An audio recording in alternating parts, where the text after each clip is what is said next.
Hello. How's it going, guys?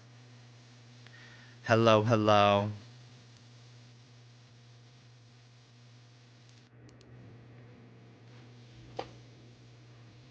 I hope you're all having an amazing weekend, start to your week. Hello, our autumnal prince. Ooh.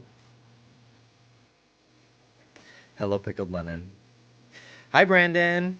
Hello, Rattan. I found a random shiny vanillite today while filling my Pokédex. I'm so full of shinies. I really am, actually. It's the autumnal jumper era. It's a cute little thermal. I got it at Uniqlo. We had a mall crawl moment this weekend, and I went to Uniqlo. I got some corduroy pants. I'll show them another time. I'm not looking for them right now. They're somewhere. I have to clean this space. Got really destroyed over the weekend because I was looking for a piece of my Halloween costume. Not great. It's just so annoying. I need to continue sorting my clothes. I gave away a bunch. I have a bunch of my clothes sorted to be donated. I gave some to Mel because they were here over the weekend. Now that they've gone through them, we can take the bags to a clothing drop or Goodwill or whatever. But yeah, I still have some more clothes to go through and sort. It's just tough because I don't have a dresser. So, like, I don't have anywhere to put a lot of the clothes that I want to keep. So they just end up on the floor, and then they get unfolded because they get knocked over. And I have a big-ass fucking dresser that I moved here with that broke, but it was shitty anyway. But it broke in the move because Dallas accidentally stepped on it. So I've been meaning to get a new one. It's a whole thing. And then I'm just busy as fuck. I'm like actually so fucking busy lately, and I love it. I love it. I if you go back to some of my VODs from when I was living in Florida, I literally just felt like I had nothing going for me in life, and my life was at a standstill, and I was just like waiting in limbo to be able to move to the next step of my life out here in California. I had such a busy weekend. It was so fun though. We'll do a little recap in a minute. But yeah, I literally just don't have the time. Like, there are other things I have to do and want to do. The universe is telling you to ask for a new dresser for Christmas so you don't have to initiate the task list yourself. Oh, it's so annoying. Like, I forget. OMG, you people can't do anything about myself. It's so fucking annoying. It's actually so fucking annoying. But it's like, the thing is, if I get the dresser, I don't have space to build it in here because I just have so much shit everywhere that I have to sort. And I don't have room to put it anywhere because the old dresser needs to go away first. And the old dresser has such shit on top of that. And I'm just trying. It's so annoying. And like, Dallas has offered to help me, but like the entire time I'm getting help, I feel judged. He's not actually judging me. I just like get self-conscious. And I convince myself I'm being judged. So I'm just like, just get out. It's so bad. Next time someone plays loud music outside, simply throw the old dresser out the window onto them. Boom, more space. Oh, that's actually such a good idea. And it won't be a lethal blow, so I won't catch a charge, because it's an IKEA dresser, and those fuckers are light as a feather. I hope you're all doing wonderful. Jiggatens, hello. Kebra, Antonio. I feel in limbo now. Thanks for motivation to the future. Everything is temporary. That's something that I've tried to remind myself throughout my entire life. Everything is temporary. So it really teaches you to cherish the good times because you don't know how long they're going to last. And that can be scary and depressing. But on the flip side, bad times are the same. They're only temporary. And that's the beauty of life. No! Day-oh, daylight come and me one go home. Kebra, thank you so much for the 30 stream streak. Hello Pickled Lennon, hello Brandon, hello Fable. I'm 27 and I'm still living with my parents in Overland Park. I have an art history degree from a night school. My cat just died. I've lost 25% control of my sphincter muscles. I get a clicking sound in my jaw when I eat. I kind of did this week. I have ovarian cysts. Sometimes I pee the bed still. I have alopecia. The only man who wants to fuck me is my 48-year-old manager at Pizza Street. P.S. He only has one ball. So I guess better than you. Better than you. Topher, thank you for the 38 months on tier 2. Wait, that sweater is cute. Thank you. It is more just like a thermal shirt, but it is cute. I have it in dark gray too. And I got the dark gray one as an extra large so I can have like the option to have like a more baggier fit. This one's a large. It's a bit more fitted. Yeah, I love it. I got a bunch of white t-shirts from Uniqlo as well. To dye different colors because they don't always have the most variety of colors, but I do love a Uniqlo t-shirt. And they last forever, and they had a sale. They were on sale. They were $15 over the weekend, which was really nice. So I got a bunch.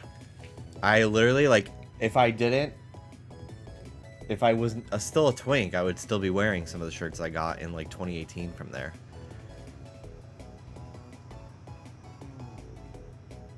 I don't know what that noise is. They really do last. They're really wonderful. So, highly recommend Uniqlo. Will say, don't love that their biggest shirt size is an XL. Don't love that. Don't love that. Their size, and they do kind of run a little bit on the small side. Love your sub emotes so much. Thank you. My friend Mel is responsible for pretty much all of them. Dude, realizing I dye clothes I like, so they're also colors I like, was like... Oh my god, there's 2 flies in here? Are we fucking serious, dude? Hi, Ruby. Ruby, can you eat them? Can you eat the flies? Can you eat the flies, Rube? I will say, despite my messy room, I don't leave fucking food in here. I'm not a pig. Even though, well, you'll see. You'll see. I don't leave food in here. The only food I have in here is from literally last night, and it's in a bag. I'm not disgusting. I just am disorganized. Thank you very much. The flies, dude, though, they're fucking really all over this whole building. It's so gross. Ooh. Ooh! Ooh, I'm gonna kill myself. That fucking flew at my nose. Every time I find flies in my house, I just know frog girls are laughing. Bitch. Sometimes I wish I was a golem from Halloween Town 2, Calabar's Revenge. And I was made of frogs, so I could just and get the frogs. Anytime I have a white ass tongue, I think if Azalea Banks was watching, she would fucking talk about my white ass tongue. It's a side effect of medications, okay? I scrub my tongue. I swear I have good oral hygiene. I can't help it. I had a coffee with milk today, too. Hello, Leah! Haven't been around in quite a while, but I've been catching up on your VODs. So happy for all your successes. Happy to be back. Welcome back. It's so great to see you. I hope wonderful things are happening in your life. You deserve them. Hello, Etta. Hello, Maddie. But yeah, dyeing clothes has been not something I've been doing too often. It started because I was trying to dye a Labubu. That Labubu right there. I tried to make a brat Labubu. So I got very familiar with like how to use RIT dye. And then I needed red shorts. I wanted like red jean shorts for going to see Gaga. And I was like, I don't feel like spending a ton of money on these. So I bought cheap brown shorts from Old Navy. Brown jeans, brown pants. And I cut them into cutoffs and then dyed them red. And they came out amazing. And now I have those to wear whenever I want. And then I also had to dye my Halloween costume brown. Because I needed like a brown, like Ren Fairy type shirt and like brown shorts to wear for the costume. And I could find the right color for the shirt, but the shorts I could not find. So I just bought regular like khaki colored shorts and I dyed them brown. And they looked amazing too. So I felt very crafty this week. And I have a bunch of leftover dye. So I would like to use it. So I'm going to dye some shirts. Nice red, cool red shirt. Your hair looks hot today. Thank you. I did just cut it. I don't know. I've been loving giving myself a little curl lately. Normally, I don't like any hair touching my forehead at all. It really overstimulates me. But when I had COVID and I wasn't fucking showering because I was just trying to sleep as much as possible, my hair, one of the days, I hadn't cut it in a while, so I finally showered after like a few days and I just didn't put any product in my hair because I was like, I'm not streaming, I'm not going anywhere. And it just like naturally kind of curled and I was just like, huh, I actually look kind of cute. So I did a little curl moam today. We'll see how long I go before I brush it out of my face. I've been making a note to pay more attention to scrubbing my tongue ever since Troy Sivan made a TikTok about them like 2 years ago. I do love a good tongue scrape. I really do. Superman! Hello, Fall Time Fog. How's it going? Let me finish saying hello to everybody. We'll do my weekend update. I dreamt I was on SNL last night. Multiple episodes. I dreamt that I was in New York for Trisha's Beetlejuice show, which I am going to go to in like less than a week. I'm flying to New York for a few days. Going to see Trisha's Beetlejuice show. I don't know which day I'm going. But it's one of the first ones she's doing, which is really exciting. So I'm going to see that, and then we're going to film an episode of the podcast out there. And I'll be, I hope Oscar can come. He needs to figure out if he can take time off of work with such short notice. Because I would love if it was like a big group of us. Because we're going to be filming in not a typical set, you know, not the typical Just Trish set. So it'll be cool to be like, everyone's there, but it's at a different spot. So it still feels like the podcast. And, you know, I think it'll be cool. Plus, I just like to hang out with him. I don't get to see him too often. So it was nice seeing him this weekend. One sec, Ruby wants to leave. Oh no, she doesn't. Never mind, she laid back down. I thought she was scratching at the door. She's so cute. That one of the good things about having a bunch of your clothes on the ground all the time, your dogs always have a bed. They love it. They love to lay on my clothes because they smell like me. And then eventually they smell like them. But yeah, so I'm going to New York in a few days. So I'm still going to be kind of busy because I have to like double up on work. So that way all my work is done for while I'm out of town because I can't edit while I'm out of town because I don't have... I should really get like an editing laptop, honestly. But I will say it is nice to not worry about editing while I'm traveling. It's hell sometimes to double up on editing because I just fucking hate... I love editing. I love editing the podcast. Adobe Premiere drives me nuts. I'm not going to switch to another program before anybody suggests, what about... No, that's not happening. I have like fucking 2 years worth of presets in Adobe Premiere. I'm not doing it. I'm not learning something new. But as much as I'm like, I get very like exhausted from editing a bunch of stuff, double up, you know, toil trouble. It's so nice when I'm at my destination. I know everything is done already. I don't have to worry about like, oh, it's really fun that I'm out to dinner with these people, but then I got to go back to my hotel room and edit. Like, it stresses me out. So I just do it. I just get it done. But yeah, so I have that coming up. I'm excited. I don't know if is it bad? I don't know if I'm going to tell my family I'm going to be there. Because I'm going to be so busy. I'm not even going to have time to see them anyway.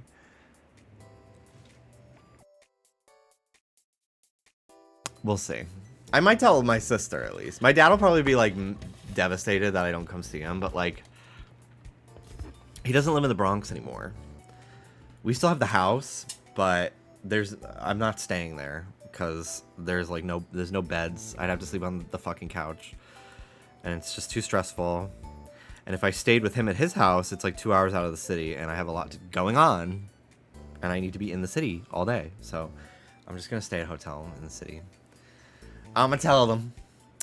So yeah, maybe I'll tell my sister because she works in the city, so maybe I'll meet up with her for dinner or something. Yeah, you know what? They could all meet up with me. My family actually does not get like that. Like, I haven't called my dad in like 2 months.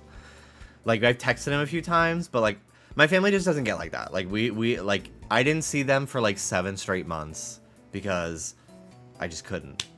It was too much. We had too much going on.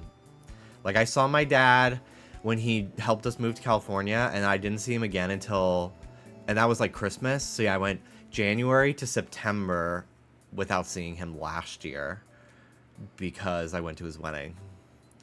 And it was just like, that's just, you know, it is what it is. Dallas's family, I think, definitely gets a little bit more, they miss us. Like, they really are always asking when the next time we're going to visit, blah, blah, blah. Which is very sweet. But I do get a little stressed out because I'm just like, I don't know. I actually don't know. And I don't know what to say, and then I feel like I'm letting them down when I'm like, I do not know, probably never, no. Not never, but I don't like missing. If I asked Trish for a day off ever, she'd say yes without hesitation. As long as I gave her like a week's notice. Like, even if I needed like the day, like during the fires, I was like, hey, we don't have power, but I'm going to try to, I'm going to try to edit. We're going to figure it out. And she was like, don't worry. It's a podcast. Stop fucking worrying about it. Like, don't. So I was like, I have the files. I'm on a USB. I'm going to take it to, upload it from the car. So like, if I actually wanted to take the time, Trish would let me, but I don't want to because I have my routine. I don't like not doing everything the same every day. Now that I have a routine, finally, for the first time in my life, like, I'm not interested in changing how it works, if that makes sense at all, because I like working. The goat lady on her side in the back. Oh, yeah. Toriel. Yeah, I threw her there the other day. Trish Pod being your little purse. I also just have my little purse. I fucking love this purse.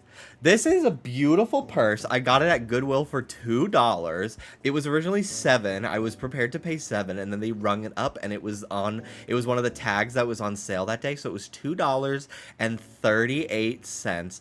I love this bag so much. And I have my little Chikorita now. I bought a bunch of these little Pokemon to match my outfits, but right now all I want is Chikorita every day. But I have a Torchic, I have a Piplup, and I have a Mudkip now.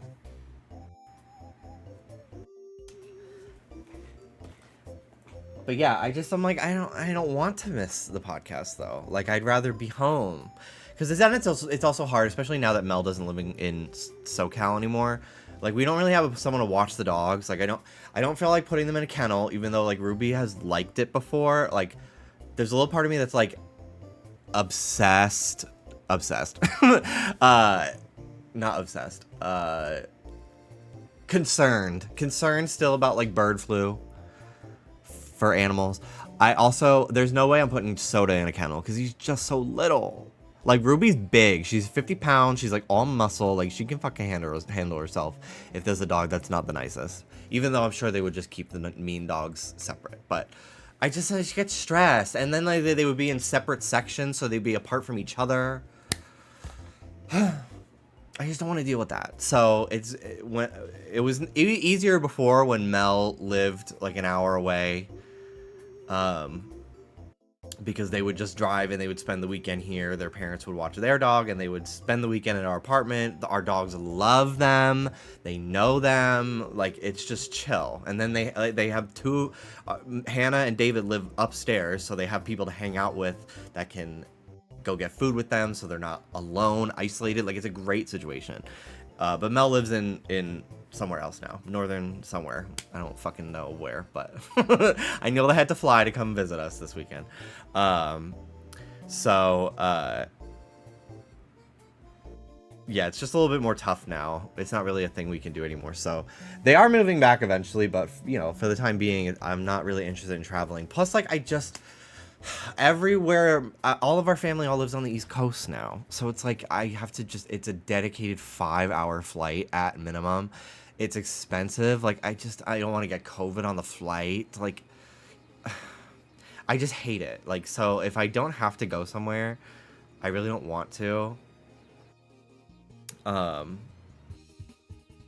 yeah, except for this New York trip, because I wasn't able to go to Trisha's Broadway show earlier this year. She's done so much this year. She did her, like, Trisha Paytas's Big Broadway Dream Broadway musical with fucking Rachel Zegler and Ben Platt and, like, a bunch of other famous Broadway actors. And I didn't get to go to that just because it was too close to the holidays. And I just had too much going on and I couldn't afford the trip at the time. So I was like, I need to go see Beetlejuice because I love the show. I'm so excited to see her. And yeah, I haven't been to New York in a minute, since like July. So it's been a couple months now. And I do love it around this time of year. So I'm excited. And we're going to film some podcast stuff. So it's a little work trip. I feel like such a jet setter. Yeah, I'm flying to New York for work. Yeah, we have a shoot. Yeah, we're doing a New York shoot. Yeah, my call time is this. Yeah. It's going to be exciting. Kennel cough and other illnesses are very valid concerns. You know, overreacting. Every time we left my dog at the old groomers, he'd be sick for weeks afterward. Yeah, and like our dogs get vaccinated, although they do need a checkup. I think they're like maybe a month or so overdue. But like even with Ruby, like to be put in a kennel, you need to like have all your shots like a few months in advance so they like kick in, right? So we would always do that, and then Ruby would still get a cough, and it would freak me the fuck out. Wear a suit on the plane? Oh yeah, absolutely not. Absolutely not. Of course, no. I would look good though. I do have a suit from my dad's wedding still that's like nicely tailored. Shout out Men's Warehouse. Anytime I wear thermal like this, especially now that like I work out and stuff, I literally, this is so embarrassing. There was this guy, he was a senior when I was like a sophomore in high school. And when I was a freshman, he was a junior. And he was like probably 300 pounds of muscle. Looking back, I honestly think he probably was taking fucking steroids. Like it is actually unnatural for a teenager to be that muscular, but I literally would like get so flustered when I see him in the hallway and like had no idea I existed. Was definitely not gay. Like it just sounded like it would not be safe for me to even make eye contact with this person. But I thought he was so hot, and I would like go through his Facebook and just like look at his profile pictures every time he changed them, and like just like fantasize that like, oh, maybe he would be gay and like sweep me off my feet, quite literally. And I remember one time around Christmas, he changed his profile picture to like him in one of these shirts, and it was like he was busting out of the seams, and it was like his profile pic, and he was like this in the picture, and I literally like, I would have made my fucking computer wallpaper that picture if I could. Like I was like obsessed with that picture of him. So anytime I wear a shirt like this, I think of him. Who would probably hate crime me if he found out I was talking about him this way.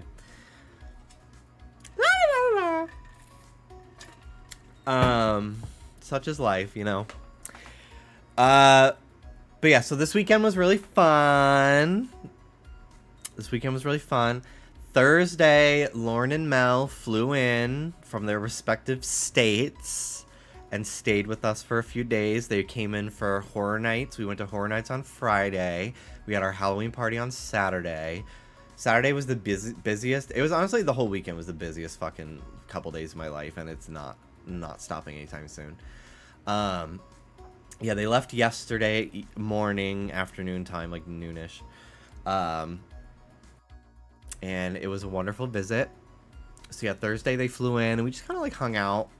We went out to ramen. It was really nice. Great food. Just kind of chilled. Friday was Horror Nights night, which was really fun.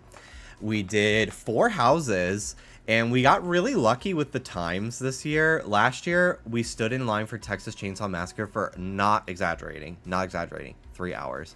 It was not even really that worth it. I think, honestly, the time made us feel more that it was not worth it. Because it just is, like, excruciating to wait that long for anything. But this year was a bunch of amazing houses, 2 of which were Five Nights at Freddy's and Terrifier. And Dallas loves the Terrifier movies, so we really wanted to make sure we did that house as well. But the goal for everyone was Five Nights at Freddy's, FNAF. And that was so amazing. So we were like, okay, they open the doors at 6:30. The event starts at 7.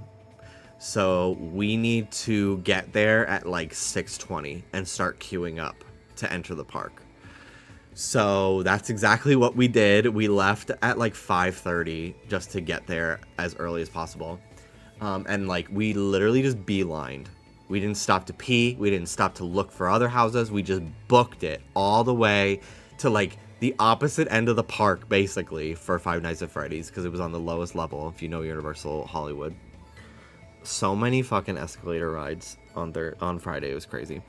So we made it to FNAF. The wait was, it said 30 minutes. It honestly was like 15.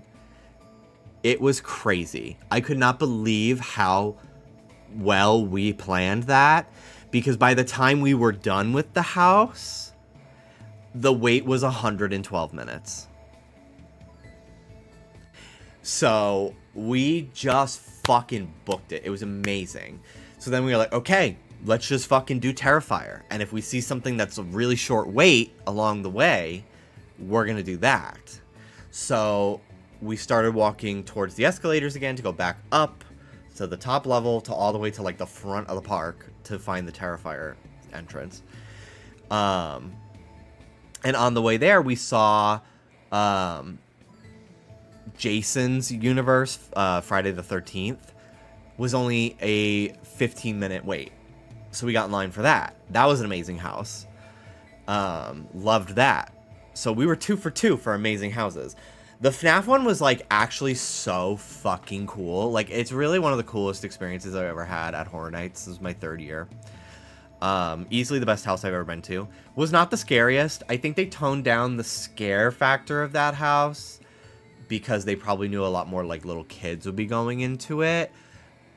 Which I was okay with, because I was not really going to the FNAF house for the scares. I was going for the experience. And where they lacked in scares, they made up with in set design.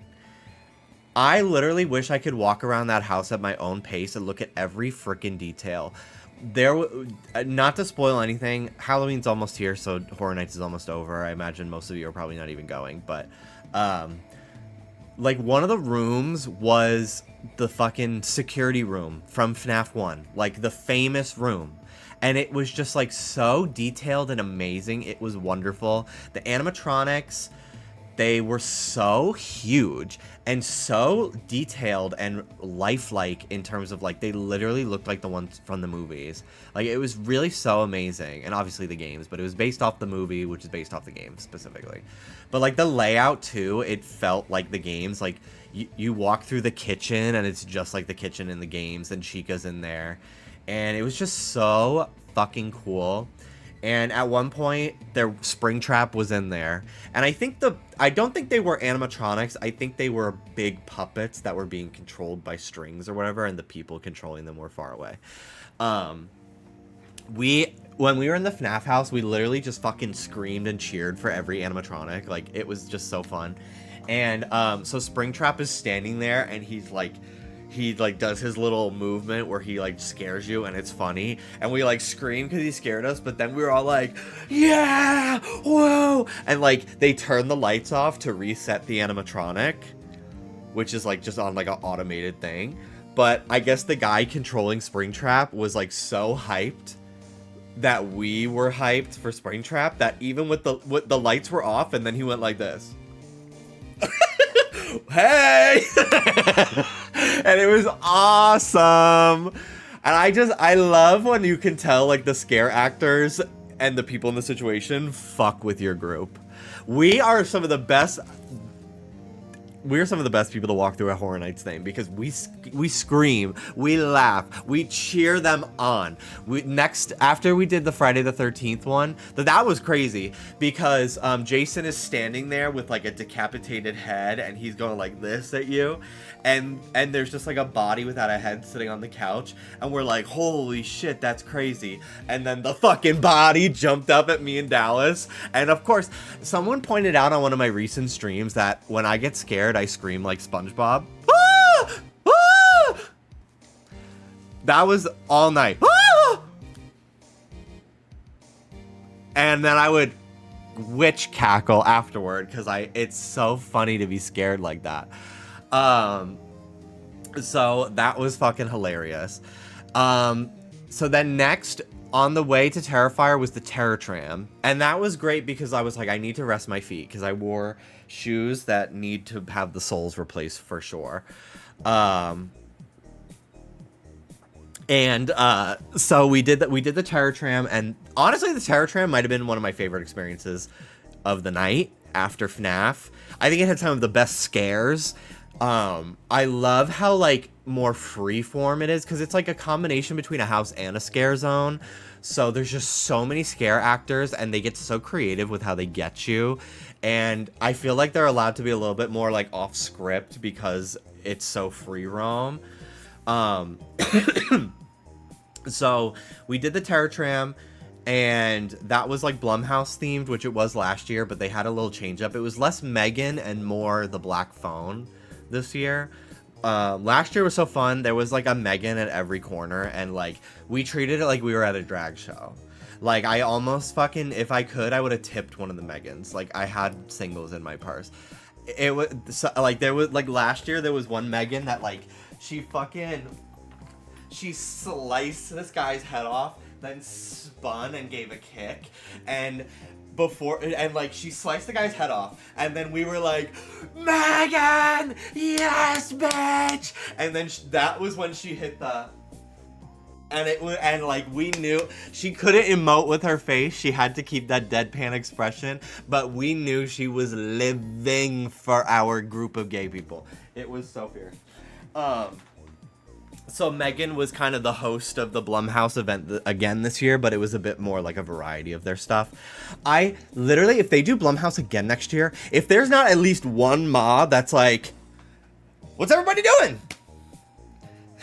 Why wait for the weekend? Like, can we please just have like one ma that doesn't even like try to scare you? She's just like wandering around, like asking the other killers, like, don't make me drink alone. Like, I need Ma, because they always put at least one, when you're in like the tram, because it's the Hollywood studio tour, and then they decorate it for Halloween. So you're on these tour buses and they play a video to advertise the house. And there's always one part where it's just Ma going, like it's so fucking good. And every time they played it and Ma would show up, our entire group on the bus would go, Ma! Like, I need. I would love if it could randomly be just Octavia Spencer walking around. I don't need a Ma whole experience. I think it would be even funnier if it was just one Ma that like was just walking around confused. Like, I just think it would be so fucking funny. I would love it. So Yeah, so that was really great, and some amazing scares on that one. They always seem to fucking follow Mel around and like get right over them and corner them every fucking time. It's so fucking. Part of the reason why I love going to horror nights is to watch Mel get scared at stuff. That is my favorite part of horror nights, honestly, because they beeline for them for some reason. It's so fucking funny. So yeah, the Terror Tram was really great this year. There was one girl, she was dressed up as a scary bride, and she was like had a chainsaw, and then like she came out with a chainsaw, came in our group. Maybe it was an axe. She just had some kind of weapon, and I was like, yes, bitch, you are fierce. And then she went like this. In like her fucking bloody killer mask, she was just like, eh. It was so good. And then there was one Megan that had some guy like stuck to like this like electrical circuit, and she was like about to fucking flip the switch and execute him, and I was just like, get him, bitch, get him. And then she looks at me and goes, it was so good. And then we were all like, yes. It's like literally I try to make it as like fun of an experience for them as it is for me. And then our last stop was Terrifier, which said it was a 2-hour wait. It honestly was only like less than an hour. It was like 45 minutes, which was amazing. That house was a sensory nightmare. Epileptic divas, avoid that house. There is one part that I'm like getting out of breath from how excited I am. David, fuck you. Thank you. So they squirt water on you constantly. There is a scat bathroom. And honestly, all the people playing Art the Clown in the house, roaming the park, some of the best scare actors they had, because they were so in character from everything I have been told about Art the Clown from Dallas. It was so good. They would just walk around. There was one in one of the gift shops, and this girl was just like, should I get this? And he would just go, like, he would just like, yeah, no. Like, it was just so, like, it was just so fun to watch him, like, interact with people in character. Like, he would just, like, he was, like, barely scaring people. He just was kind of, like, walking around and being hilarious. It was great. And there was one Art the Clown, he like skinned a girl's head and like was wearing her hair as a wig, and he's like brushing it, and I was just like, you better work, bitch. And then he was like looking at me, and he pointed, and then he was just like, and he flicked his hair, and I was like, yeah. And he was like,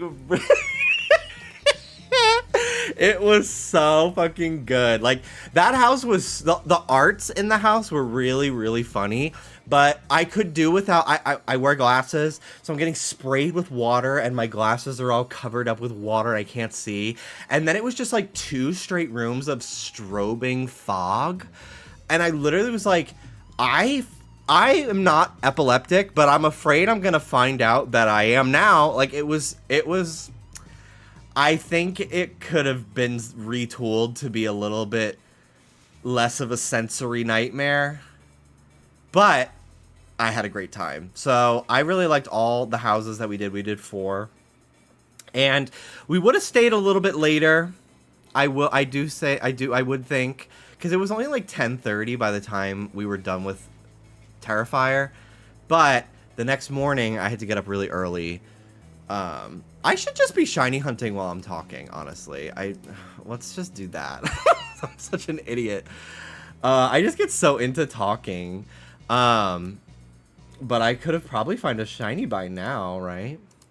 I'll show you all the shinies I have too, because I found a bunch. But I had to be up early the next morning. Yes, that was Plock, yes. I had to be up really early the next morning because we were shooting the Halloween episode of Just Trish. Because Trish had to fly to New York the next day, so we were just like trying to film everything beforehand. So we shot the Halloween episode of Just Trish over the weekend, and I knew I had to get up early to do that. So I didn't want to be out too late the night before because I didn't want to be tired. So, yeah, we left around like 11:30 because we wanted to go get the FNAF pizza and like get the pizza boxes and try the cupcake. So that took like 45 minutes. Honestly, took longer to find a place to sit and eat than it did to like go down all the escalators and get the food. But it was worth it. The pizza was pretty good. I did not like the cupcake at all, but I don't like icing. I'm not an icing person at all. It like texturally, I just really don't like it. And it's literally like a ice cream scoop of just pure icing, and it's strawberry too, which I also don't like. I haven't tried the cake part. It's still in the fridge. Maybe I'll try it later.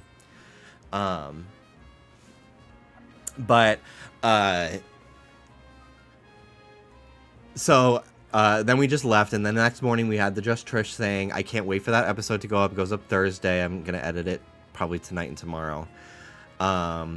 Not going to spoil the theme for the costume, but my costume was very cute. I enjoyed the shoot.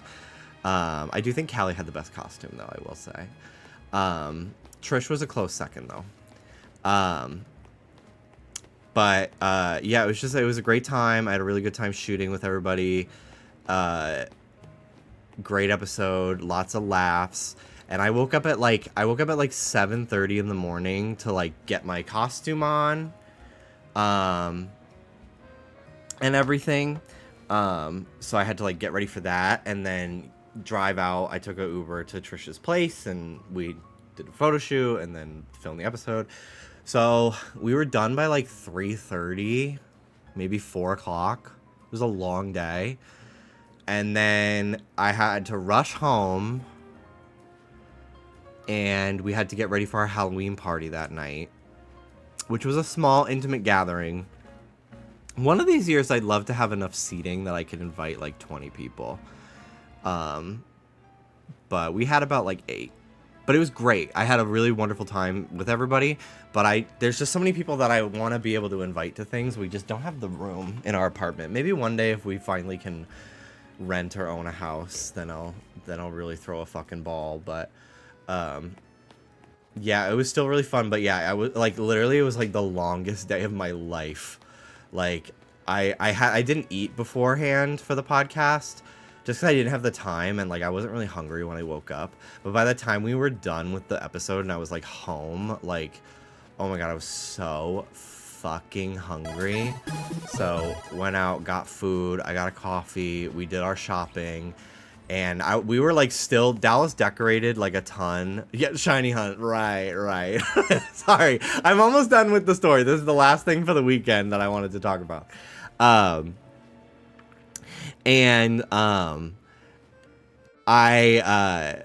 yeah, we had the party. I was Mr. Fantastic, Pedro Pascal as Reed Richards from the Fantastic Four movie I still haven't seen. I will probably wear that costume on Halloween on stream because I spent a lot of money on it and I want to wear it more than one day. And I look pretty fucking hot in it. I need to take some pictures of specifically my ass in that costume because wow. I did not know how well I've been doing leg day for 2 months, but it's really shown. So I had a really great time. I actually got drunk, pleasantly drunk. Drunk enough that I remember everything and was not hungover the next day. And it was really difficult to get drunk. I had like maybe 6 shots of whiskey and 3 beers. But I got there and it was really, really nice. I didn't know how expensive costumes gotten. Yeah, they are. Like, if you go to, like, Spirit Halloween or something, I probably spent $150 on my costume. Because I bought a cosplay grade one.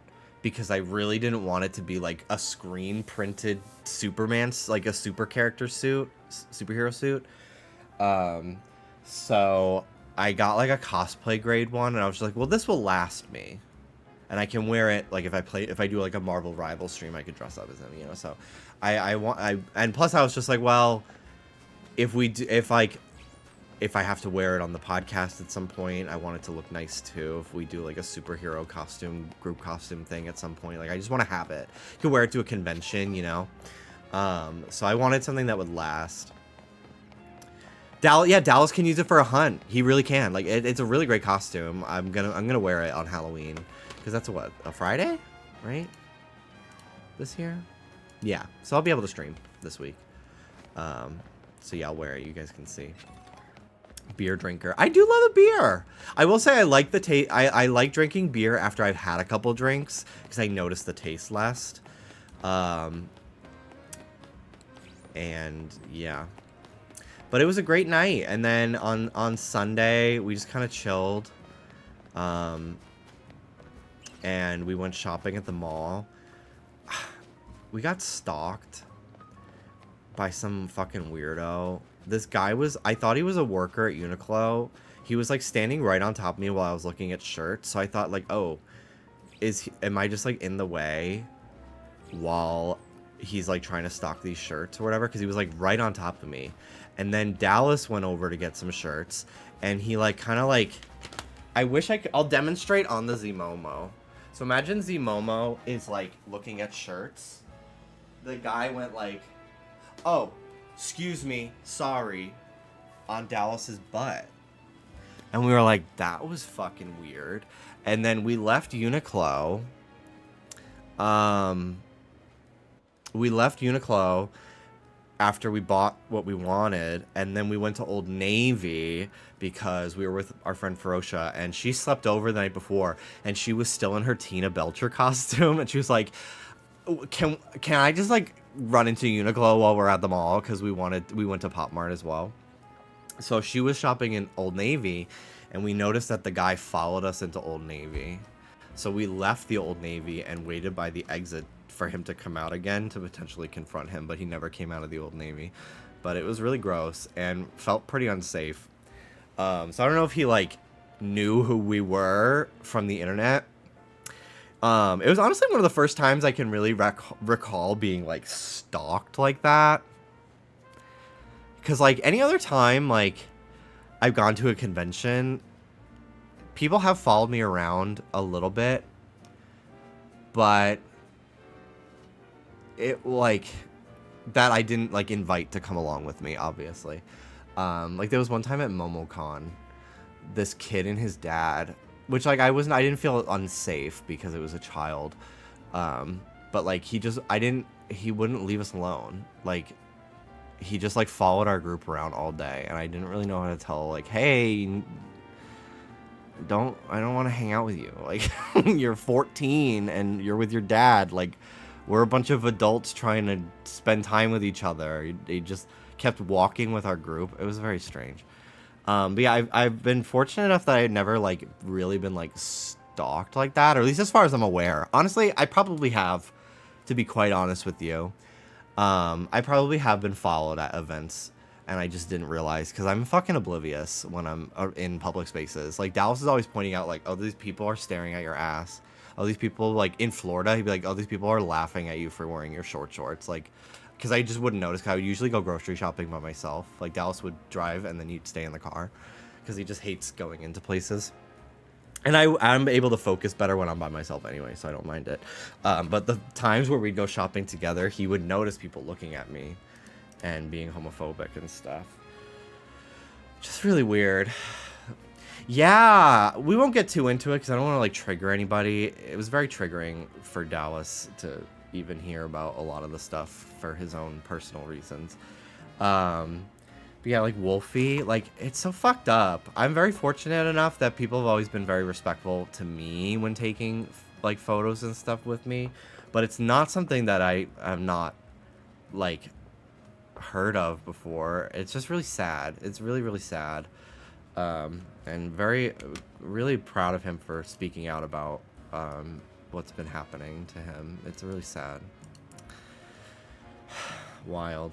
It's really wild. It really blows my mind how insensitive and like just no respect for boundaries people have. But we don't have to talk about it too deep because you know, I think it's pretty clear how people should feel about the matter, you know, just nothing but support. And, you know, I don't want to trigger anybody, because it can be very hard to even just hear that kind of stuff. Like, I obviously, like, I'm very fortunate enough that I've not had an experience like that in particular, but for the other things that I've had, like abuse or other sort of scary encounters in my life of different natures, it can be very triggering to me to hear about those things. So I don't really want to keep talking about it, but yeah, nothing but love and respect and support for Wolfie. He's seems like a really amazing person and pillar of this community that everyone deserves to be treated better than that, you know. So, and it's just sad that it happens. Whoa, that's a pretty Pokeball. Yeah, for the TLDR is Wolfie's been getting groped at conventions and like stalked and just having very parasocial encounters, and that's really where I'm gonna leave it. So we're gonna move on now. Just because again that I don't want to trigger anybody, but you made a great video if you're interested in learning more about his experiences. All right, let's get into it. So I've been playing in my free time a little bit, and I've been having a lot of really great shiny luck. Not necessarily for my targets, but for getting other Pokemon.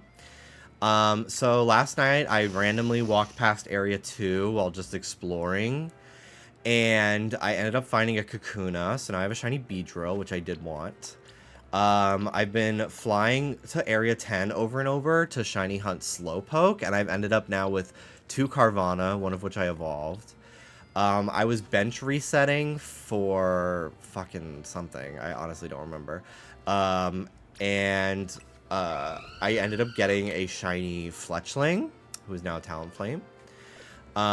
In the snow one, Area 12, I ended up getting a shiny Machop, who's now Machoke. I got another Ghastly the other day, so now I can have a Haunter, a Ghastly, and a Gengar. I believe I showed my shiny Starmie and Staryu from the other day, but I did end up getting those off stream as well. And one of the craziest shinies I got was my shiny Alpha. Oh yeah, we played. Okay, we played Champed Up. Hold on. Over the weekend, and I drew Soda. That's Soda on the left. That is, I drew that with my finger. If you don't know, you play with on your phone. That looks like him.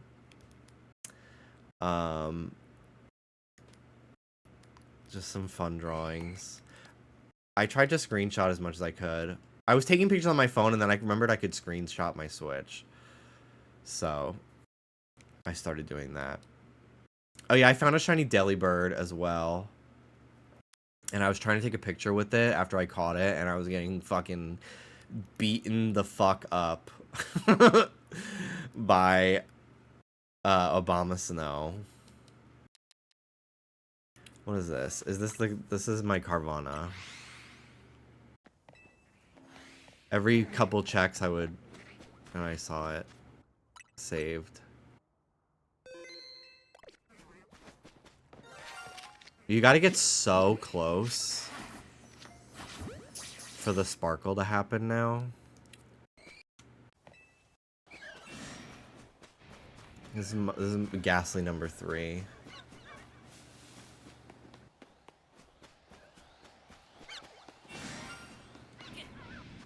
I didn't know. Sometimes I'm like, where is it? There it is. But yeah, camera up. I like was so stressed I didn't even get a video of it sparkling. This is me trying to get this fucking Pokemon to stop attacking me so I could save. And like, I'm buzzer beating the fucking time change here.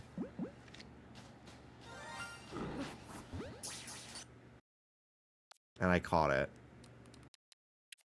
And here it is as a Mega. It's huge. So yeah, I've got a bunch of really cool shinies on my team. So let me switch everything around, because I was just training some of my newer guys. I'm kind of done with my Pidgeot, to be quite honest.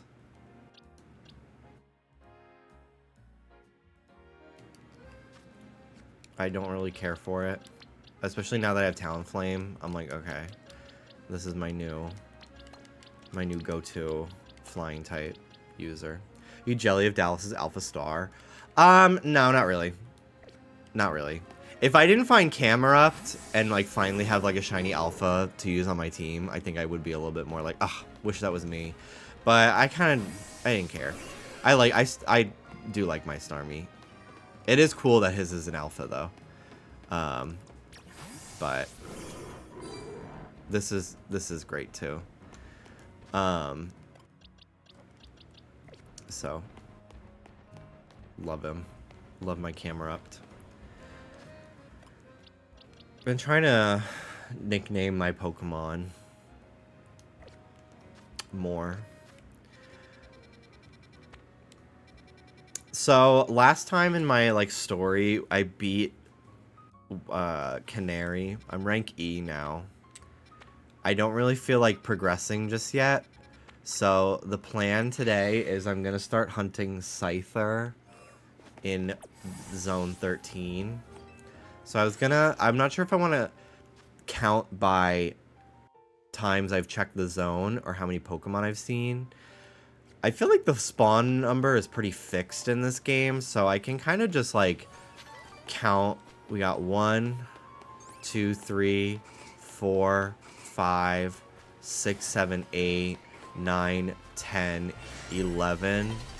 11 spawns here every time I go through. So I think I'll just count by 11. Hang on.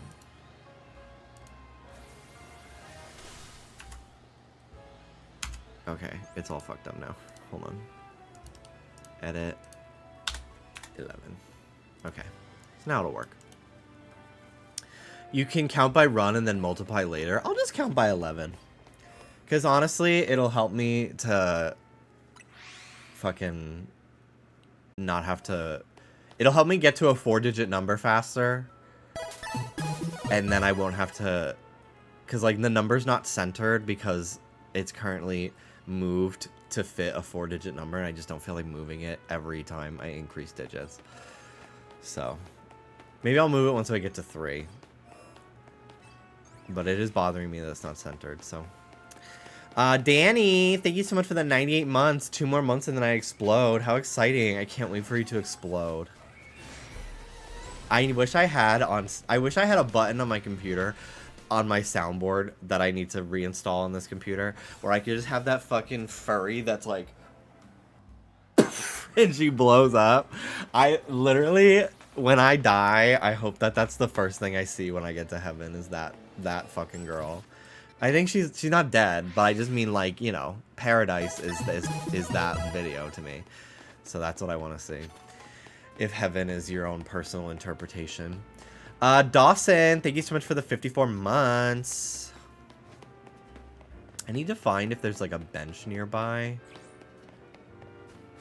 so I can make it nighttime more regularly.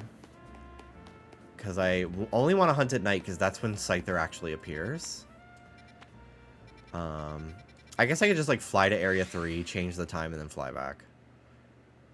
Mama, the rapture happened. You're stuck here. Oh, shiny Skiddo.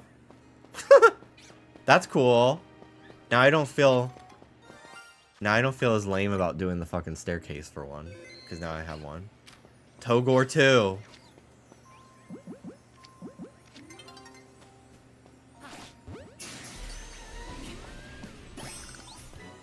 Woo! Now I can have one be a go-go.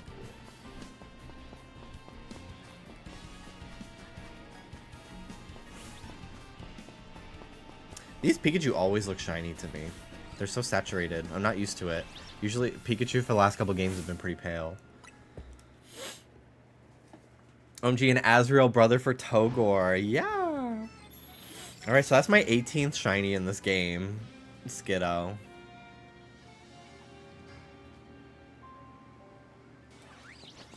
That's so crazy. Cute. Okay. anything? No. I would not mind getting a Pikachu.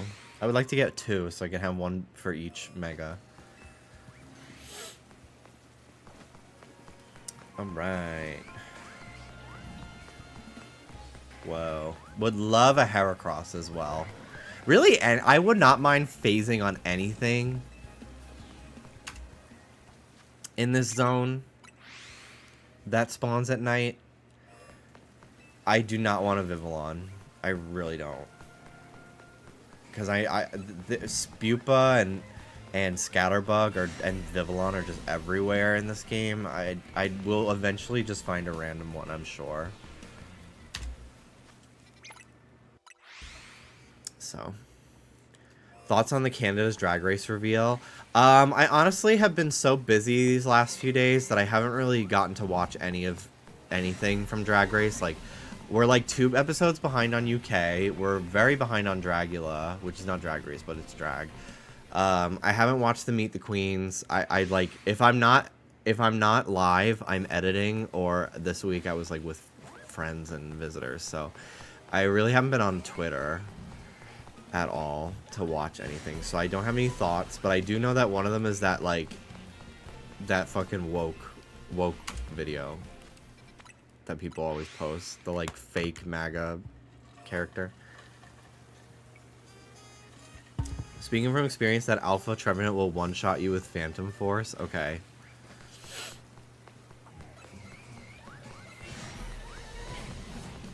I have a couple Canary Charms at this point. So hopefully I can handle it.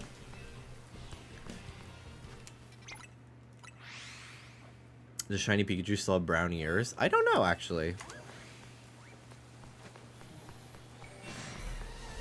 Whoa, Alpha Pinsir.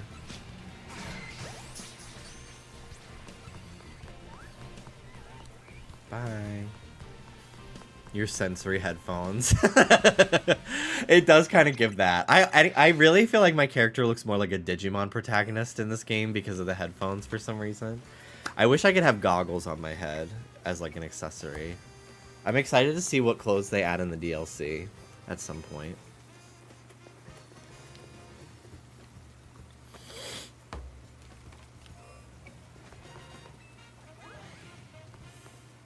Normally in the rain, ooh, that's a fucking alpha site there.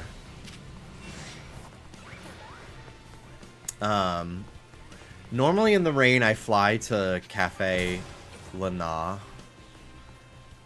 and I shiny hunt Goomy. How much of the story has been spoiled for you by now? None. I'd really like to keep it that way. I've been really in the dark about everything, which is awesome.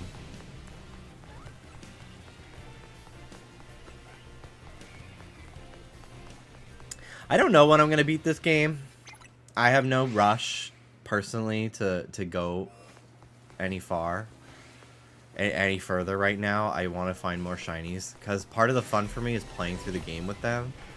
Dallas did tell me that there's some really cool zones that I have to be rank B for, and I'm like, oh my god, that's like so close to the end. And I really do want to hunt in those zones. He's like, just start a new file and then trade them to yourself and play through the game with them on that file. I was like, oh, that's so true. So I might do that. We'll see.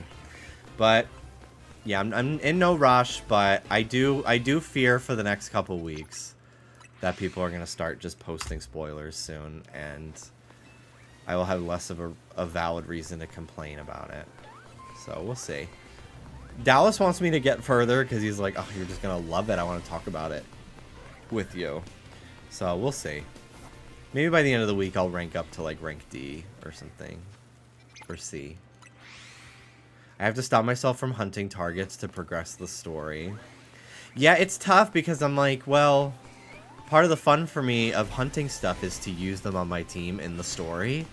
But I also like will find even more Pokemon I want to hunt as I progress the story and get more zones. Like, what is the next rank that I unlock more wild zones? Because I'm rank E right now, and I just unlocked these ones. Or maybe it was rank F, I don't remember. But these, I currently have up to 13. From here on out, you get more zones each time you rank up. That's cool. So yeah, maybe I'll reach rank D and see what shows up. There's a couple soft reset hunts that I would like to do. Dallas will help me set it up, because he just did Absol, which is awesome. Pretty sure it's like 2 to 3 zones per rank. That's amazing. Yeah, today can be chill, shiny hunting, and the next streams can be story. Yeah. I have a high hope that I'm going to... I mean, I already did find a shiny today, just now with Skiddo. I have a high hope that I'm going to get a shiny today in this area. Don't necessarily know if it'll be Scyther. I honestly feel like it's going to be, like, Phantom or something, which I'm cool with. C is probably a good stopping point. By that point, you'll only be missing 2 wild zones besides post-game 1. Cool. Okay. What about the high hope for a living?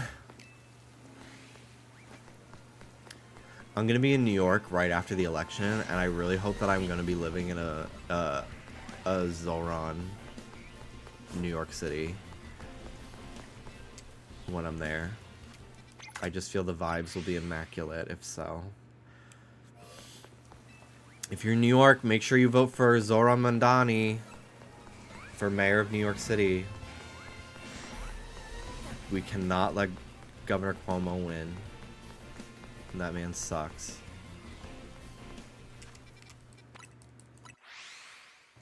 You already know!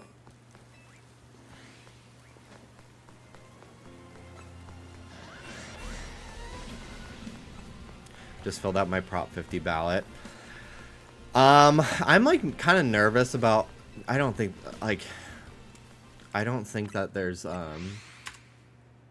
anything wrong with voting by mail, but I do have the time to go in person just because my job is like work from home. So I think Dallas and I are going to try to go in person and vote.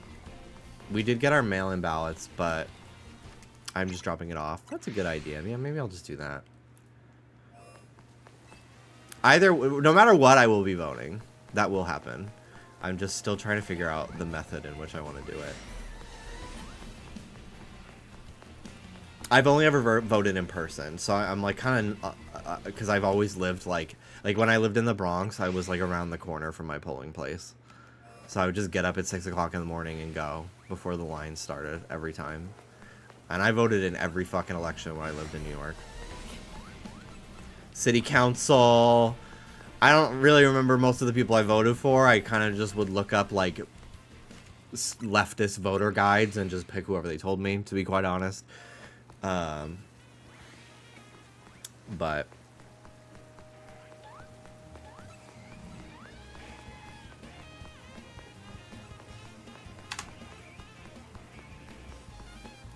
I don't know how accurately I'm keeping count, but, you know, does it fucking matter? Is voting through POS vibes valid? Piece of shit vibes.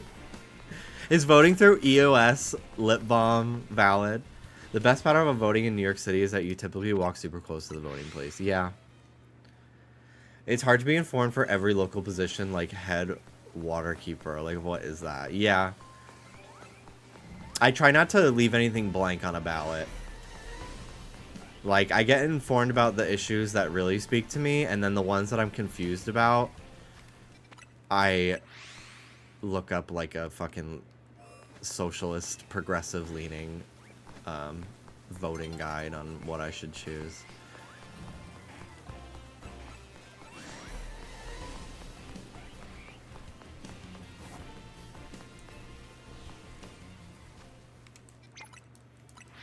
I love getting mail-in ballots and dropping them off in person. That's my go-to. Yeah, that sounds pretty smart. God, this Trevenant is so crazy.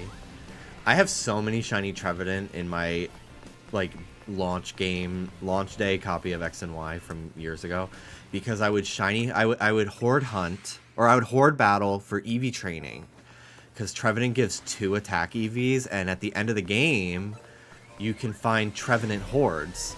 So you just fucking use Earthquake and you get instantly 10 EVs before Pokerus and like the power weight and shit.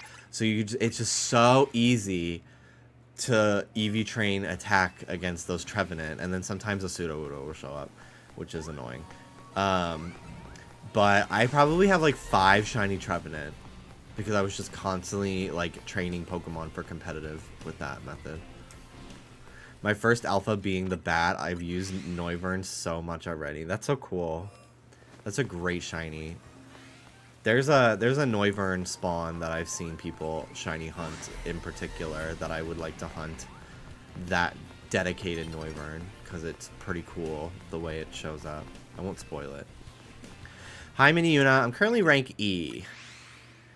And I do have a Challenger's ticket. I've been doing that off stream just because I've like wanted to battle and get money. So I do have a Challenger's ticket, so I could rank up whenever I want. So maybe I'll do that later. Take a break from hunting and do that, but I'm still so... I mean, I just started, so... How bad do you want me?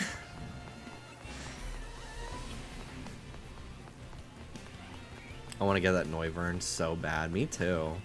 There's just like... It literally... The dex is pretty small compared to what I would have wanted from this game. Although I do think they're going to make it pretty big with the DLC, which is... It is nice.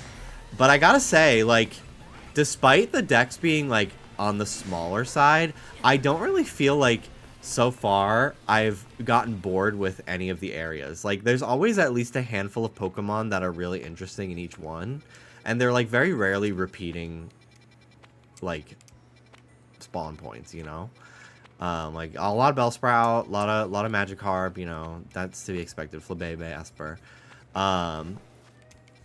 But there's really...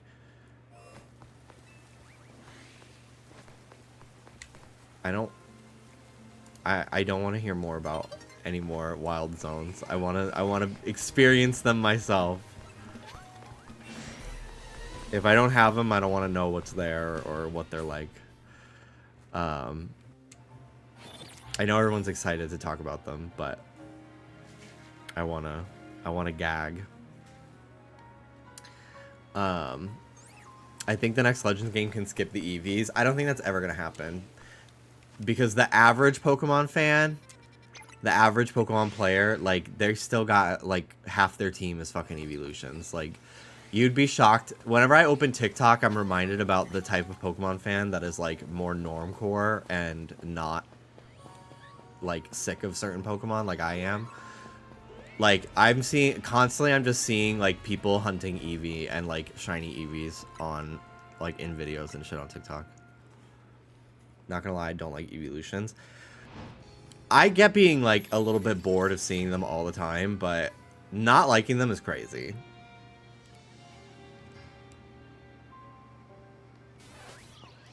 Umbreon and Espeon are probably some of my favorite Pokemon they've ever made.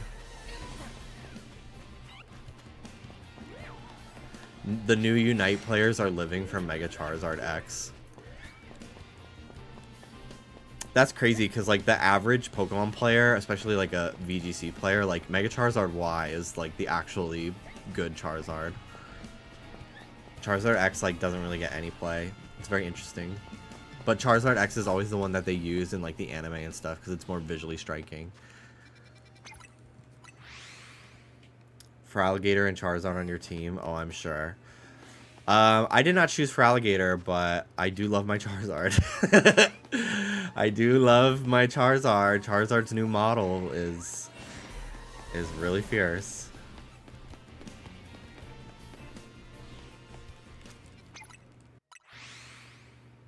Yeah, evolving the evolutions, at least before, like, they finally made Glaceon and Leafeon stone evolutions. Fucking annoying. The friendship bullshit, I do hate.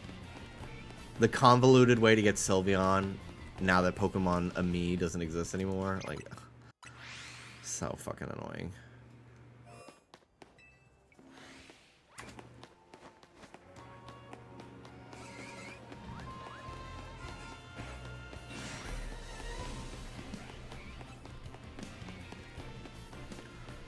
The speed at which I'd be hunting if I could ride a Go-Goat through this path.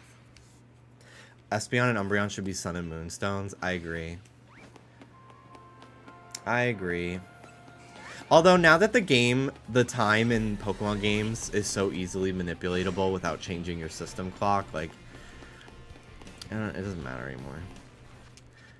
But yeah, the friendship evolutions bother me less now because we have things like the experience candies. But in like Gens 4 and 5 and like 2 and 3, like, oh my god, it's so fucking annoying because like you will just like, if it takes too long to evolve your fucking Badoo into Rosalia, at a certain point it just stops being able to even like fight things on its own at like level 30, and it's missing out on so many moves from level up as a Rosalia. It drives me fucking nuts. Like, I think that's kind of why I love Badoo. I love Rosalia as Pokemon. I don't fuck with Roserade. I think that all the cunt factor of Rosalia gets lost by Roserade's fuck-ass bulbous fake flowers.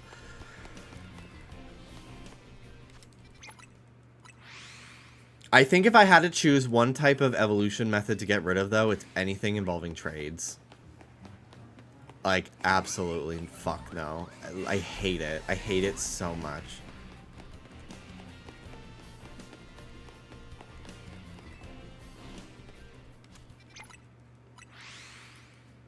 Inkay not all evolving when you have your switch upside down. I was looking stupid.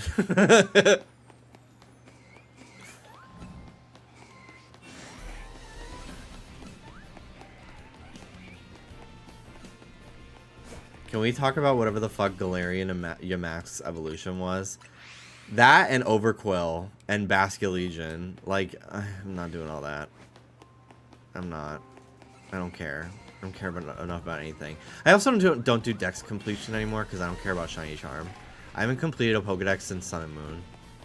I don't even know if I did it in Ultra. I probably did just because I could like trade I could just move everything from Sun and Moon over to Ultra via Pokemon Bank, so I probably did, but oh no, I got it in Sword and Shield too. Sword and Shield was the last game I did a charm hunt. I really am so afraid of getting Shiny Charm by accident by like clicking the reward list. I fucking hate that that's how you get it, because I don't want to accidentally get it, because like people are like, I got 30 shinies already in Pokemon ZA with Shiny Charm. I'm like, bitch, I'm getting them. I have 18, and I'm doing full odds. Like, I have nothing against Shiny Charm. I really don't. Like, I'm not, but like, I just, as someone who used to use it, like, eventually, like, the hunt just doesn't feel as like rewarding to me. I just think that a full odd shiny just, like, it doesn't actually have more value, but, like, to me personally, like, I just feel so much more, like, attached to it from the investment it took to get it. I don't know. I think it was when I did Safari Week for the first time, because, like, that you have no option other than full odds. And it really was like, wow, this is so fucking rewarding to get it this way. I feel like when I did have Shiny Charm, if a hunt was taking a long time, I would get annoyed, because I was like, it's like a 1 in 500 chance. Like, why am I not getting a fucking shiny? Whereas when I'm hunting full odds, if it's taking a long time, I'm just like, well, that is what it is. But if it happens really fast, I gag. Are you avoiding seeing new Mega Shiny colors? No, but I'm not actively seeking them out either. Like, if it shows up on my feed, I don't really care. I'm not upset. But I honestly haven't looked at all the Megas for long enough to, like, retain what they look like. Like, I have vague ideas of what they look like, but I could not draw them from memory, that's for sure. Oh my god, hunting anything in Scarlet Violet was just horrible. Especially if you wanted to breed for something, like a starter. Hello, Killdill. Any tips for a well-rounded party? Honestly, no. Because I just kind of use whatever the fuck I find. Trying not to have too many duplicate types is pretty good rule of thumb that I follow. I always try to have a fire, water, and grass as like my core types. Typically. And then I just fill the rest with anything else. The girls were making fun of my team. What's your team right now? I don't think I clocked it when I was looking at your clip. It's about the experience. Yeah, I know a lot of like shiny hunting creators are really into getting charm because they're like very clip motivated. Because they're like, oh my god, like if I find more shinies, it's more clips that I could post on TikTok and grow my account. Bitch, I have not cared about getting, like, growing my fucking online presence in like 7 years. Like, for me, I honestly like when a hunt takes a little bit longer because it's like, that's the content for me is the journey, not the reaction. I like having like something that I can like reliably do every stream and not have to think of something new to do. I don't know. That's just for me. She took her starter off. Honestly, I don't blame you. I think I did that too in Scarlet Violet because it couldn't be shiny. I definitely did that in Arceus. Malamar, Victory Bell, Barbarical, Noibat, Skrelp, Scolipede. Okay, Malamar, Victory Bell. 3 poison is crazy, but like, who cares? I don't know. That's a cool team.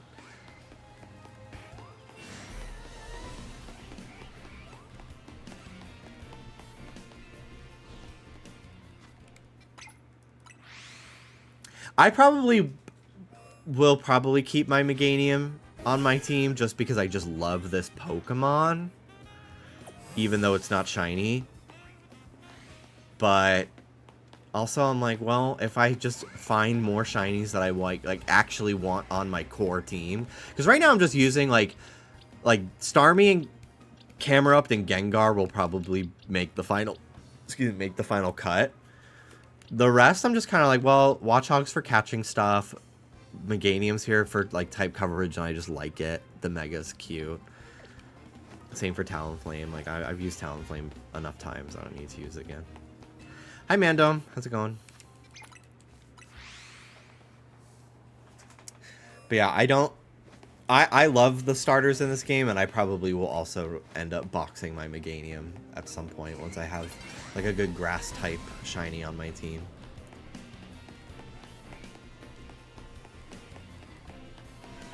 Ooh.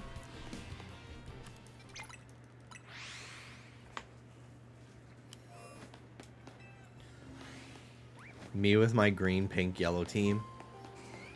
I also, that's another thing. I try to, when I'm like picking like what Pokemon I want on my team, shiny or not, I try to have like a variety of colors. They either all have to be the same color or I want like a rainbow look. Like even just having 2 like purple gray shinies like Camerupt and Gengar does feel weird. But at least Gengar turns white if it's Mega Evolved, so it doesn't bother me as much. But I like having like a very colorful, vibrant team, I will say. Love seeing all the photos of people posing with their Pokemon. I didn't know you could sit on a bench and let all your Pokemon out. So I will probably do that once I have like a dedicated team. But for now, I don't really care to do it. But yeah, I've been trying to take more selfies with Pokemon because it's fun. I wish you had a little bit more control over letting the Pokemon stand in a specific spot, though. Yeah, you do have to fucking stay sitting, which is lame.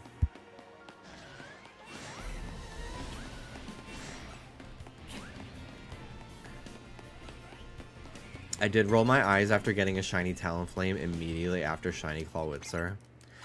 I got my first shiny Staryu off stream. I was recording, I didn't react, and then 5 minutes later, I was like, well, I might as well just keep going for the alpha since I put so much time into it. 5 minutes later, I get another shiny Staryu. I was like, okay, I'm fucking over this. I'm done. One of my Pokemon is always off on their own, too. Like, girl, be social.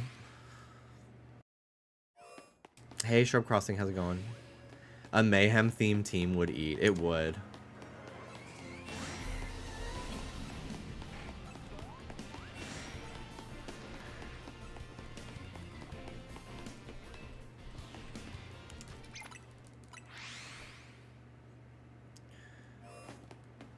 Alright, I should probably just go reset the time.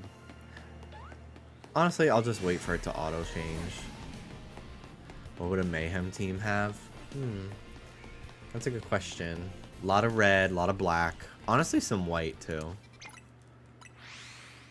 Like, a shiny Gengar would be fierce for a Mayhem team. Gyarados. I think Gyarados would be fierce.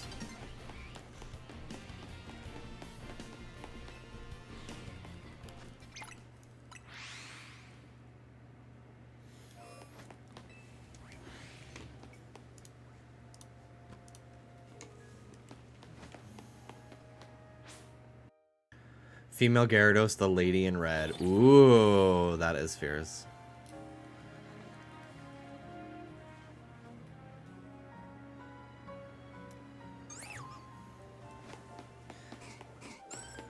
I do want to hunt here in the daytime for Weepin' Bell, though, because I do want a Victory Bell on my team.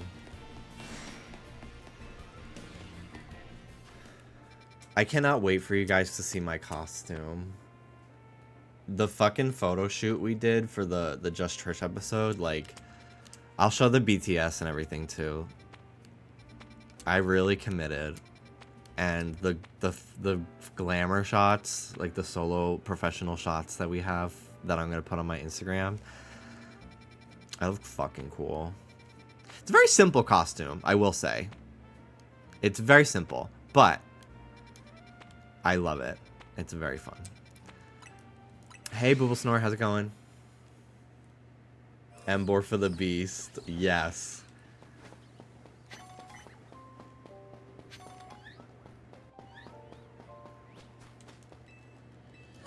Give us more hints. I don't want to spoil it. Sorry. My like Halloween costume that I wore over the weekend was Mr. Fantastic from Fantastic Four, specifically the Pedro Pascal version. And I'll be wearing it on stream on Friday. It is not the Inside Out Dad. The guy who recreated those images on Twitter made a TikTok about how all the tweets were like,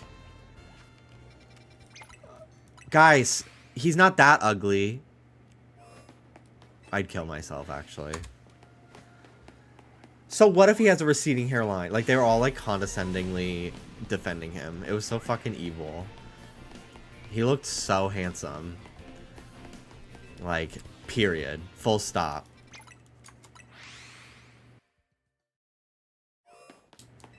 People are so fucking rude in this world.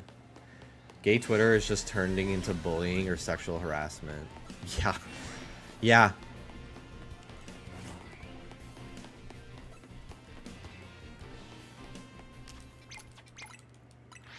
I'll DM him kind words. You go, girl. Go do it.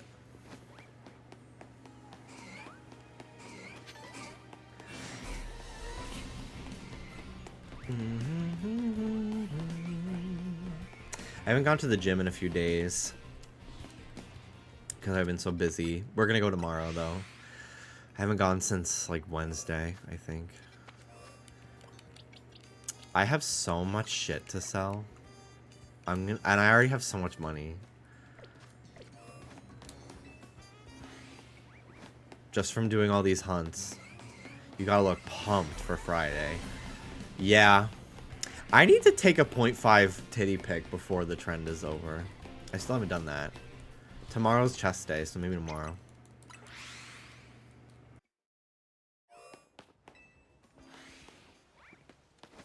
But yeah, I don't want to like go any longer without going to the gym because I'm probably not going to work out while I'm in New York next week. So that'll be another like 4 days.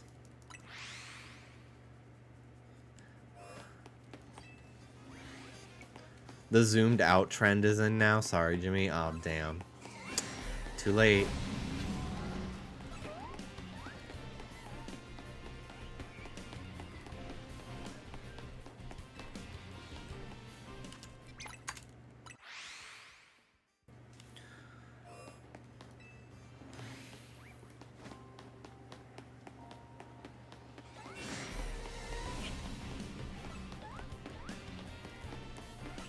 One, 2, 3, 4, 5, 6, 7, 8, 9, 10.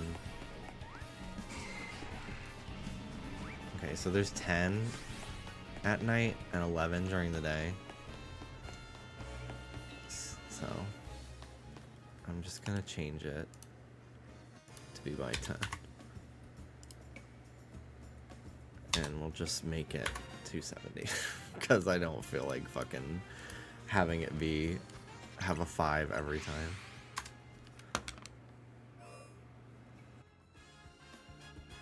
You can be what revives the trend. True.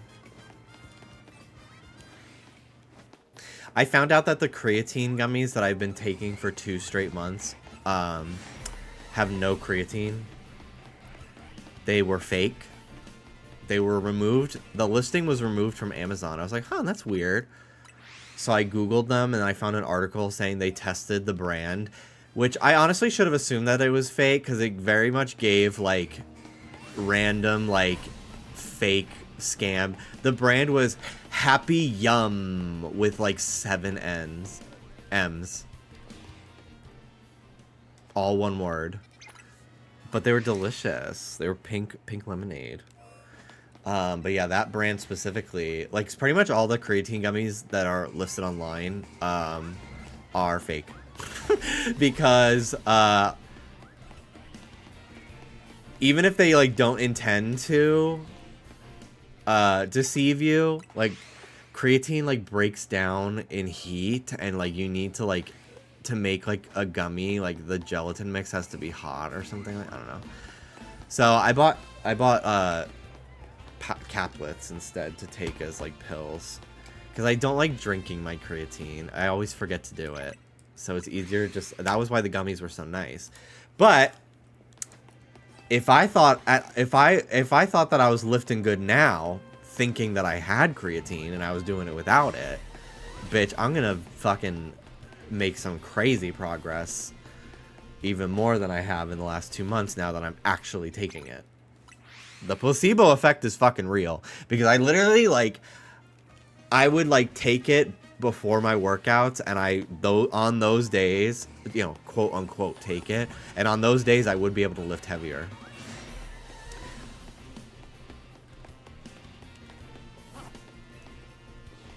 Did you ever have Flintstones vitamins growing up? Sometimes. I honestly didn't really take vitamins growing up at all. My parents just, it was not a thing. Like, any vitamins I got was from food. I probably should have, though. But yeah, I literally don't recall ever actually taking them. The only time I would have them is if I, like, stayed over at a very specific friend's house. We need to bring the curl back. I brushed my hair a little bit. There we go. Hold on. I'm very dedicated to the curl today. There we go.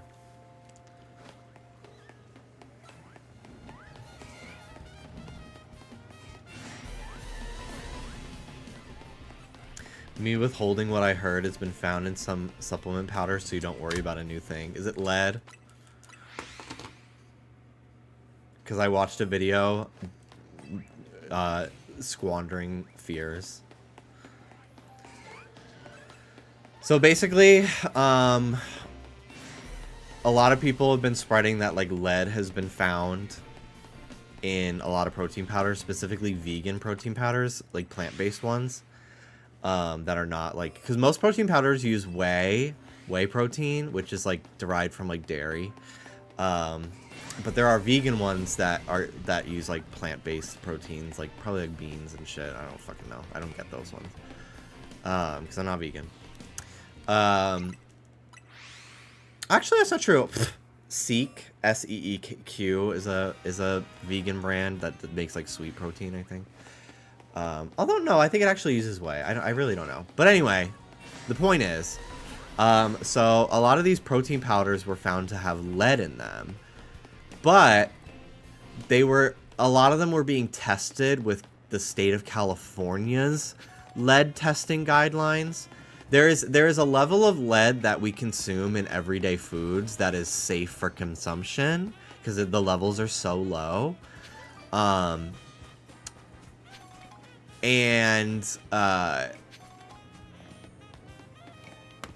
like say the level is here, it's like pretty low for the amount that you can like safely consume to be to not have adverse health effects from the lead.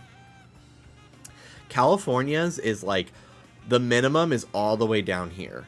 So if you live in California, you may have seen signs before that are like, this being in this area may be hazardous to your health, blah blah blah blah blah, like all this shit. Like those signs are everywhere because like the level of like chemicals that get tested are like so low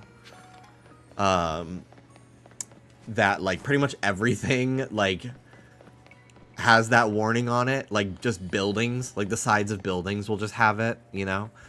So anyway, so these protein powders were tested with California's like lead guidelines, so pretty much all of them came back as lead positive because the measurement was like the minimum was so low. But in actuality, the amount of lead that was in those protein powders was like the same that's in like any carrot from the grocery store. Because they're plant-based protein powders, they come from the ground, the plants come from the ground, and they absorb lead in the soil from just like the minerals in the soil, but then also like environmental pollution and stuff like that. But it's not really anything to really concern yourself with. It's kind of clickbait, kind of fear-mongering clickbait. So anyway, I don't have those anyway, so I wasn't concerned. But yeah, I watched a video of some girl like being like, "Hey, so here's why you shouldn't be freaking out about this. Actually, the Walmart shrimp is a different story. I do think it is concerning." Like, I do think that there's a lot of stuff in our food that's really bad for us. It's tough to talk about any of that stuff because so often, so much of the discussion about, like, the things in our food is, like, a fucking alt-right QAnon pipeline. But, like, the FDA is corrupt. Like, we know this. Like, so's the health fucking shit with, like, RFK at the helm. Like, they're putting nut jobs in positions of power to cut regulations to allow corporations to not have to spend as much money to make our food safe. Like, it's like really ironic that like the people that are the ones claiming that everything is making us sick are actually the ones making things worse and making us sicker. Like it's really like it's a completely, like, ironic... Like, they convince you that these organizations are corrupt in order to take them over and make them actually corrupt. You know what I mean? Like, all the people... It's just... It's fucking ridiculous.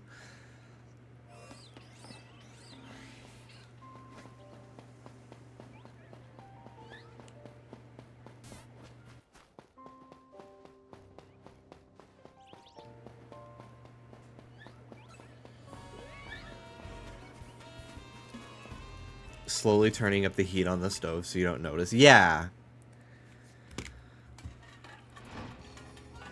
They convince you that this government organization is bad, so that way the people running it get voted out of power, or you know, fucking appointed a position. So that way the people who started those fucking conspiracy theories, who are actually beholden to corporate interest, can take over and cut regulations so that these corporations don't have to spend as much money on testing to make sure their food is safe, so they can maximize profits by not having to test the food. That's why we've been seeing so many more recalls in these last few years, because they're like the things that they're like the FDA is like screening. I think it's the FDA. The things that the government is like requiring companies to test for before they sell food related products now is literally like, I think just like salmonella. Like I like, they like cut it down to just like two foodborne diseases, bacterias, whatever, when there's like so many more. Those makeup wipes that were causing sepsis. Yeah. And like, if you don't know what sepsis is, it's like it's a condition that your body goes into when like a bacteria gets into your system. Like it can be very dangerous. That's why like if you get a cut, like you really need to clean it out, because like you can go into like shock and like experience sepsis if it gets like infected, or like germs get into your body and shit. Pretty sure. Probably talking out of my ass, maybe like 10%, but the point is, at the end of the day, a lot of these people who are the biggest, like, everyone else is sick, are, first of all, the sickest person in the world, who fucking swim in bacteria-ridden waters and get a fucking brain worm that eats their fucking brain. The sickest guy in the entire world. You all are sick as fuck and look like shit. The Tylenol. Ridiculous.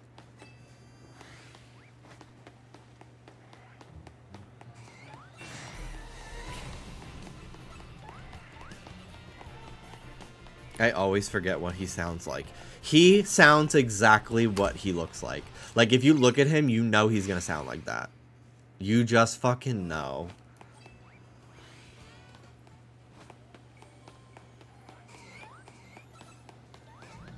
A shriveled raisin. That's offensive to the California raisins.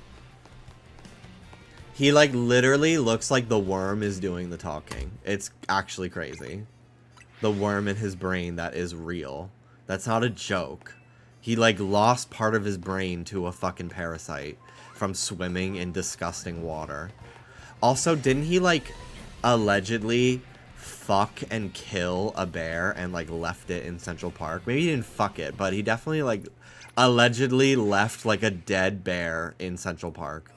And we've just kind of, like, all moved on from that. Well, most of us haven't, but the general public did. That voted for Trump and shit. Allegedly.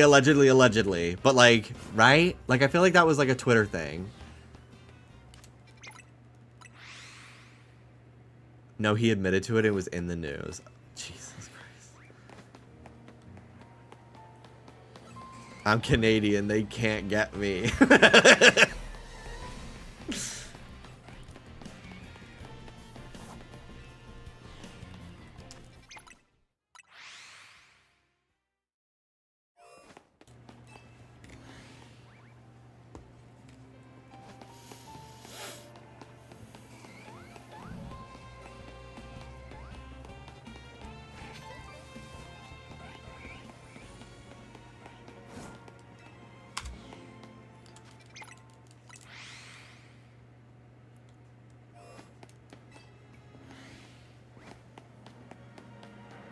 Ugh.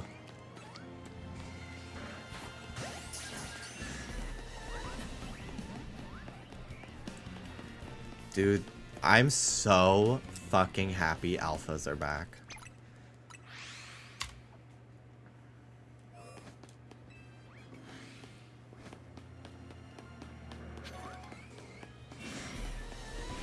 Oh, I have to show you guys something, because I haven't streamed since it arrived. I showed Dallas's chat, but... Hello, Michael. I'll be right back. Ruby's been so good.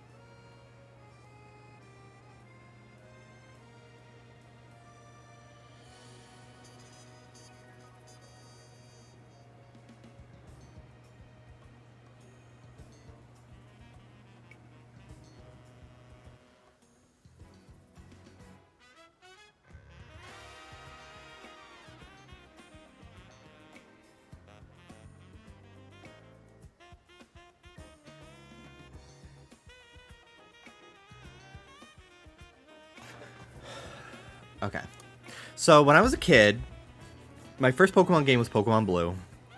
My aunt worked at a Barnes & Noble, and she found a Pokemon Game Boy Color with Pokemon Blue in it on the ground one day at work. Brought it to the Lost and Found. No one claimed it for like a couple weeks to like months. So she was like, okay, I'll just give it to my nephew. So I was given it as a gift. I still have all of it. It had the name Wiener written on it with a Sharpie. So whoever the Wiener family is, thank you for changing my life by losing something precious. So yeah, I got like really into Pokemon. And then my next Pokemon game that I ever got was Ruby and Sapphire. So I didn't play Gen 2. But I love Johto Pokemon, and I love like the Johto anime and the Johto movies. So I've always, and like I grew up with a lot of the Johto Pokemon being Gen 3 in my mind because of like Coliseum and stuff. But then eventually when I was in like maybe 3rd or 4th grade, my friends' older siblings, who were also like family friends of mine because they were my mom's childhood best friends' children, they were all at minimum 4 years older than me. So they grew up with Pokemon as well, and I actually got into Pokemon.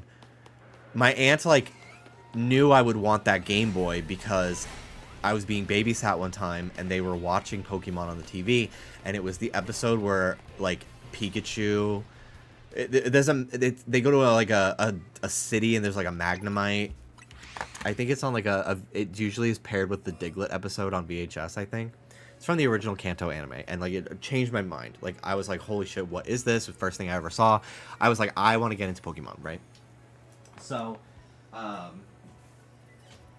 anyway, they were into Pokemon in the '90s because they were like probably like 8 or 9 when at the youngest when it was coming out. So like they were super into Pokemon. So when I was in like 3rd grade, they were like, "Oh, Jimmy, like we know you're really into Pokemon now. Like, we actually want to give you like our old games." So they gave me their copy of Yellow, which still worked, like the save battery and everything. And then they also gave me their copies of Gold and Silver, which was crazy. But the save batteries did not work because that's just something that happened to those games after a few years. The internal battery ran dry, and I did end up actually replacing the battery on one of my copies of Gold and Silver. I've also replaced them on a copy of Sapphire as well, Ruby and Sapphire. But that was years and years later. But anyway, so I really wanted to play Gold and Silver, but I couldn't because those Heart Gold Soul Silver had not come out yet. Wouldn't come out for a couple more years. And the save batteries on those cartridges were dead. So I could really like I would be able to play them, but eventually like my progress would get lost. So I really only ever got as far as like Goldenrod City in like a single day of playing. And I just kind of like accepted that for a while, which was a shame. I did actually rent Crystal from Blockbuster as a kid, but it was like a one night only rental, and I kind of didn't understand what was going on because it was like so. I was like old enough that I like knew what I was doing in blue version, but I had a guidebook for that, and like it took me like 2 years to even like get to the Elite Four. So I was a little bit confused by Gold and Silver, but I loved like something about like the brown bedroom in the beginning of that game is like so so like nostalgic to me because that's like really all I was able to figure out how to do when I rented Crystal back in the day. But anyway, my grandmother, she loved to go to, it's garage sales, but we called them tag sales. So she loved to go to tag sales on the weekend when I was a kid, and like throughout like her life in Connecticut, and she would just like ask, like, do you have any Pokemon? She'd be like, do you have any Pokemon? Because she has an Irish accent. And they would literally just like show her whatever the fuck that they had that could possibly be Pokemon. She brought home a lot of Digimon magazines and shit. A lot of Beckett Pokemon magazine issues were found. Then shoe boxes full of old base set cards and stuff. Very rarely like a toy. Although one time she did bring like this big ass fucking Typhlosion figure. It was so cool. But it was mostly like shoe boxes full of cards and like Beckett Pokemon magazine, right? One time I got a Pikachu pillow. It was really cool. But yeah, one time she got this book, and I'm gonna show it. So I got this book, and it's this. It's Pokemon Gold and Silver, Pathways to Adventure, and basically what it is it's a novelization of the game with screenshots. So it's like, it was the beginning of another beautiful day in Newbark Town. The sun was just rising over the sleepy town when in the midst of a dream, Professor Oak was awakened. You woke me up, he cried. Determining what time it was, he got ready to go to his lab. Meanwhile, in another part of town, Taylor looked at the clock in his room and realized he'd overslept. The young trainer was supposed to meet his good friend and teacher, Professor Elm, 5 minutes ago. Yikes, I'm late, he thought as he jumped out of bed. When Taylor went downstairs, his mom handed him his Pokegear, which was just back from the repair shop. Blah, blah, blah, blah, blah. He chose his first Pokemon, Cyndaquil, nicknamed Fire Friend, and just shit like that. And it was so cool. It had screenshots. And yeah, it was just awesome. Taylor's excited to meet his idol, Professor Oak, who's the world's foremost expert on Pokemon research. So yeah, this is how, and like it ends at after you beat Lance. And I never read the Kanto half because I didn't have that one, because I got this literally from a garage sale. But there is a Kanto half, which I'm going to try to track down because I never got to read it. But yeah, so this is how I experienced Gold and Silver as a kid. Like the story. So this is where all my nostalgia is for Gold and Silver. Is really this book. And then eventually when I got to play them years later when I fixed the battery and, you know, emulators and stuff.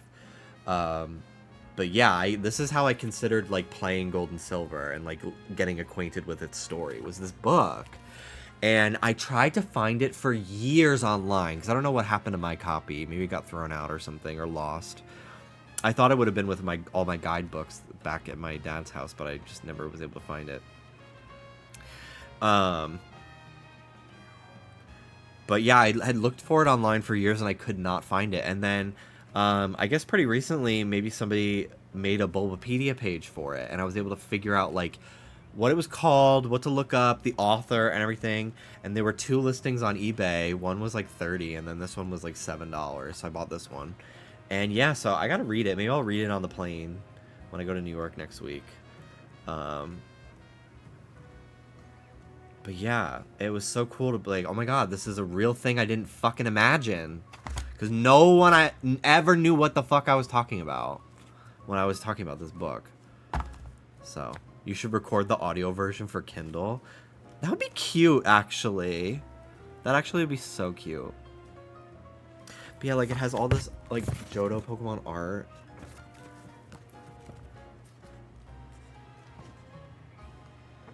It's a really cool book. And it's like half like a storybook, half guidebook. Like it tells you like where to go, and it's like, oh, and he found an item behind this tree, and it's really cool. It's amazing.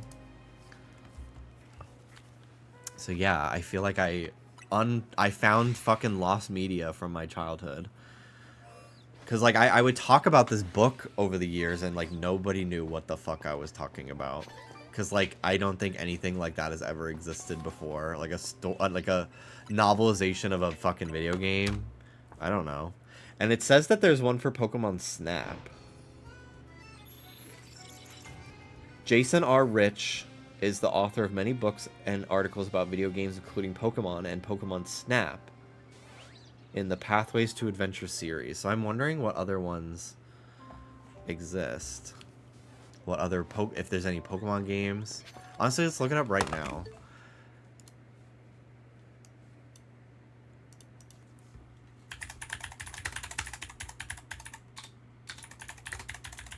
Pathways to Adventure books.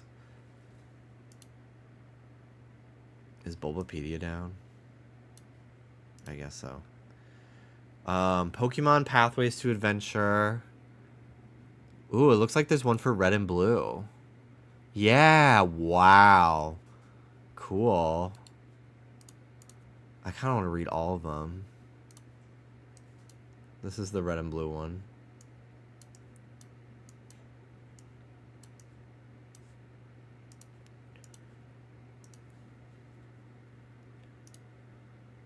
Pokemon Pathways to Adventure. The Journey to Cerulean City and Beyond, Chapter 4. Yeah, here's a Pokemon Snap one. Wow.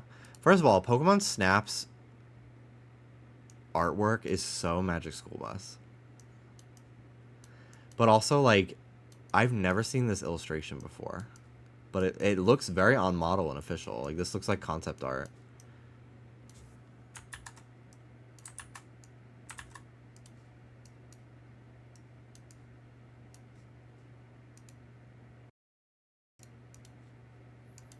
So cute.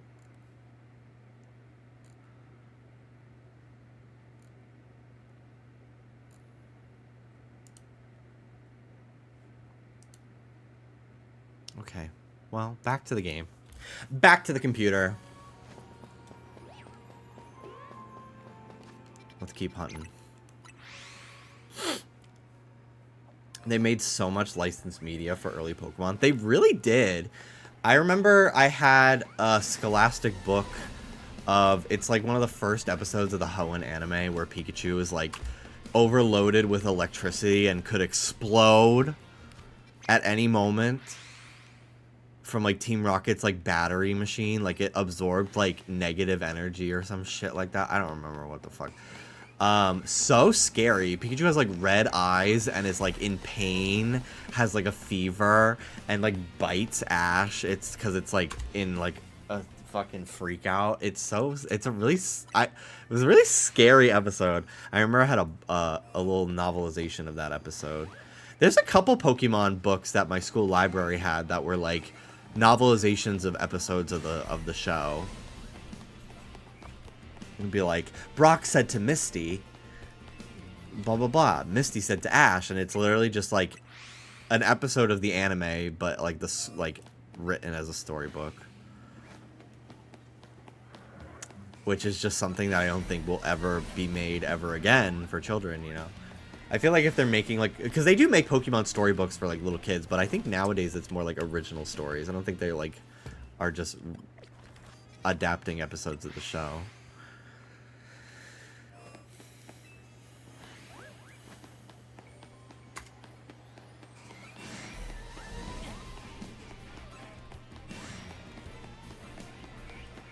Alright, we'll get to 1,000 for Scyther, which should not take very long since I'm counting by 10.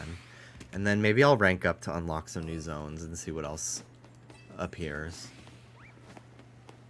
Because I really want Helioptile for my team.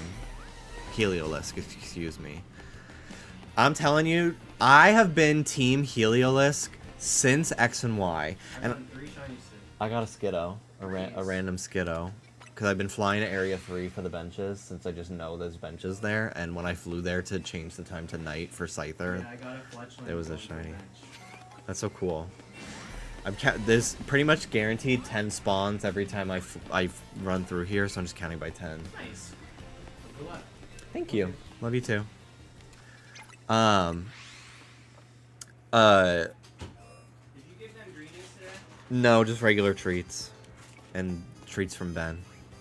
There you go, buddy. There's your greenie. There you go, buddy.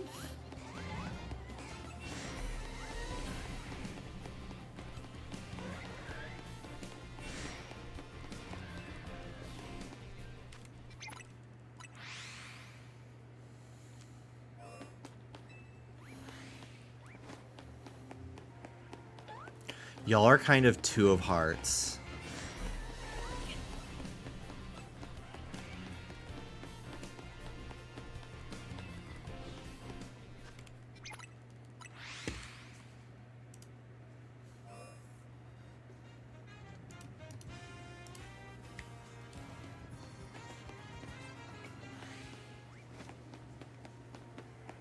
Whoa, whoa, whoa, whoa.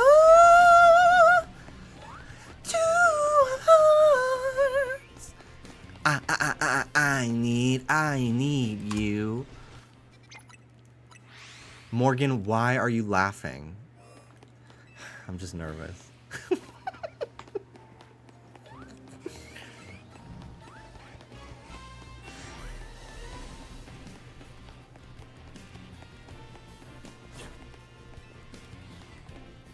I love the Chris Evans Knives Out sweater. Thank you. I gotta grab my tit when I laugh for the rest of the stream. How you doing, Gamma? What was I gonna say? I was saying something before Dallas came in. Oh, I was talking about Heliolisk. I have been a fan of that Pokemon since Gen 6 first came out. And I feel like nobody gave a fuck about it because they were all into all the Mega Evolutions and shit at the time. And then suddenly when everybody saw, when Sun and Moon got data mined and we found all of those run cycles that went unused for like all of the Pokemon, and we saw how like, first of all, it runs like a real lizard, but how silly like Heliolisk's run cycle is. Suddenly everybody came around and gave this Pokemon the time of day because now it's fucking performing little tricks for you. Bitch, I was early adopter on Heliolisk, I gotta say.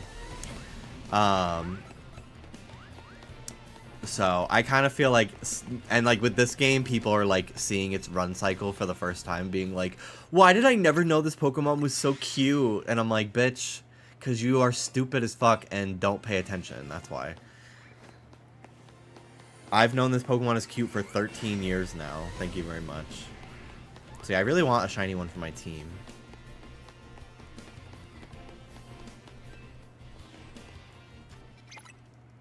Mind you, Salazzle walks the same. Does she really? I thought she crawls. But I've actually never used one in a game where it follows you, at least. Oh, never mind. I might be talking out my ass, too, you know. I was picturing different. Tatiana being woke and standing up for Mystique while everyone was being mean and as fuck. Season 3 is also, like... There's so much transphobia on Season 3 specifically. It's pretty fucking crazy. Like, specifically in Untucked.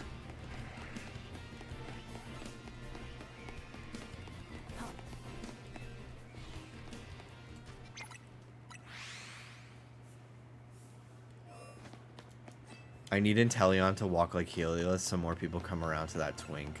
I will never like that Pokemon. For a variety of reasons, many of which I'm not going to share on stream because it would be mean. But it invokes the likeness of people in the world that I don't really want to think about. And I would not like to be mean to them because I don't think they deserve me saying that about them. Ruby! Come here, baby girl! Tookie girl! No barking, guys. Come on.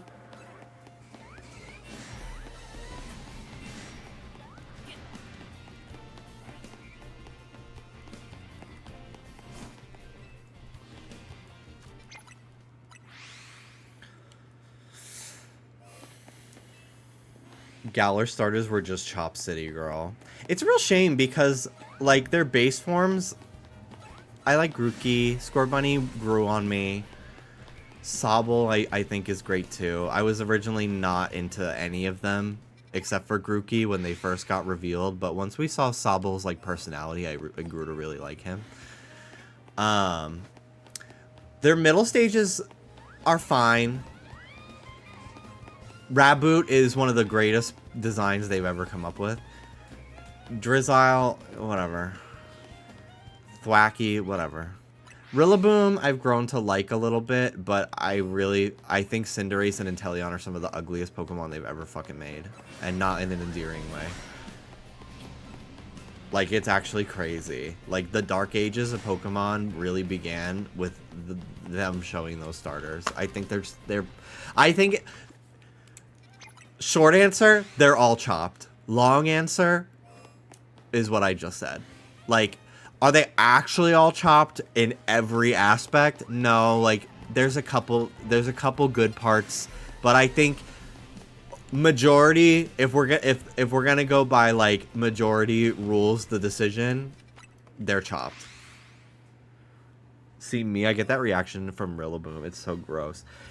I don't know why it doesn't bother me that much. I always thought the drum was stupid. I kind of wish it didn't carry a drum around.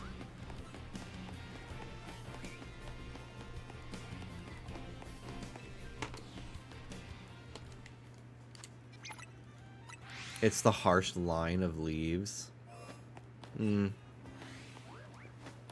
know it's everyone's favorite of the three because it looks the least humanoid. See, I don't mind a humanoid Pokemon. There's some of my favorite Pokemon just happen to also look humanoid, like Blaziken. It's not the reason why I like them, but I do not mind a humanoid Pokemon. I just don't like when they're ugly.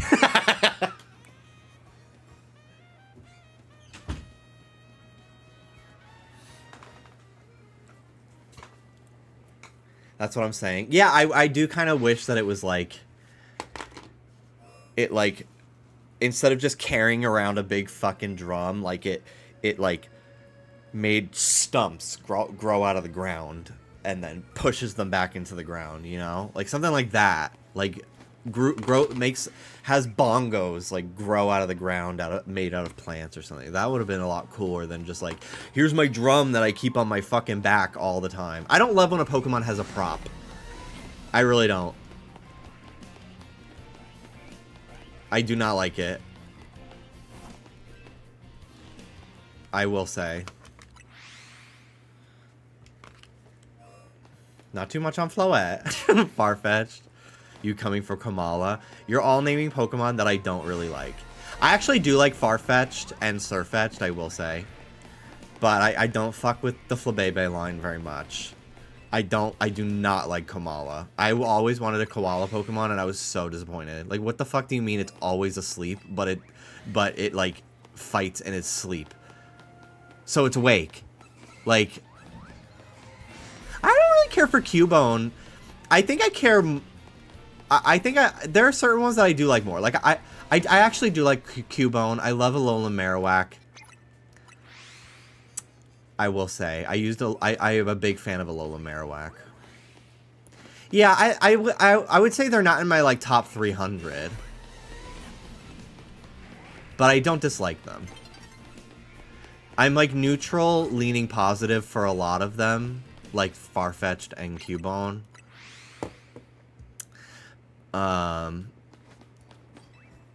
Yeah, I don't like a Pokemon that's, like, multiple either. I don't like Phalanx. I don't like Dugtrio. What about Machoke having a Speedo? I don't love that either.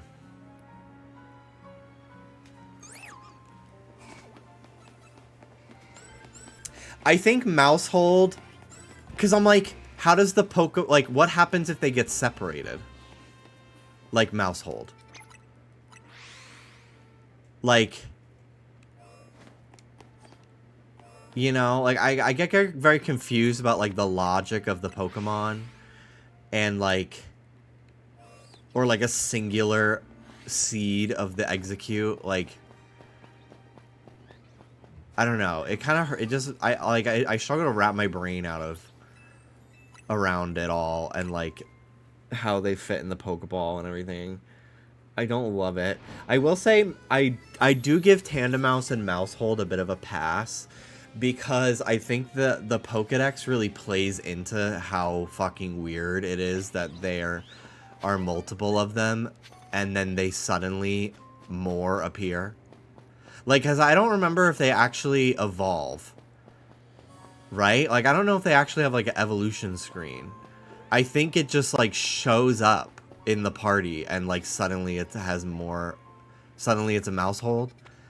I think, like, the Pokedex really plays into the weirdness of that Pokemon, and I think that makes me like it more than just, like, Dugtrio being 3 Diglett, and they all go to the Pokeball together, and I don't know.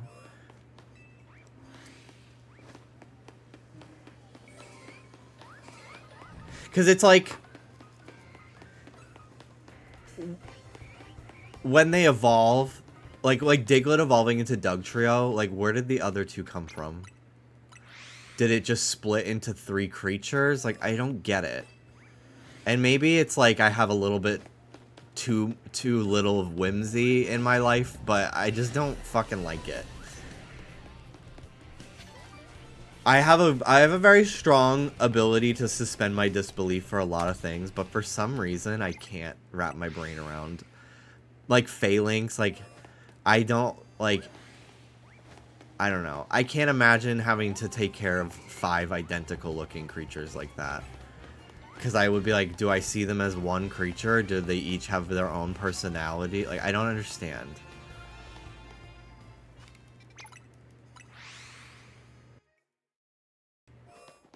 You sound like a hater right now. That's my whole thing. I kind of do sometimes get into hater mode. And I used to be very ashamed of that aspect about me, and then now I just realize that's where I'm at. Sometimes I am just a bit of a fucking hater on specific things. And you know what? That's okay. That's okay too. Hating is valid. No, it's kind of hot. Is he on X? Wait, is he on X? I like your outfit today. You're handsome. Thank you, Huntober. I have these. Let me get them. I'm hiding my pile of crap from you all. Ha ha. Ha ha ha. I got corduroy pants. These are like a olivey green. They don't really look it on camera because of my lighting. And then I got these ones too. These ones I love.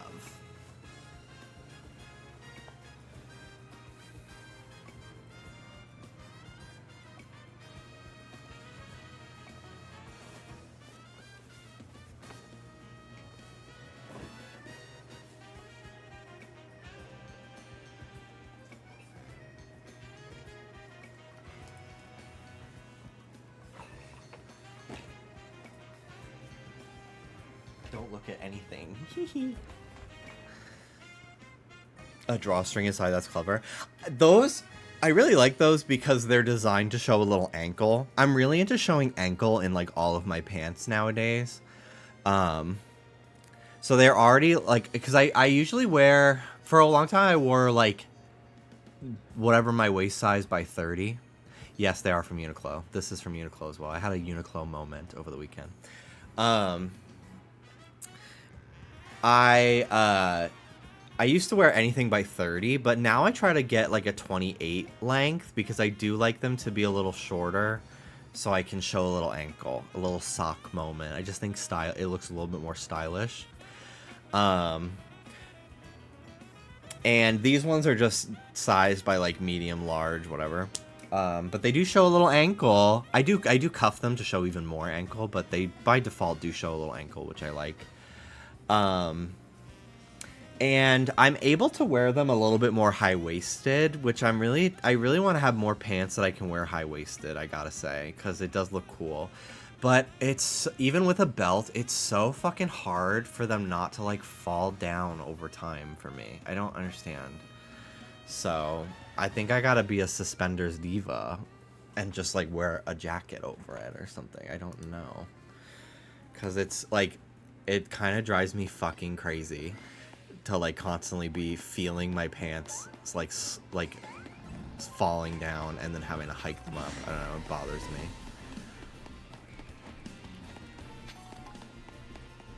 I wear suspenders under my shirt. That's smart. That is smart. I love that you have options. Yeah, I usually try when I go shopping if I can afford it. I usually try to buy, like, I'll take, like, one item. Like, I went to the dressing room and I was like, okay, I'm going to take this one in a large, and then I bought a dark gray one in extra large to the dressing room. And then I was like, okay, so whichever fit I like more, I'll just, like, put back the large and get 2 extra large, or put back the XL, get 2 large. But I actually, so for the pants, I went with large over medium.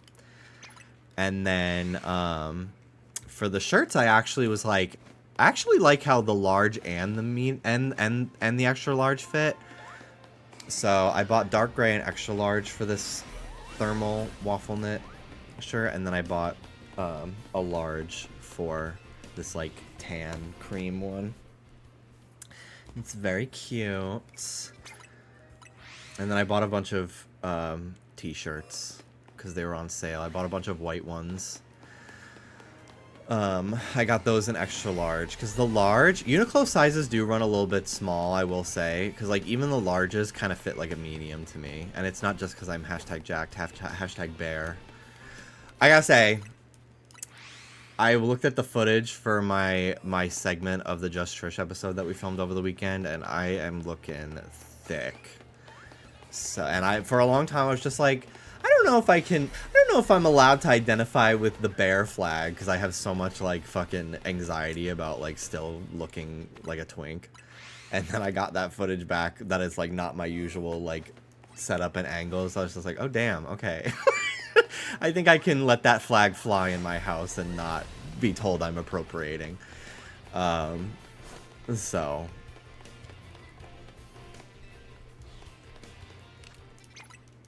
But yeah, I bought my heritage. I bought some white XL just t-shirts from Uniqlo because I just love those shirts so much.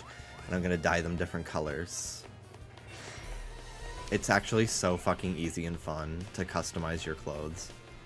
Because I'm always so annoyed that, like, these brands that make clothes that... Like, I will say, the Uniqlo, their clothes can sometimes be a little bit on the pricier side. I think it's, like, a good, like, mid-range pricing. Like, there have been times where I was like, I can't really afford this. But there's never been a time where I've been like, this is breaking the bank. Like, say, like, I don't know. I don't really know any other, like a Banana Republic kind of vibe, or like a Vineyard Vines. Like, those are just, like, those are clothing brands that I'm like, absolutely not. Like, that's so expensive. I don't even know if those are even still around. Even Express. I only would ever shop at Express if I got, like, a 50% off coupon to my email. But, yeah, Uniqlo, I will say, I don't feel bad about shopping there and, like, spending a little bit of money there, because that shit lasts forever. Like, if I could still fit into the clothes that I bought in 2017 and 18 from Uniqlo, I could still wear them. They have not deteriorated after many, many years of washes and being thrown in the dryer. That is some quality fucking clothes. So I don't mind spending a little bit more on stuff from there, because they do last. But yeah, they did have a sale on shirts over the weekend. They were like $14.99. So I got a few, and I love how those shirts fit, but they don't really have, like, a very wide range of colors. It's a lot of, like, slate blue, like gray, white, black, navy blue. And I just want like a nice like forest green and like a nice like wine red, you know? Like a berry. So I'm gonna just dye them myself. So I got a bunch of white ones. When the body dysmorphia gets murdered by ocular proof. It really was that. It's very complicated. Like, I was talking about this with Dallas yesterday. Like, it's very complicated because I grew up being very thin and very insecure about it. And now that I am beefier and, like, a little on, like, the chubbier side, I, like, have never been more confident in my body. And, like, love myself. Like, I feel very sexy. And love how I look. But I have gotten, not like crazy, like I don't get like a lot of hate mail, but I have gotten like a couple instances of people like trying to put me down for being heavier, in like comments or like DMs from fucking weirdos and shit. And like, those don't offend me because I'm like, thank you for like silencing the voices, Diva, by telling me that I'm fat. Like, you mean that I don't present as a twink anymore? Like, wow, it's actually healing. But like, my brain, like, I don't get offended by their comments or insecure after getting those comments. But like, the idea that like they're trying to hurt my feelings does kind of get, like, that is what kind of bothers me. That's like, why are you trying to hurt my feelings? Like, why are you being a bitch to me, you know?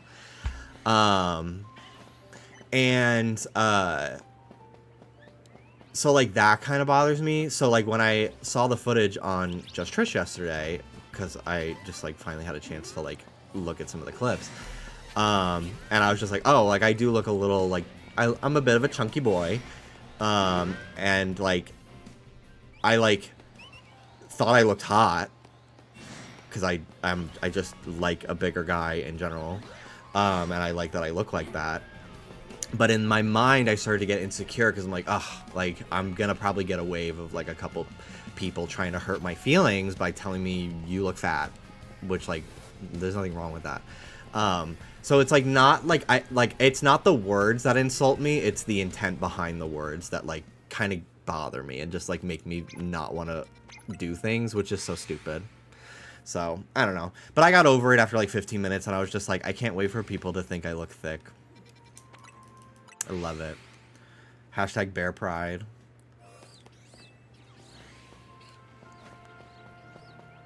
I forgot to change the time.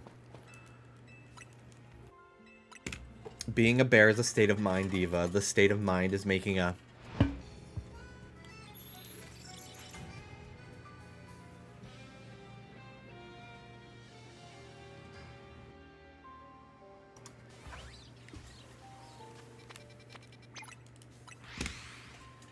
Oh, I totally forgot I have these. So, for Just Trish, they were gonna do like a with a guest or something. They wanted them to open Labubus, and Oscar had a bunch of these really cool custom Labubus made. This was like April when Labubu was like first taking off, I think, or something. But it just did not end up working out for time things or something. I don't remember why. It's not really relevant. But so Oscar's just been sitting on these Labubus. This is clearly a Lafufu box. Did I make the bear face IRL? Honestly, I don't even know if we had an opportunity to take photos, so I don't remember.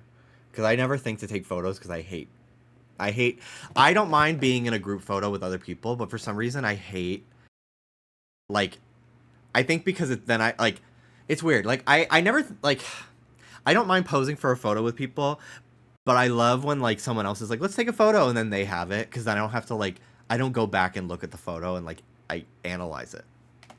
Like, it's like, I take it and forget it. Like, if somebody comes up to me and is like, can we take a photo? Like, absolutely. But I'm not going to go up to somebody and be like, can we take a photo together? Because I know I'm going to be like, I'm going to hate how I look in the photo. But like Dallas took a photo of all of us at Horror Nights and I thought I looked great. Because it wasn't my photo. and it wasn't on my phone, so I couldn't like go back and look at it 50 times and like pick myself apart. Do you understand what I'm saying? Like I'm not like, absolutely, if you want a photo with me and you see me in public and something, like I'll take one. Like it doesn't bother me. But like when we had our Halloween party the other day, I had no interest in taking photos, like myself. But if somebody was like, Jimmy, let's get a photo together, I was just like, absolutely. Like, you know what I mean? Because I just was like, I don't feel like fixating on like taking the angle just right. Like I love like having the lack of self-control. Like I like the control is taken away from me if somebody else is taking the photo, and it allows me to like just let it happen. Anyway, so here is a Labubu, and they were all different, so I have no idea what this one looks like. But I wanted to open it on stream, so shout out Oscar. There's someone who he commissioned to make. Oh my god. Oh my god. This is so not what I was expecting. It's like a cow. And she's gotten acrylics. Oh, I wish it wasn't so bright in here. Here, let me turn my... Wow. Okay, Diva. Love the nails. Okay, I'm gonna go put her on my shelf. I don't remember who the artist he was that he commissioned for these.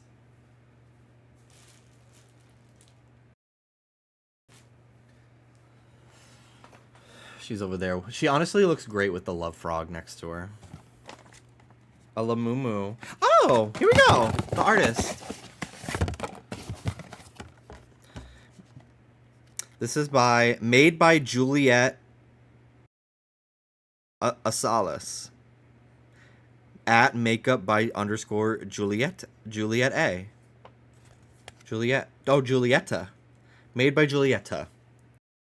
Thank you, Julietta, for making those, even though I was not supposed to be the recipient of it. But it's so cool. There was one that was like leopard print. That was really cool too.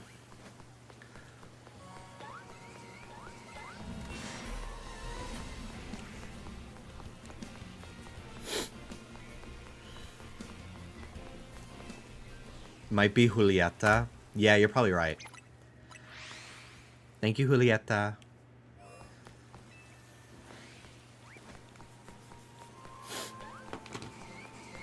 Love a business card. So fucking serious.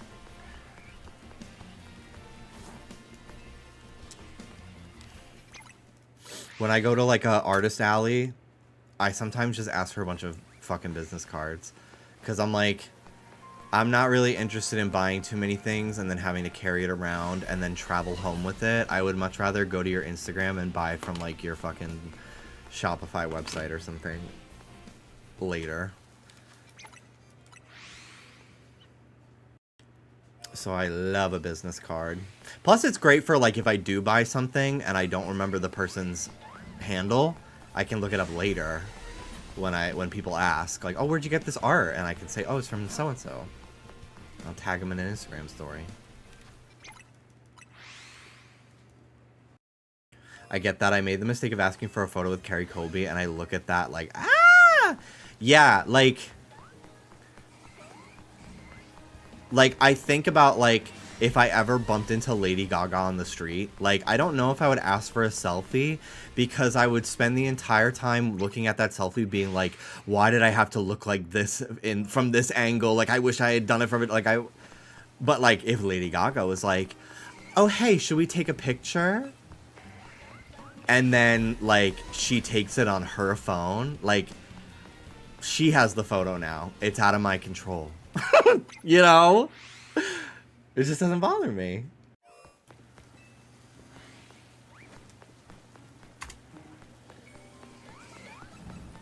I'd be in tears. I know it's not gonna be good. Yeah. The concept of Gaga wanting the picture for her. Maybe she listens to Just Trish. Is that so shocking? I don't think so. Maybe she saw the Demi Lovato episode recently. It was like, oh, this shit's kind of tea.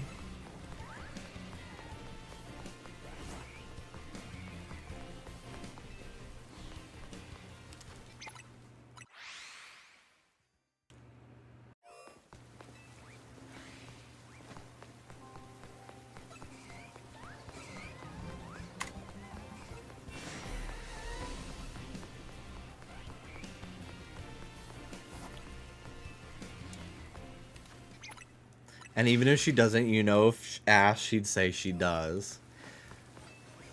I, like, in my mind, truly feel that Lady Gaga would come on the podcast if she has the time. I'm, like, so serious about it. Trish has some good guests lined up for the next few weeks.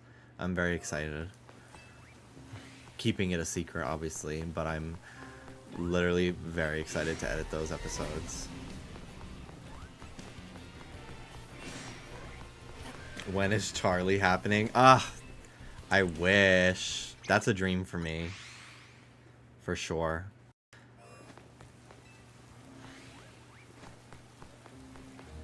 Allie and AJ said they want to come on TikTok. I have no idea when that's going to happen, but I saw they posted a TikTok last night. So I would love to be there for it because I want to be like, I love you both. Specifically, AJ, I love Stevani so much. Steven Universe forever. Yeah, so they talked about Allie and AJ on the podcast a few weeks ago, Trish and Oscar.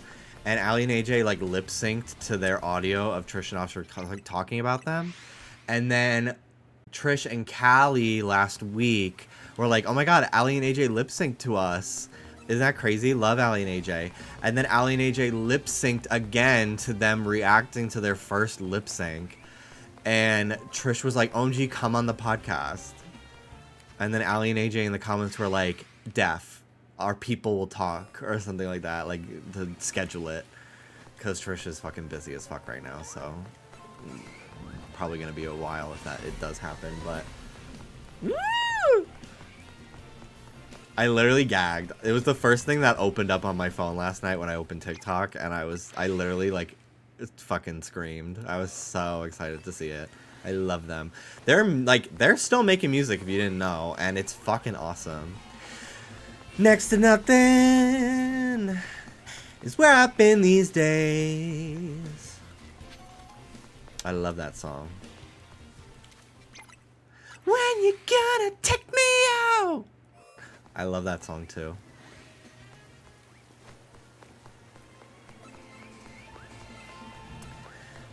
Their song Next to Nothing, Dallas always says he was making me laugh the other night because it came on in the car and he was like Luigi driving around in Mario Kart World to this song. Just cruising, and he was just like emulating and going like, oh yeah. And he was just making me laugh.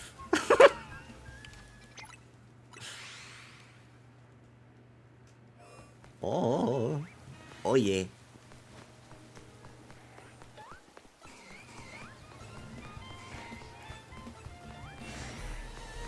Dallas is so funny. 9 out of 10 times, I love that he's always a character.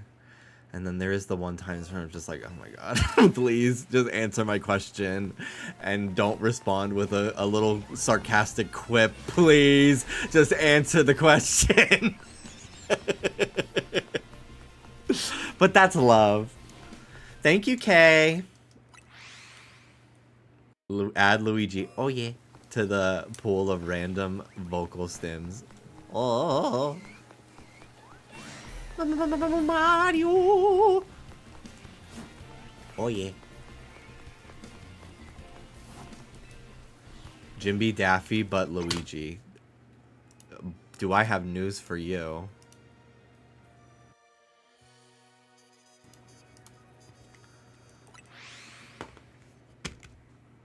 And we have Goofy as well. I think they're all different tier emotes, though. I don't remember. I love getting to the point on Twitch where I just make the same emote, but different characters. Because honestly, that's more fun to me than, like, how do I portray this emotion? Like, no, I just want stupid-ass pictures that I can pay to have made and exist. The Lisa Simpson accident is actually one of the most beautiful miscommunications that has ever occurred in my entire existence in life. For those who don't know, I was commissioning Mel to make this emote for me, and I sent them that Lisa Simpson meme as a reference image, and I was like, do something like this, but as me. And then I don't think Mel saw that part or something. I don't remember what happened. But Mel just sends me pixel art of Lisa Simpson doing that fucking face. And I loved it so much that I was like, okay, so I'm going to pay you for that one and then also the one I actually wanted. So now we have two.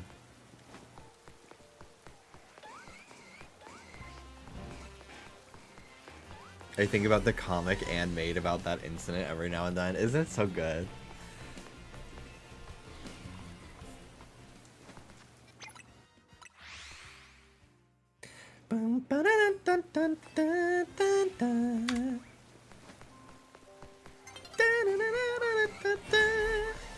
I've been singing the Lumio City theme as I fucking do things around the house for a while now. It's just so fucking good. There's some great arrangements of it in this game. I'm so thrilled. I'm really... I feel like I exist in my little bubble of people whose opinions I actually care about, which is my Twitch chat and my friends. I've been, like, kind of gagged finding out that, like, there are people that do not like this game at all. Like... It's so weird. Like, what? Like, what could you possibly not like about it?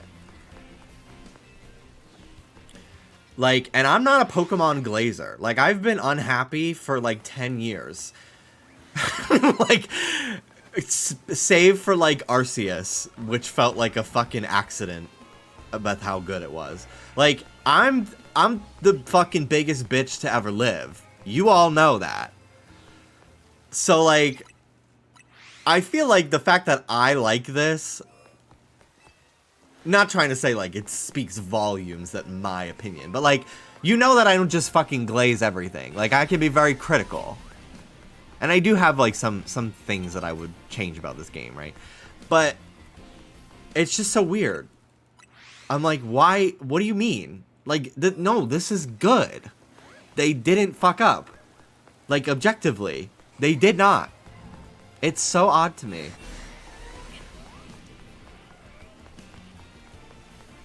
But I think part of what is making this game enjoyable for me too is I'm kind of like, I'm like making milestones for myself too by like shiny hunting, which I will say like does add to the experience for me. And so like maybe if I wasn't shiny hunting, maybe I'd feel like a little, less into it. But I'm like, why are we being so fucking critical of this? Like, where was that energy from the general public with Scarlet Violet that, like, was actually bad, you know? Because, like, if they don't keep going in this direction because of, like, vocal assholes, I'm gonna be so annoyed. My only critique for this game is there's too many skirts. Oh, everyone I know that wants to wear skirts is like, what is this fuck-ass half-and-half bullshit? My conspiracy, it started with gender unlocked clothes. Grifters are gonna grift. No, I think you're really onto something, actually.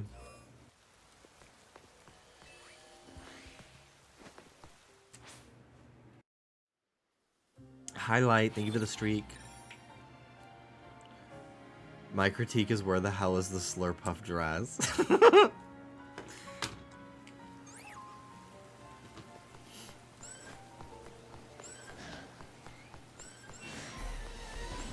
I just spent 80,000 hours killing this fuck-ass alpha venipede, and then the fucking day resets.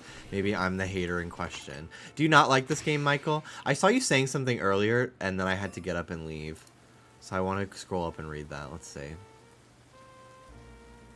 When Jimmy is a hater, he's a boss. He bossed up. When I do it, I'm a bitch. No negative connotation about being a boss. Lots of negative connotation around being a bitch. Okay, well, I will say, when I complain about things, they're real problems. And when you complain about things, they are manufactured instances of stupidity. Oh, it's a Nikki clip?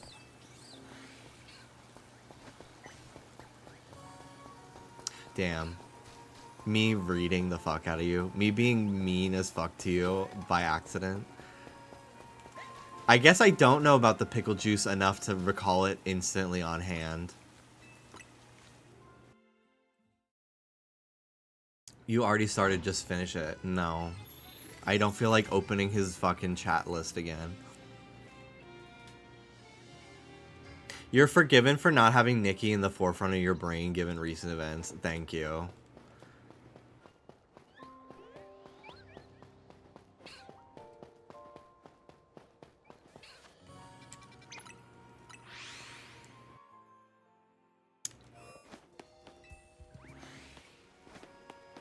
I am a Nikki fan, although I'm not really co-signing any of her recent behavior, and I have not been streaming her music in quite a while. I also didn't love Pink Friday too, I will say.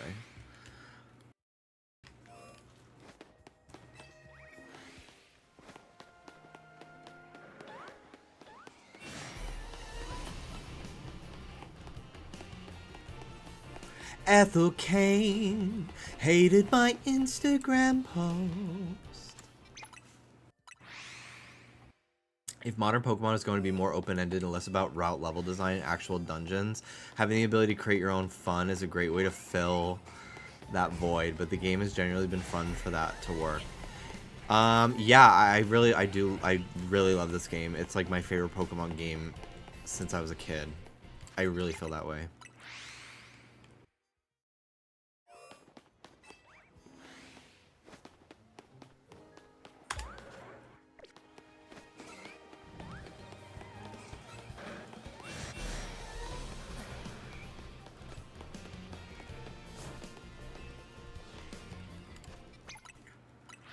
Are the characters in this game boring? Not the ones that I've met so far. And apparently I haven't even met the coolest ones.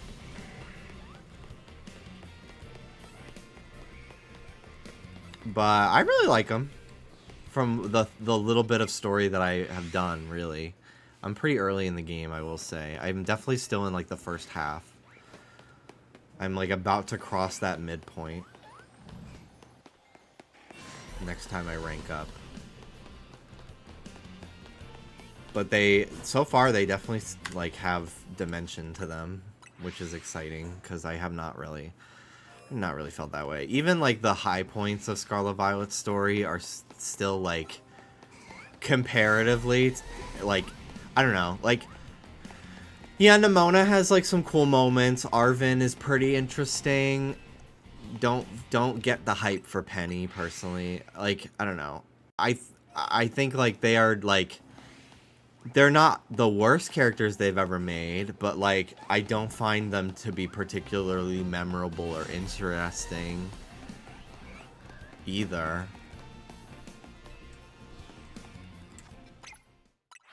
I honestly don't think that they are like fun to interact with at all until the Area 0 section. They are no ends and lilies for sure. Exactly.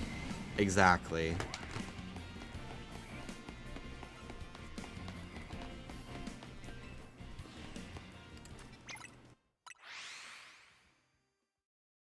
I only love Arven. Yeah, I do think Arven is like probably the most interesting of all of them. To be fair, Lily's a tough one to beat. That is true. It's true. N as well.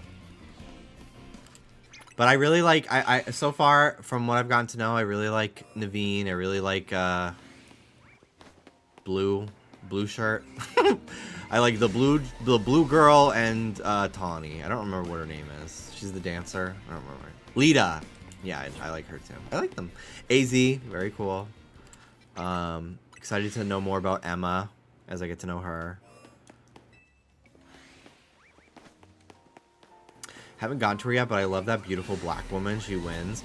Yeah, I don't know who anyone is talking about, but Dallas keeps saying, like, yeah, there's a new character.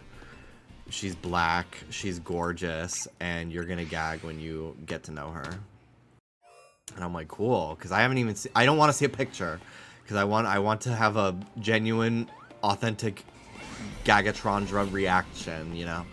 But yeah, like, there's so many characters I literally, like, don't even... I have not even met yet.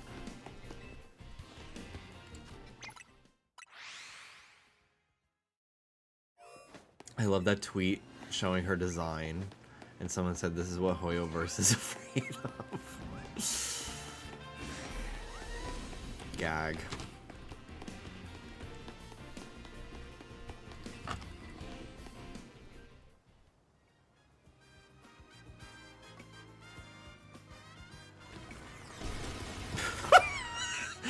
That is so crazy.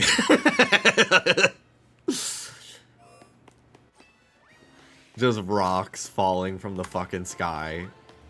Not hurting me because I'm behind a fence.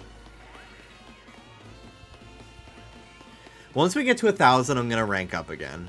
I'm gonna need a break from this little hunt here. Must have been the wind. Very that. Shout out to all the people who want to play as just a girl, just transfemming the boy protagonist just to get Tawny. Literally, fuck Urbane. I've been seeing, like, Urbane fan edits on TikTok, and I'm like, this is forced. Like, I don't believe you actually like this character. Like, you are just, like, you're literally, like trying so hard to, like, small bean this fucker. Like, no one likes him. No one fucking cares for this guy. Tawny, however, I'm like, oh my god, Tawny, like, slight girl, love the coat.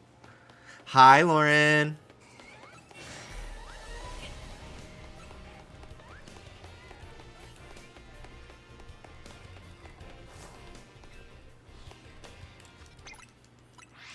Urbane is my boyfriend. Damn. Aim higher, diva. I do like that it feels like the characters in this game, just in general, though, are also, like, all, like, at the youngest, like, 18 or 19. Like, they all live on their own in the city, and, like, Lita talks about, like, getting a scholarship, or her friend, her roommate getting a scholarship. I'm like, a roommate? That's crazy. Like... It's cool. Like, I really feel like I'm playing as, like, a young adult in this game versus a fucking school kid like Scarlet Violet. And I don't mind when Pokemon has you playing as a child, because it is, at the end of the day, a game for children. But, like, I don't think kids need to always play as children in games. Like, I love Pokemon Coliseum when I was in first fucking grade and I was playing as a 17-year-old. I didn't feel like that wasn't me. I was like, that's me. I still saw myself as that character. Plus, I kind of like when the protagonist is at the youngest, like 15, because I'm like, I'm sorry. I find it really hard to believe sometimes that this fucking 10-year-old is getting into all these really crazy situations. Like, I sometimes just don't believe it. To have, like, the problem solving to take down, like, the common sense and problem solving skills to take down a criminal syndicate when you're 10 years old versus, like, a 15-year-old.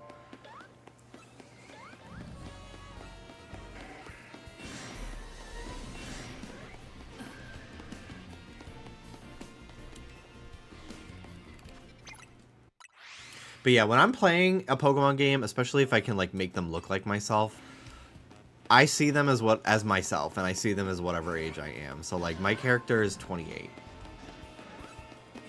Like I like literally just see it as me running around this game.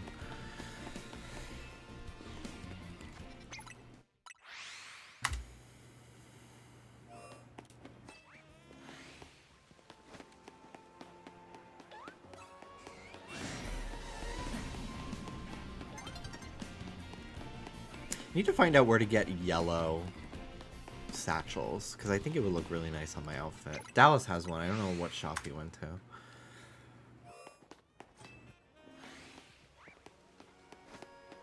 Me when I'm 10 and Maxie says I walk like a bitch.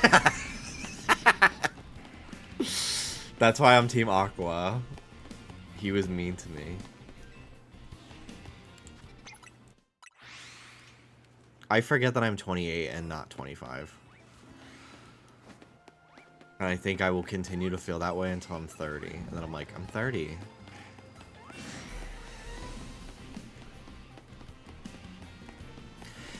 I think I talked about this the other day when I streamed on YouTube, and that one person was like, why are your mannerisms so different than when in your old videos? And like, I was really nice to them, because I was like, I'm gonna give them the benefit of the doubt that like they are just very well-meaning and trying to figure it out. But literally like the next day when I was like just with my people, like my regular wetsies, I even like that night in the car with Dallas, I was like, I wish I just told them to go fuck themselves. Like, fuck you. Like, first of all, let's use some fucking common sense. I'm almost 30 years old. And you're telling me, wow, you're different than when you were 14. Like, who isn't? Who isn't? Who isn't? Are you nuts? Are you stupid? And then, on top of that, it, like, triggered me because when I started to, like, allow myself to be, like, more effeminate and, like, the way I am now in my videos, I remember getting so many fucking comments that were like, why now that you're gay are you like forcing this gay fucking act and everything? And I was just like, you dumbass, I was faking the straight voice and I can't believe you bought it. Like, it's so great. So annoying. Like, I've been this way the whole time when the cameras weren't rolling. Oh my god, it like drove me nuts. I was like, the other fucking thing was the fake. It just, I literally, like, I wish I could have reached through the screen and fucking Bart Simpson strangled them. Like, it drove me nuts. But I was very sweet, and I was like, well, you know, I was closeted back then, and like, this is how I've always been, and blah, blah, blah. But like, I honestly wish I didn't give them that, and I just told them to go fuck themselves. Quite frankly.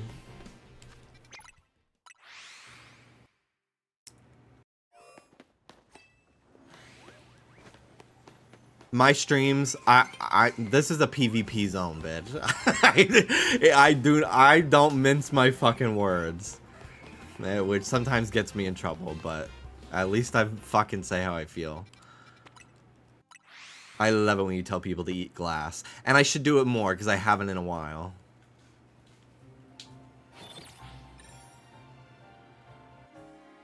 Wait, the way you said I can't believe you bought it kind of ate. Can you clip it? Did you clip it? Did someone clip it? When this VOD goes up after the stream, somebody go back and clip it.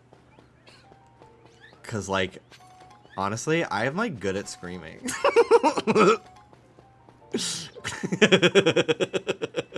Because, like, why do I have a good scream?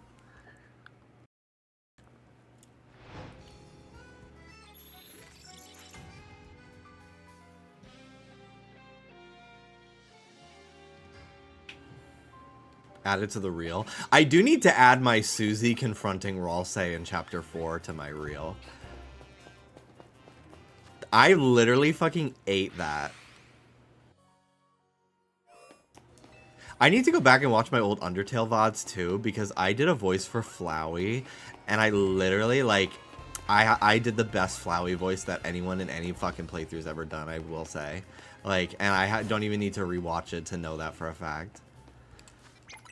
Especially, like, his endgame dialogue. I, like, changed his affectation every time he changed his face. I fucking ate.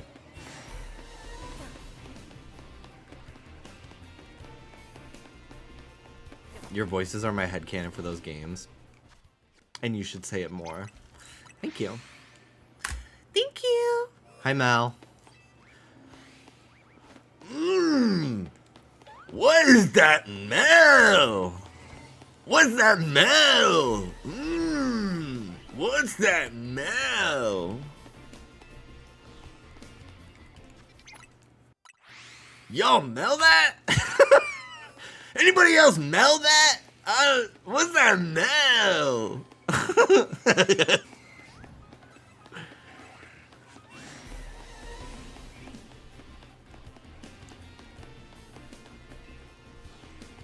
Literally, why does that get me? Because it's funny. And we're all stupid ass people. Not your best, TBH. I'm the streamer. Thank you.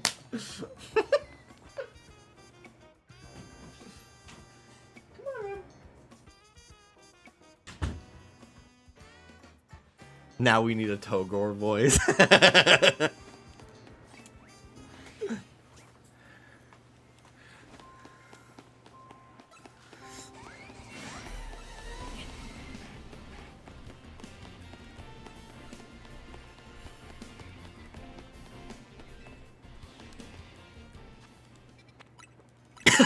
Mel, you, they, them, me. Oh my god. We were out to dinner and Mel, like, was quoting me. And they quote... It was so... Okay. So... they were quoting me, talking about them. And... when they were quoting what I said, they used... she, her pronouns, like as though like I misgendered them in like the quote. I don't know how to explain this, but Mel was like, yeah, and then Jimmy was like, she's doing this, and I was just like, I literally was like, no, I did not, I would never. Like, hold up, no. I literally said they, them, and like, I don't, and like, it wasn't like Mel was trying to be like, Jimmy misgendered me, because like, it didn't happen. It was almost like they were like, we were around like new people, I feel like, and I don't know. I took it as like, they were like, almost like a little nervous to like, use they, them pronouns. I don't know. But I was like, no. I don't know, I just don't care, I say anything. I know that now. But I did want to be like, no, bitch, I'm the cheerleader here, and if you tell me they, them, I'm gonna use them. Especially about someone that's like my friend, you know?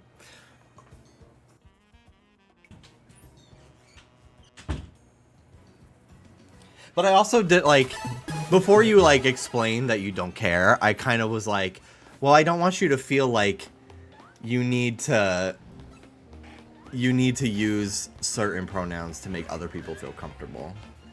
So I was like, if you want they, them, you're gonna get it.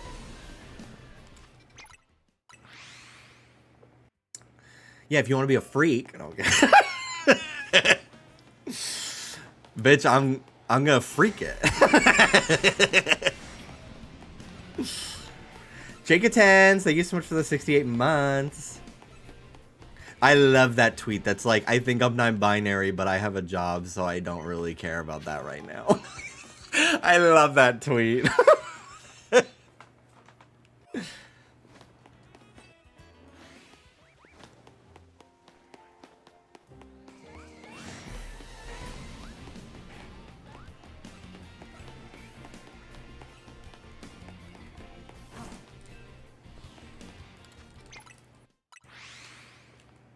I use he, him. I don't want anyone to use anything other than he, him. Unless it's for the bit and it's funny.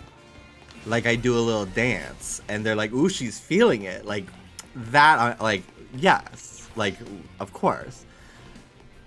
But yeah, I'm not interested in... I do see myself as like like a little bit non-binary. Just because I just don't like, gender's just not real. And I like don't think of myself as anything really.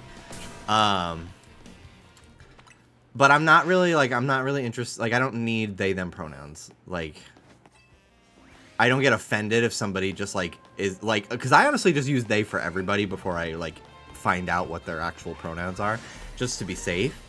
And if somebody does that to me, I'm not gonna like correct them. But I literally like, I'm like, well, I don't really care, like he him, because it's what I've had my whole life, and I honestly just like it. I don't know. I don't connect with other ones.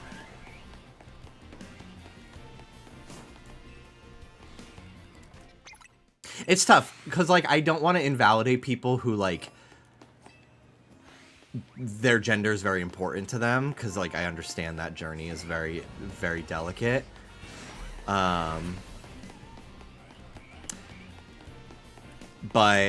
to like, I really like, I love the mindset of like queer people from like the 60s to the 80s sometimes, of like, I don't fucking care about any label.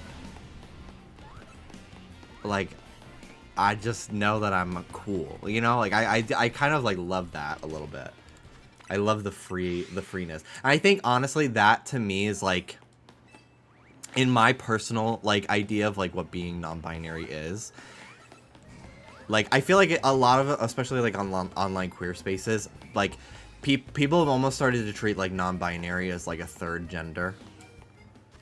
Which is crazy.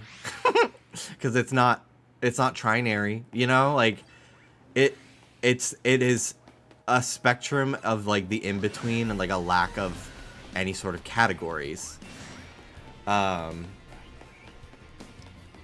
Which I find,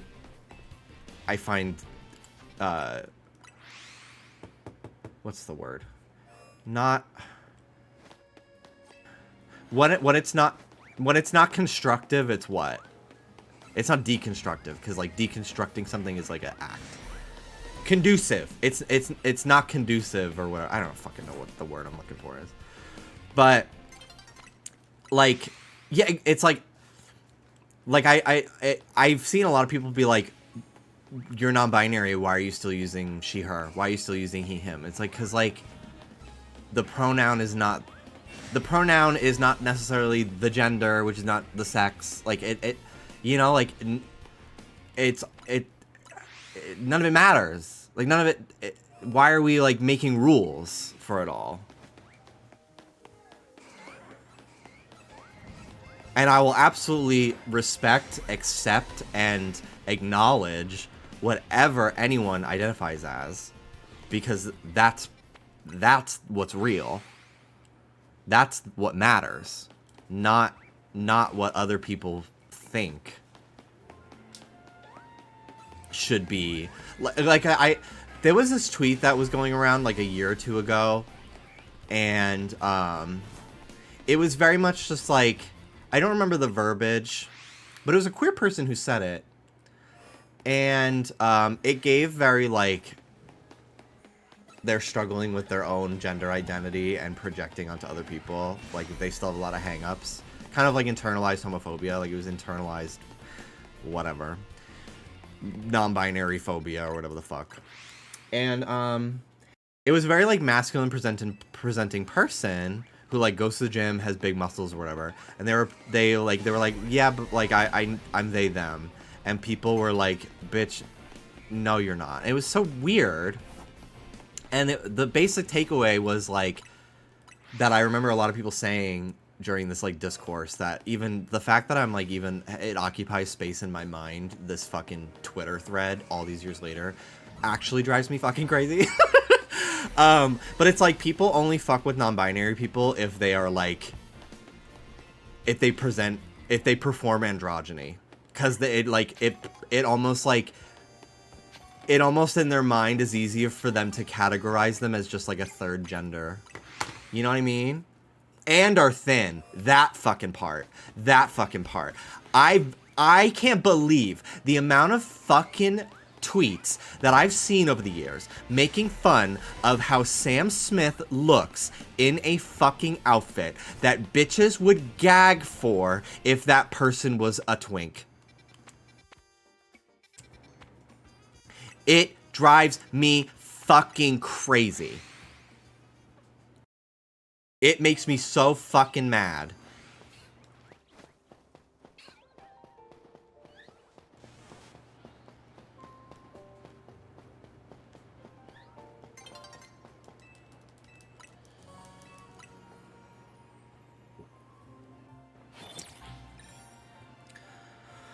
But yeah, at the end of the day, I consider myself a man.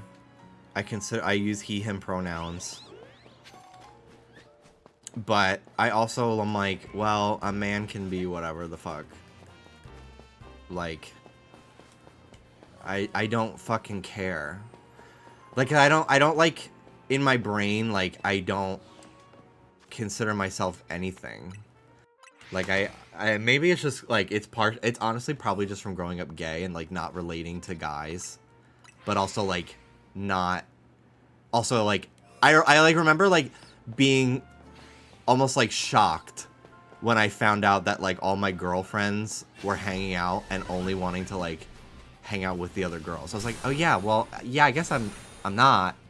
But I just thought, like, I could still hang. Like, I thought I passed the vibe check, but, like, I totally understand that they didn't want to. But I was sad that I didn't get to hang out with them. You know? Like, it's so weird. Because I just was like, well, I'm just Jimmy. I'm like I think that's, I just like that. I don't know, I like, but I also, like, I love, like, I do, like, really find a lot of comfort and, like, satisfaction of, like, presenting more, like traditionally masculine, I guess. Like, I do love going to the gym. I do want even bigger muscles. Like, I love that. I wish I was hairier. Which are not, like, women can have all of those features too. But, like, it's traditional society. Like, to me, that's what I want to look like. And, like, I, like, would probably, if I shorthand, consider myself a man. But, like, in my mind, I'm like, I'm just a fucking, I'm just a being. Like, I'm just a human that operates in my own specific lane.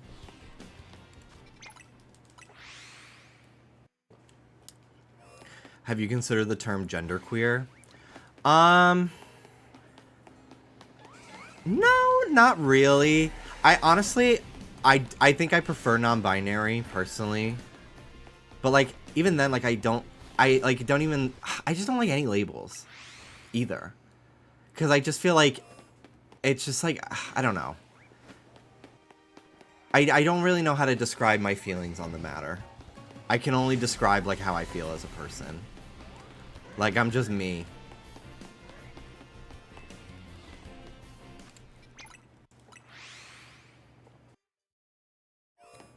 That one that meme that's like, can it be girls, gays, and me? Yeah.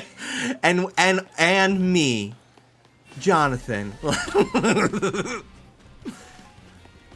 What about girls and gays and Steve? Can I hang out? It's very funny.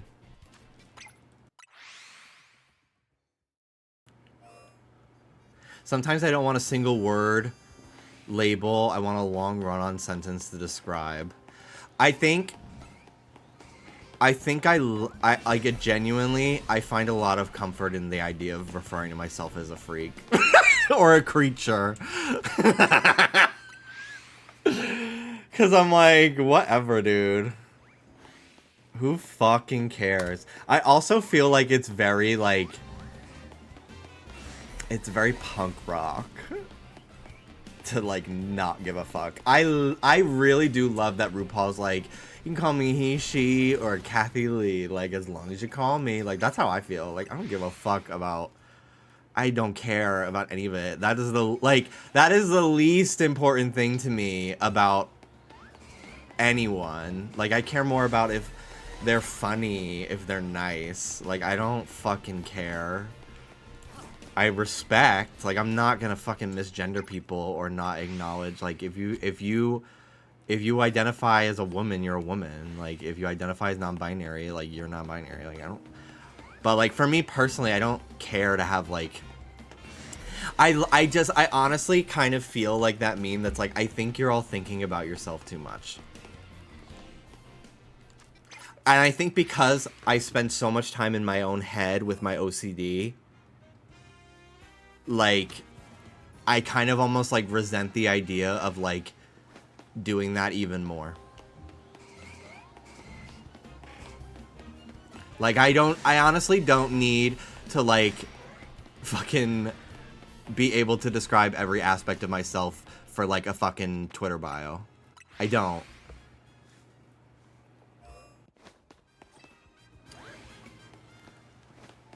Like, because I'm so hyper aware of everything I do and say and think because of my OCD that I almost want at least some aspect of my life to be like something I don't give a fuck about.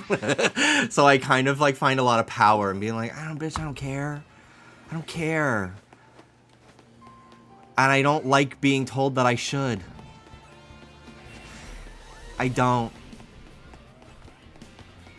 My self-identity gets a little bit quirky at night. Real. I'm quirky during the day and even worse at night.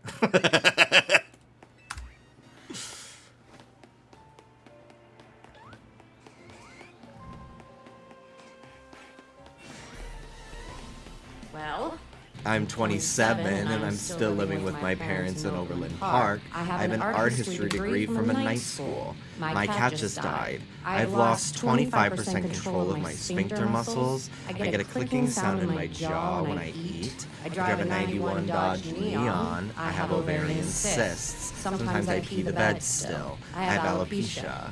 The only man who wants to fuck me is my 48-year-old manager at Pizza Street. P.S. He only has one ball. So I guess better than you. So about you becoming a clicker over the weekend. About that fucking mushroom growing out of your ear. What's that about?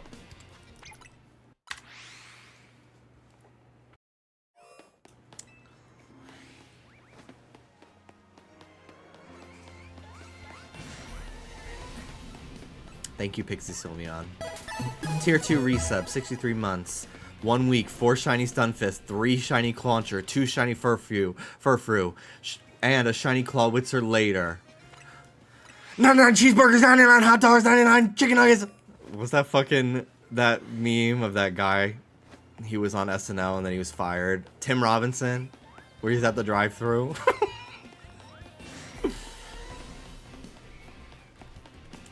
Congrats on the 8K, Lizzie. Thank you for that 59-month resub.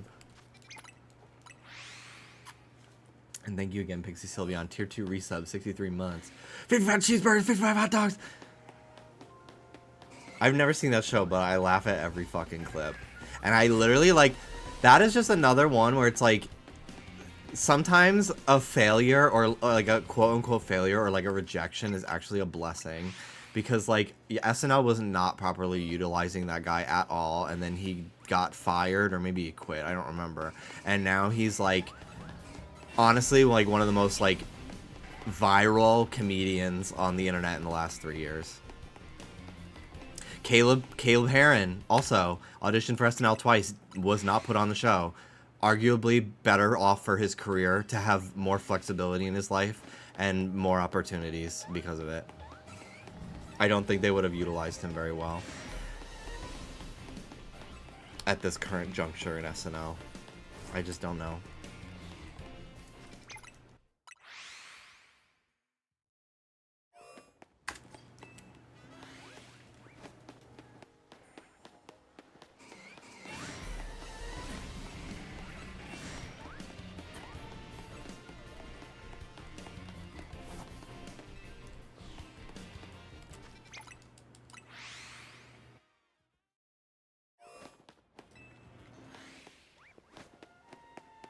I mean it in the most endearing way. Is that the guy that looks like a middle-aged woman?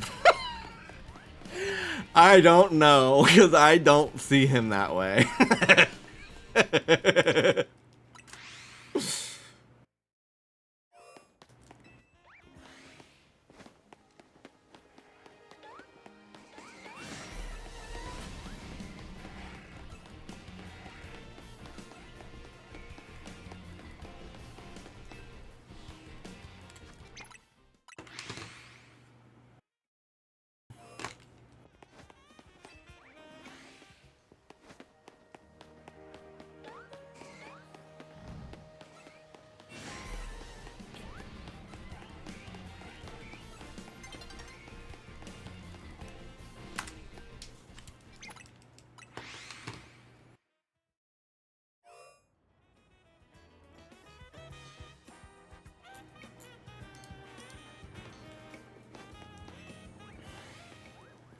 Hello, other Ruffles.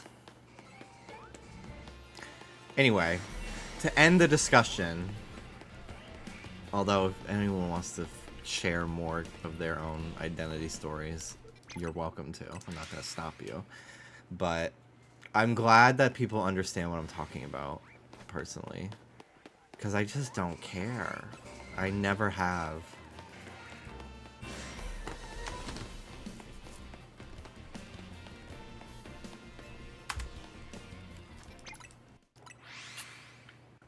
TLDR, be who you are. Be who.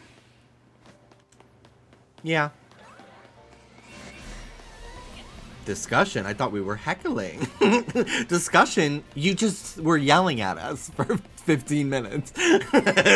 What are you talking about?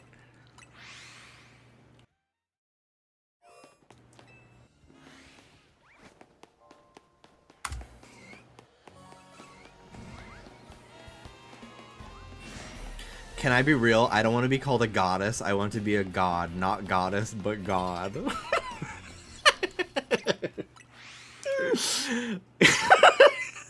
That is so specific, and I live for that level of awareness about yourself, I will say. Good for you for knowing that, whatever that means. And in the name of the Father, the Son, and the Holy Spirit, amen to that, sister.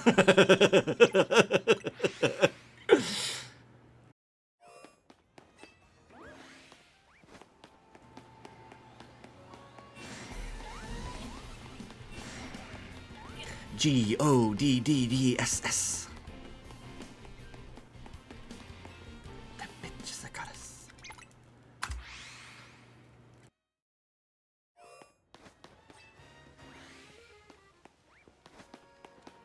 I've been doing really well about strengthening my back for my posture. Now I need to work on strengthening my neck.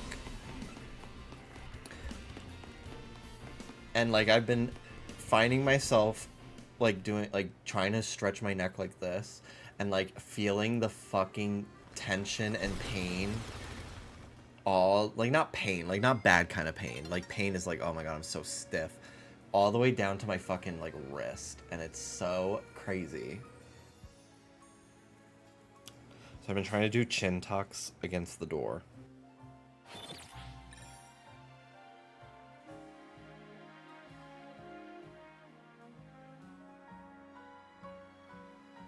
$20 seconds.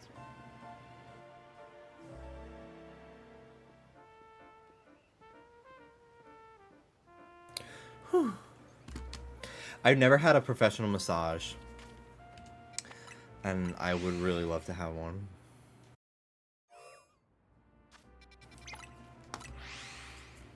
You show up on stream someday with a tree trunk neck. A beefy neck is one of the most attractive things in the world to me. It's actually crazy. I did buy, it's like, now that I was never going to use this at a Planet Fitness because I don't want to look like a fucking insane person.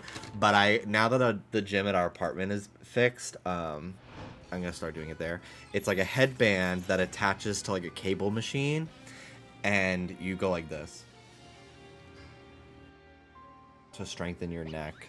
And I have a pretty much all my back pain is related to like my neck and my trap muscles. It's where my muscle spasms always show up. So I bought that to help with that, and now I finally can, like, do that in privacy. Because I don't want to look like a fucking maniac. So, I might fucking go down there tonight and do that. If I can find the strat, because I've since lost it since buying it. Because I lose everything. Because my life is in shambles. It's actually not. Just my room.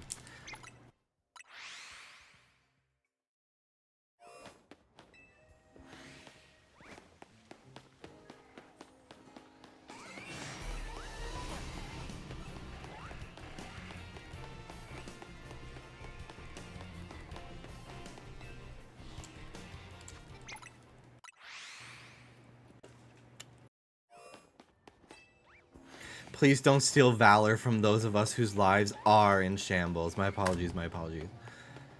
Beefy neck. Rugby players. I do think, like, rugby players are all attractive, but I have no interest in watching rugby videos like my TikTok keeps showing me, because I just imagine, like, how painful all of it probably is. Like, I have no interest in roughing it. It literally looks horrible to me. I don't even want to watch it. No, I don't want to be trying to run away from you while you're fucking pulling my pants down. Or tackling my fucking stomach. No. Ew. And I know there are gay rugby leagues, and I'm sure that's really great for them. And I love the selfies from the players. I have no interest in partaking in that whatsoever. I went on a date with one. He made me watch one of his rugby matches, and I was like, They are sexy. If you love a thick leg, they've got them. Me looking at beefy men, the algorithm. Okay, fitness influencers, sports. Oh my god, it's so true. The amount of fucking straight gym bros that, like, have their own fucking gym bro culture that is, like, inherently misogynistic and, like, anti-queer is really fucking annoying. I hate getting their ads on my feed and their fucking posts. I hate it so much.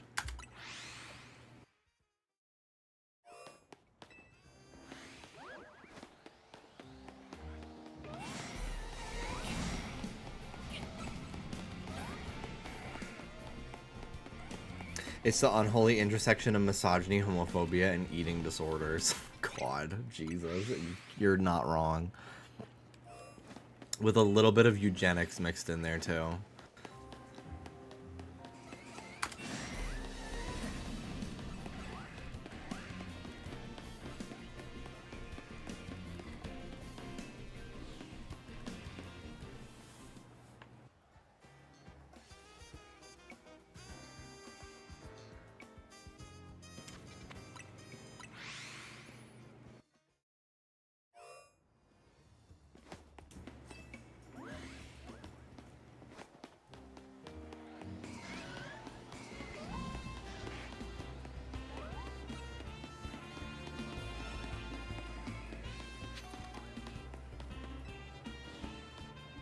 Hey Jimmy, off topic, did you ever pull Monado and ZZZ? Yes, I did. I had a bunch of pulls from when that game first came out that I got for, like, pre-installing it or whatever. Just like the launch campaign. I just never used them because I got Lycaon and whatever other men were in the game at launch. And so I used them and I got them. I did a 10 pull and I got them. And I will go back to that game someday, but not anytime soon. I barely have time for a lot of the games that I said I wanted to play this year already. But yeah, he's so hot. I love his big pillowy fucking tits. I love it. I do love Genshin Impact. I think that is a game I do genuinely really enjoy playing when I am, like, get into my Genshin mode again. It's just been a while because I just have been busy and shit, but there's a new country that I want to explore. That's my favorite part about Genshin is, like, exploring the open world, so I usually wait until there's like a couple countries and stuff that they've added for me to explore. So, because like the last time I played, like they had just added Sumeru. And then when I came back to the game, Fontaine and Natlan were added, so I had so much to explore. So that was cool. So I'll probably wait until a decent amount of Nod Cry is in the game before I go back to it. But I really would love. I think we're seeing a starting point for Genshin of like starting to play with silhouettes that are a little bit outside the norm with like Veressa. I still think we can go further than that, and more diverse skin tones are always something I want.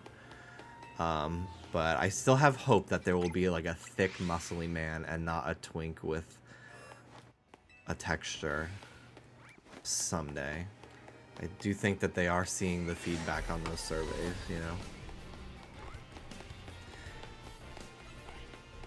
Oh, baby, look up Varka. Okay. I haven't seen the game in a while, so... I hate... Literally, Chrome is a liar. When you accidentally go into full screen mode on Chrome, and it says, press escape to exit, it doesn't work. You have to press F11. It does not work. Escape does not work. At least for me, it's never have. Varka Genshin.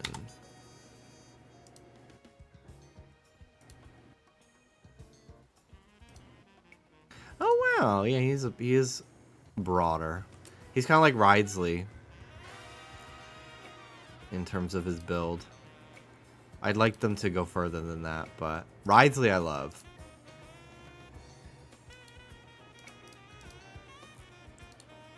But yeah, this guy is cool. We're getting there.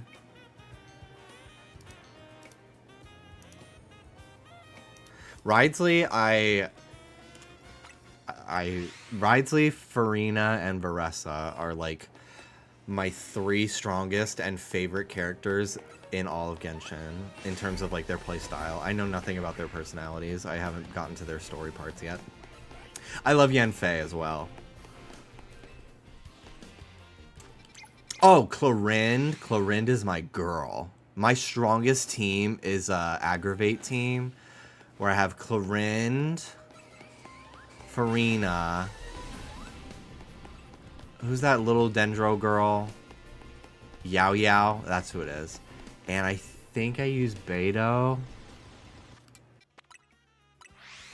Because I have her C3 or something. Build your Kanich or I will start, or you will start to cough.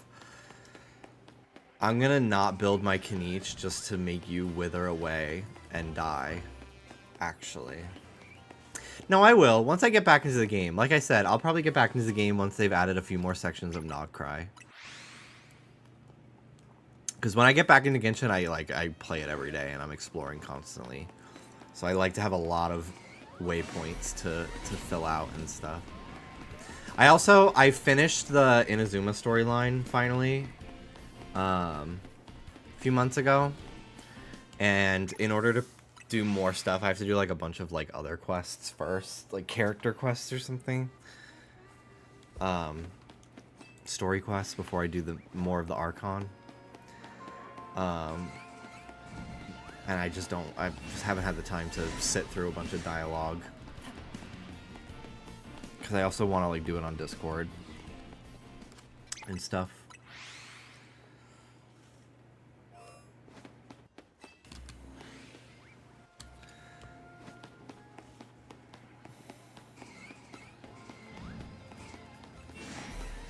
I love Shalonen as well. Big Shalonen fan.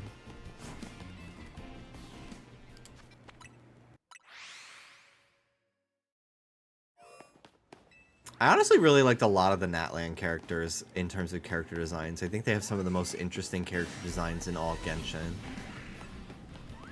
But from what I understand, a lot of like longtime Genshin players were not as into the Natlan character designs because they didn't fit in with the rest of Genshin. And I'm like, you want them to keep releasing the same fucking blonde girl with different accessories over and over? Like, No, like, I love that they're, like, playing with different fashion styles and stuff. It's cool. They're all different countries. I want them to look different. So I love the Natland characters for that reason. They feel all very interesting. How often do Pokemon reset? Every time you fly to the area, unless they're shiny.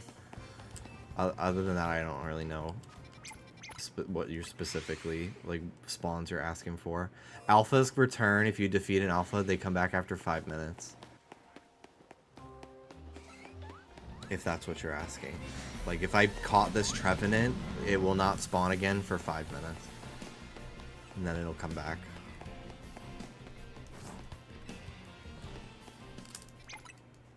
Like 5 real world minutes.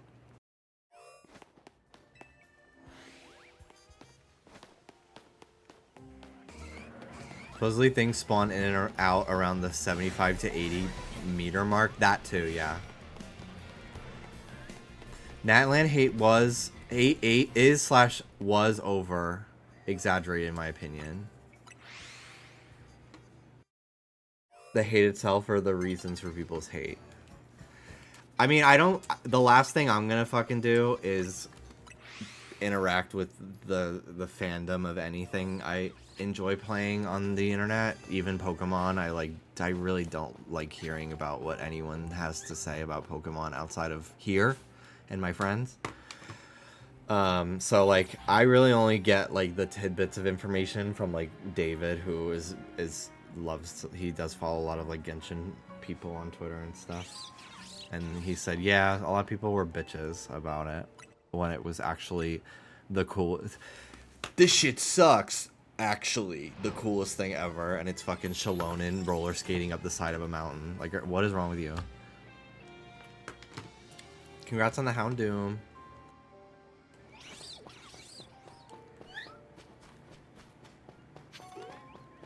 I would love to voice a Genshin character. Or a Zenless character or something. I honestly think it would be even cooler to voice a Zenless character because there's a chance I could be a furry. And that just sounds delightful to me.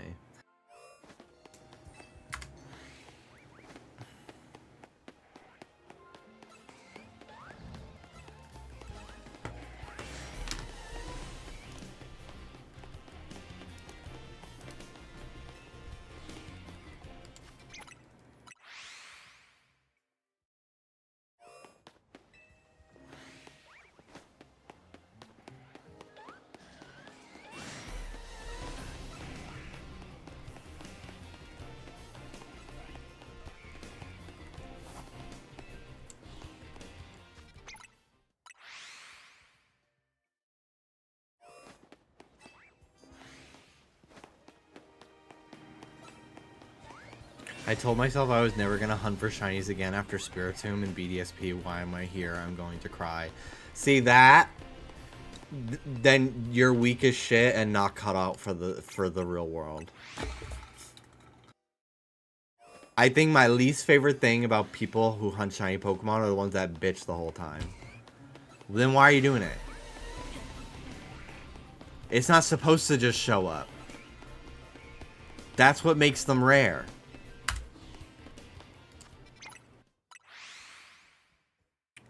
What are you even hunting? 10,800 resets on BDSP was crazy, girl. Well, yeah, hunting anything in via reset in BDSP is psychological torture. I did do a lot. I went a couple thousand for my Chimchar. I did Dialga. I went like in Heart Gold Soul Silver. I did like 16 or 17,000 for Suicune, maybe even more.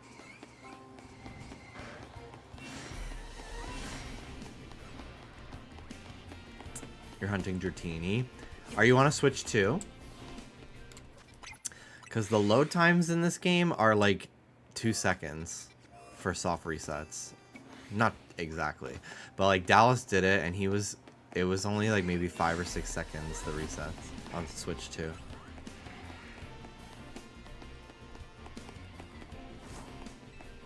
I like the idea of shinies happening naturally mostly, but in Legends games where they're so plentiful, I like the idea of getting my whole team shiny.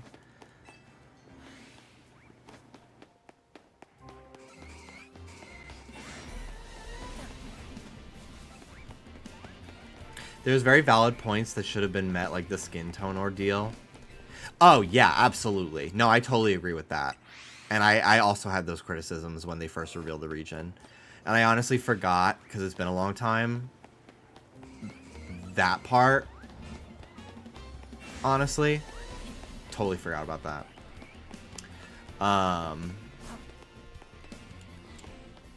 Yeah, that is actually a critique that I also had.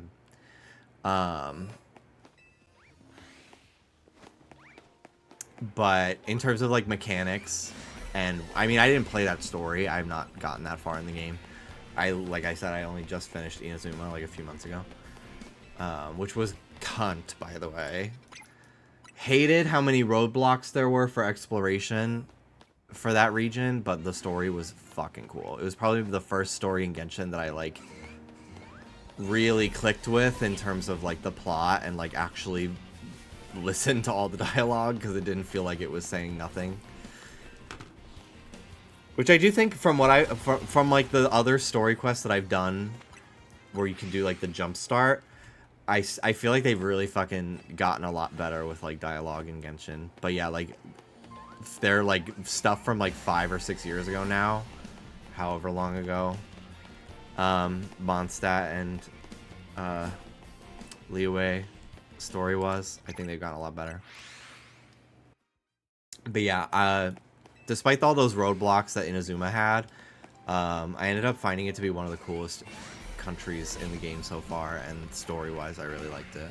It was very cool. I just love the idea of like overthrowing a regime in a game. It's cool.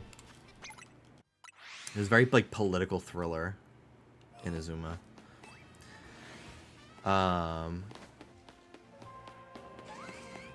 But yeah, I did feel outside of like the skin tone thing, like I really do feel like pretty much all the characters from that land should have been darker skinned or like at least tan, based on like the country it's inspired by. But well, actually it's like multiple countries mixed into one.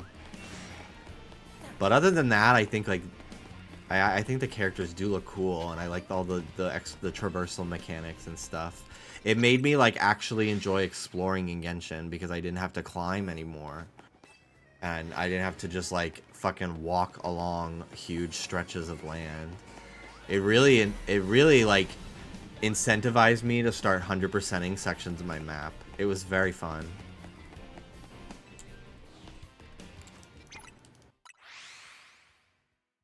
At this point, I don't care about spoilers. Like, I care about spoilers for the plot that I haven't gotten to. But I'm like gonna talk about... Anyway, I was gonna give a spoiler warning for something that happens in Inazuma. But then I remembered that it's like a 5 or 6 year old part of the game. Do not spoil me for anything that happens after Inazuma, please. I am trying to avoid spoilers because I would like to be gagged. Because I was multiple times in Inazuma. But when fucking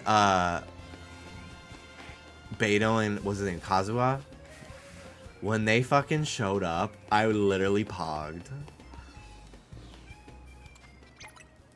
I pogged. I was gooped, bitch. It was so cool. Because again, like, it had also just been like a really long time since I did that quest with them. Like, it had been like 2 or 3 years since I had done that quest to like get on the boat and met them for the first time, that it really like felt like it had been a long time since I had even fucking talked to them. It was very cool. I do not have Kazuha, but I do have Beidou at C3, I think. It's one of my main characters that I use because I love her shield. Have you seen the real-time Kingdom Hearts fan dubs? I don't really watch things like that, no. I'm sure they're cool.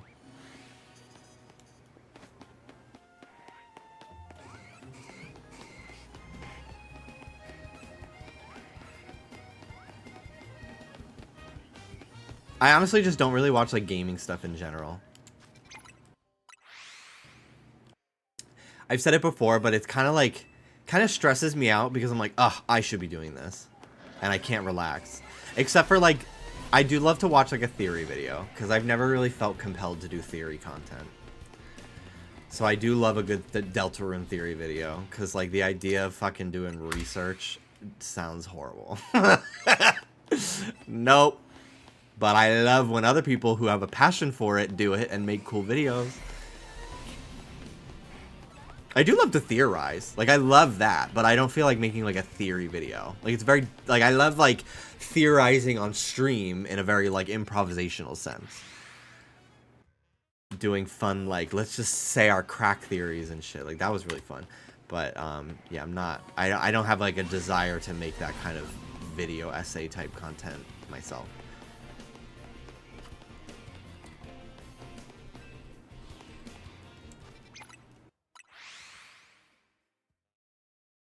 I started watching video game fashion content. So fun. That does sound fun.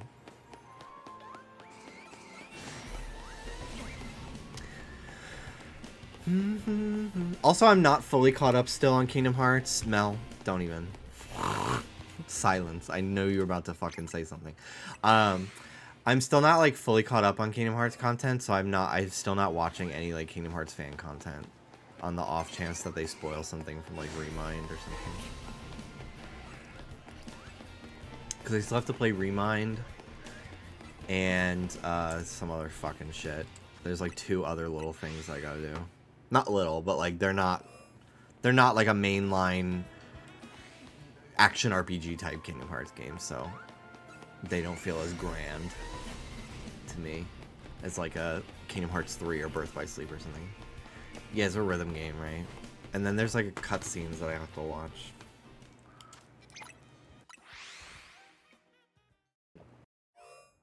I've really been slacking on my water intake this last weekend. So I have my water right in front of me, and I'm like, because if it's like even on the floor next to my, oh, I don't know when the Greninja thing ends. I should really do that soon, because I haven't done it yet. Even if my water bottle is like on the floor next to my desk, like I will forget about it. So I need it to literally be in front of me, and like every time I finish the sentence, I take a sip. Which is also me about to say, I gotta go pee, but I want to wait till I get to 1,000 first, because it's only a few minutes away.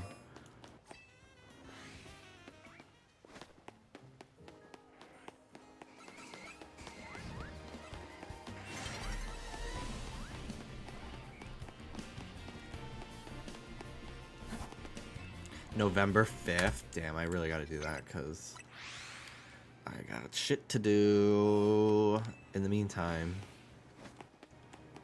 What do I even have to do? Like, ranked battles? What does that even mean? Like, one-on-one, or is it that, like, 4-player mode?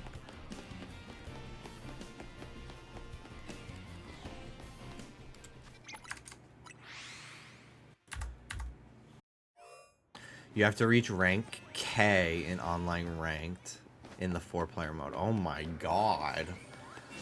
Jesus Christ. Is that hard? Or is it just time consuming? As long as you get 1 kill, you get points. Okay.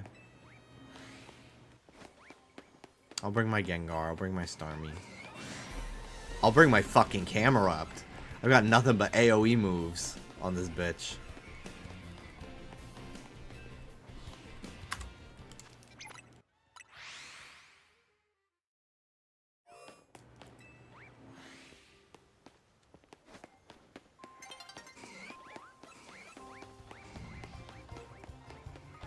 Okay, honestly, I'm just gonna go pee while this cutscene fucking plays.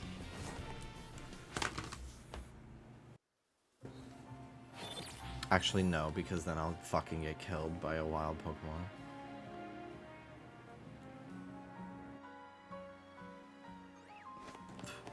Okay, I'll be right back. I'll be RB. I'll be right back. I'll be right B.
I'm so happy I started my stream earlier than usual today, because I love being live at like 3 my time if I can. Like, that is my ideal if I could choose. Because I've gotten a fucking full-length stream. It's not even 7 o'clock yet. So I'll go for another few hours and I won't feel like I was rushed, you know? Because I do have some work to do tonight, but it's not a lot.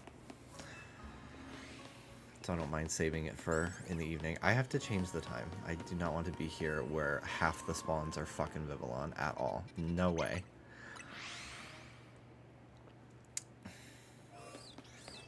Gyarados with Bounce and Waterfall is super busted. That's so funny. That makes me want a shiny one. I was resetting... What did I just hit?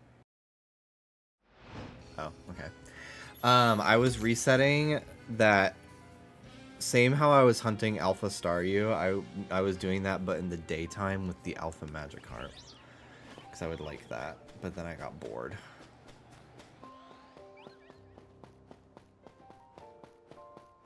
Anything? I'm so happy they went back to Pikachu's Cry being the old one.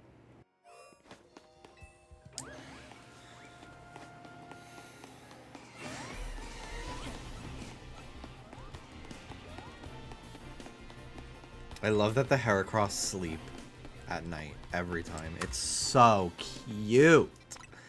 I love Heracross.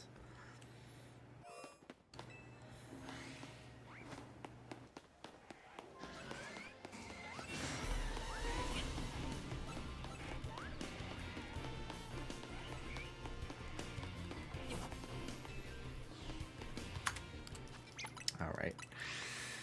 We're gonna do 1,000 and then I'm gonna take a break and I'm gonna do a rank up section, a little bit of story tonight. Because I think it'd be fun to get some new wild zones tonight. Is there a free-for-all mode? Yeah, there's a 4-player like cage match style mode that feels like a huge improvement on the Sun and Moon one that was so laggy. But I completed that. I did that mode.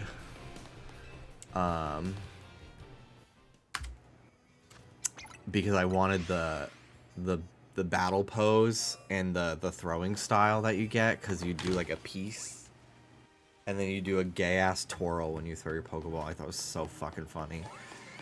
So I grinded that shit. It was so hard. I'm up to 13. And I'm rank E. I miss the throwing styles. They added it into Scarlet Violet, I think, with Indigo Disc. I would not be shocked if they added to this game in the DLC as well. I think nowadays there are features that they do bring back, but they know to paywall it because they know our fucking stupid asses will pay for it. Unfortunately. And yeah, I will. I will every time.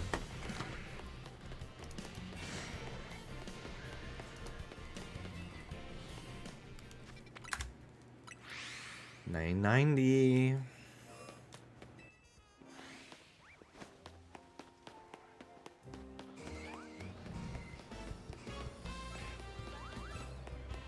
Yeah, I think they'll be in Champions for sure. It's that kind of game. And I'm sure there'll be microtransactions to get them, and I'll probably pay for a few. Okay. Let's take a break from Scytha.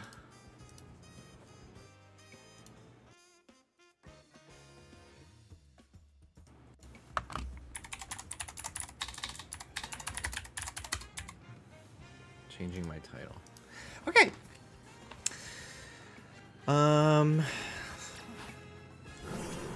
Come on, camera up. Let's go. Let's go to the hotel. Strategy meeting. Hi, Ruby.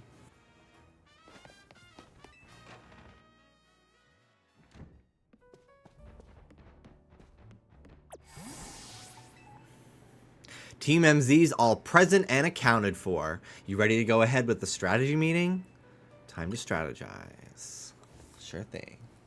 Hi, Ruby. Ruby's had a little cyst on her head. I think like an ingrown hair or something for a few weeks.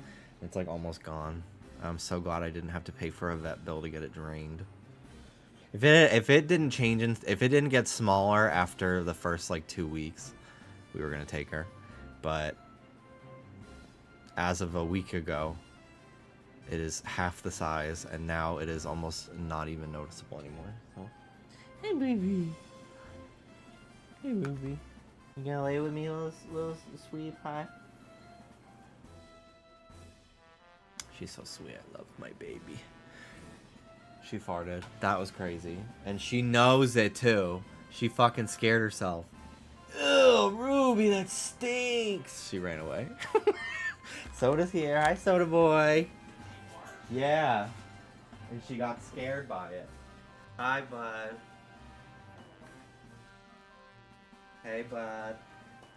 Hello. Hello, buddy. Hello. Hi.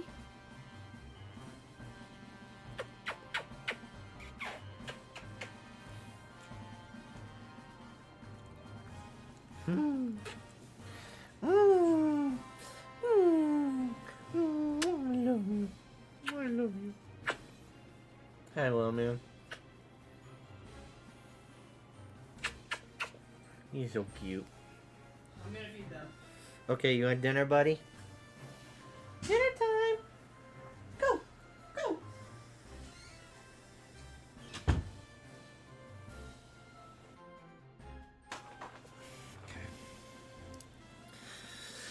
I hereby declare this strategy meeting underway. We've got new intel from Vinny. Looks like rogue Mega Evolved Pokemon are likely to appear in 3 spots. Ooh, exciting! I love a rogue Mega battle. And a Beedrill. Now I can Mega Evolve mine. The first is in Sector 5 of the Vert District. We can expect to find a Beedrill there. Second is in Sector 3 of the Magenta District. We'll find Halucha. And finally, there's Sector 9 of the Wand District, where we'll face a Banette. Wait, is that one in the Vert District is right near here, isn't it? Let me guess, you plan to use this as an opportunity to advertise the hotel. Or are you going to say that this rogue Pokemon is the reason we've been getting so few guests? Come on, Naveen. If we're going to do this anyway, we ought to give the hotel some good PR while we're at it. Yeah, it's a surefire sales strategy. Come one, come all. Get the finest view of Rogue Mega Evolved Evolution only at Hotel Z. I see. So we leave the Beedrill in its Rogue Mega Evolved state to use it as a draw? It's a bold plan, but I'm open to it. What do you say, Jimby? Let's ask AZ for his take. Thinking about it, I could probably design a special merch with Rogue Mega Beedrill as the motif. Good call. We could even fill up a whole room with Beedrill stuff. Wow, I'm loving all these ideas. But our job is to help rogue Pokemon. Wait, so you guys were just kidding? This is a strategy review. Yeah, none of that was serious. I thought they were serious too. Oh, I mean, duh, I knew that. Honestly, Lita, keep the meeting on track, would you? I mean, without voice acting, it's really hard to tell tone, I will say. Like, I thought they were being serious and stupid. That's not true. Anyway, down to business. Our first mission is handling the Rogue Mega Evolved Beedrill in Vert Sector 5. Tawny, you take that one.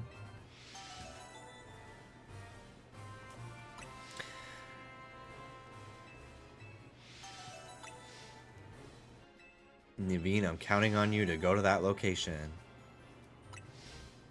Lita's a great decision maker when she sets her mind to it. I like that about her. I hope I don't get cursed from tangling with a Banette. You won't get cursed. It's probably suffering if it's on the brink of Rogue Mega Evolving. Better for you to help it out. I think we all know the reason you're trying to avoid work here. It's nothing to do with nerves. Naveen, you ought to be more honest with your friends. If you're scared, just admit it. Aw, Lita, you were doing so good with the meeting leading, and now you're off track again. Anyway, Pokemon are suffering out there, so it's time for Team MZ to go do our thing. Jimby, we're all counting on you. You're our ace in the hole. That's right. Go team. Let's take care of those rogue Mega Evolving Pokemon. You know, Banette was originally a plush doll, and plush dolls are sewn. I certainly know my way around a needle and thread. That's got to count for something. I want Taco Bell tonight. I've decided. Maybe we'll go after my stream. Dallas is streaming too. Climb the ladder at the back of the hotel. I've got to tell you something. It is the people and Pokemon of this city who will suffer if there are more rogue Mega Evolution. God. I can't fucking talk today at all.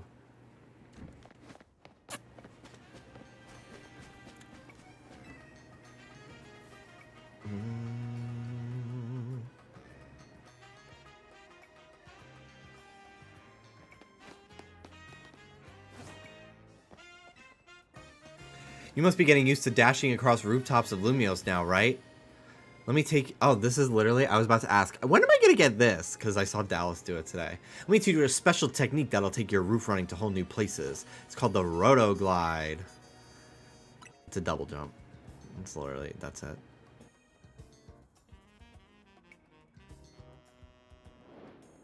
Go ahead, try gliding over to that rooftop across the way, why don't you?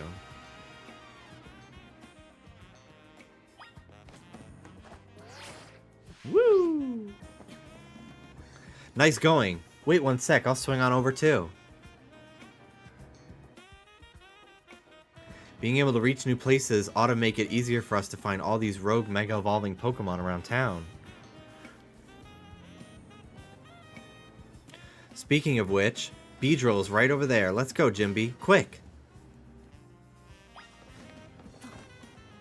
Yeah, this Rotom... strong as fuck. Lifting a fucking grown person. Hi, buddy. Little Spinnerack. Woo!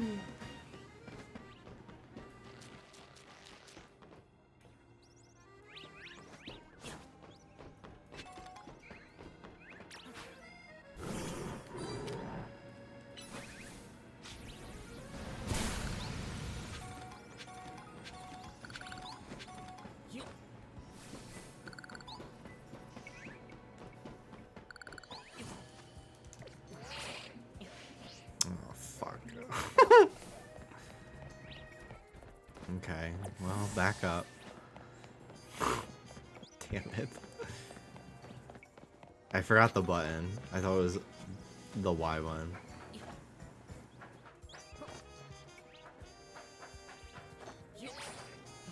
Whee! It's honestly very cool. I had a shiny camera up named S'more. God, I want a s'more. Ugh, I love a graham cracker. Ugh, I want Teddy Grahams specifically. I haven't had a Teddy Graham since I was probably fucking 10. Whee!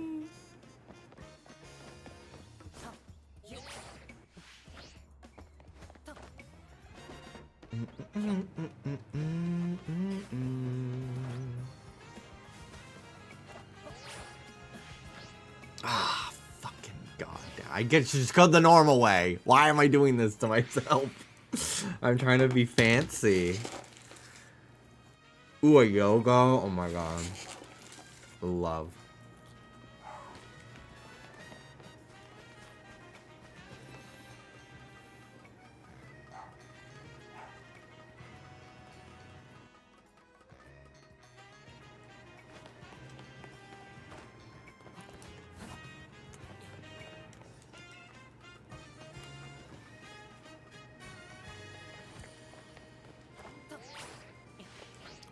Whew.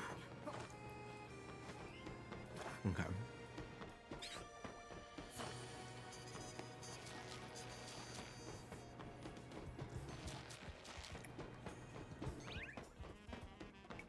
Here we are.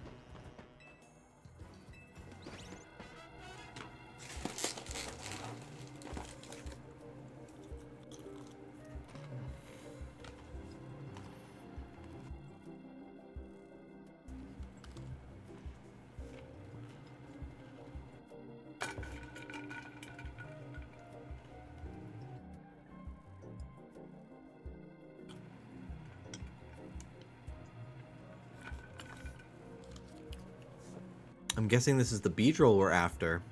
Sure look like it's gonna Rogue Mega Evolve any minute now. Must be in a lot of pain. I'm ready to handle it.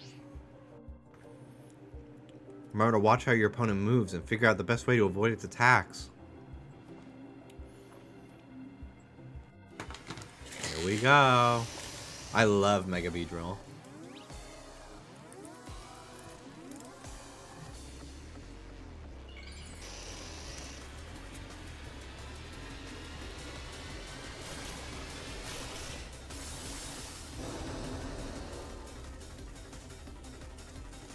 This music is everything.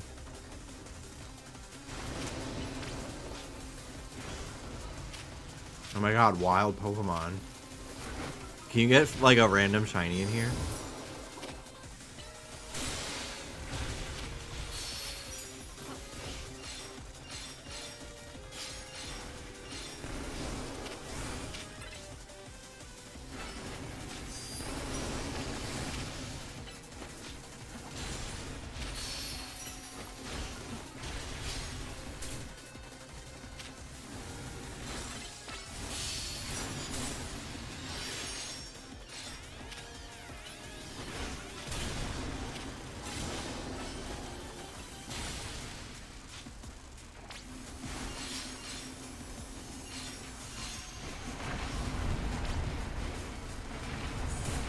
Woo! Woo! Woo! Holy shit.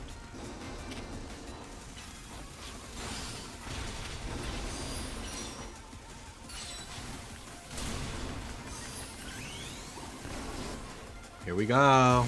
It's been a while since I've seen the full cutscene. Fuck yeah, dude. Ah, amazing.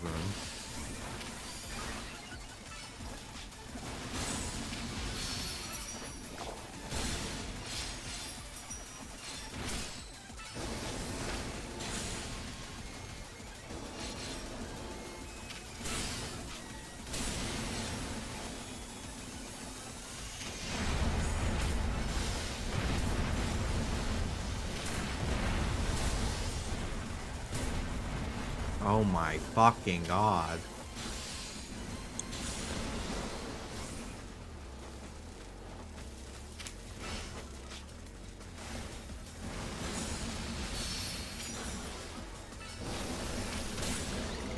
Woo!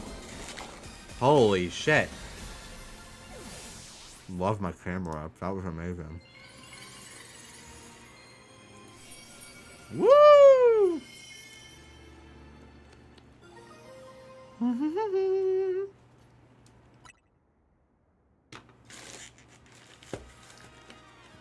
Papaya did great. It didn't do anything. Chikorita stayed in that fucking ball, dude. Alright, let's do the others. Oh, hello, sir. Hey there, I was watching what happened here from ways away.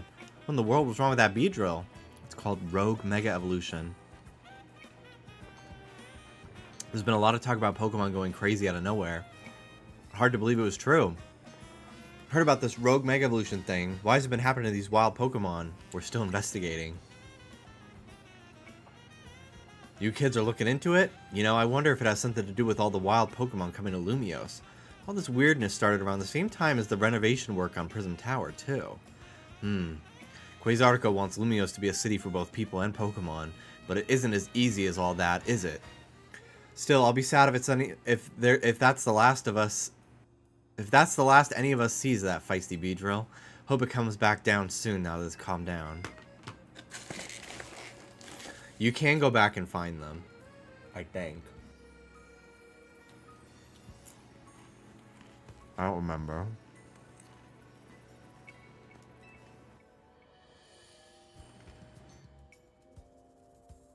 I need to stop eating what I'm trying to read.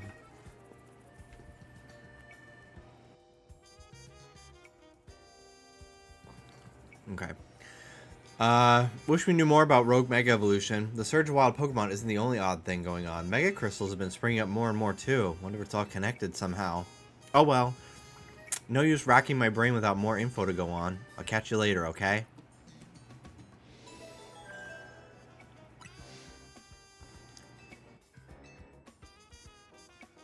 I want to Mega Evolve my Beedrill. My shiny one.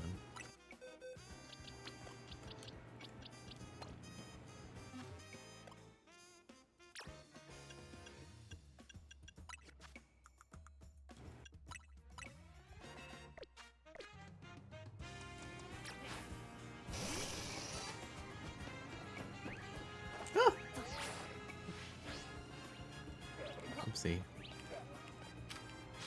U-turn is fucking awesome in this game. Like, it doesn't switch out. Like, your Pokemon gets out of the way of danger and comes back. It's so cool. I love just watching it, like, fucking zip over to you. Flip turn is like that, too.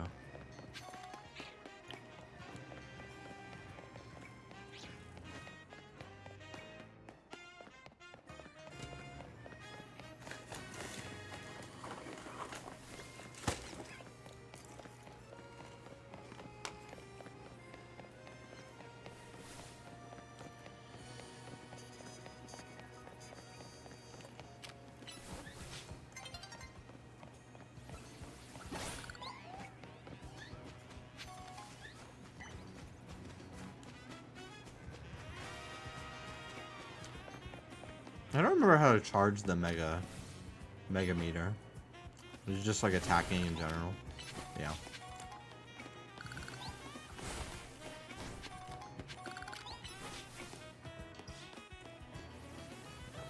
Pursuit would be a fun move to bring back for this game. Yeah, I love this game style. All the mechanics and everything are just so fun.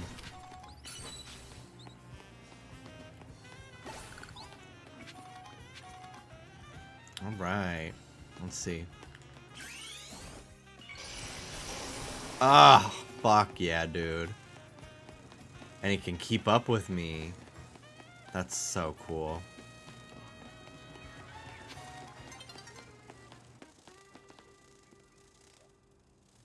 It's awesome, dude.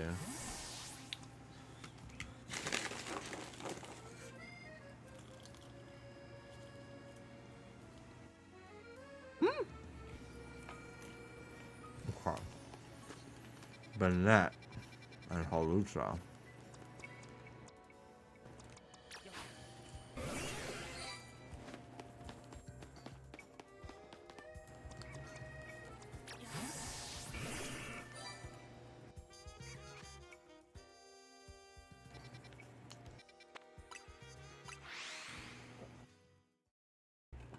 Okay. We'll cut through here.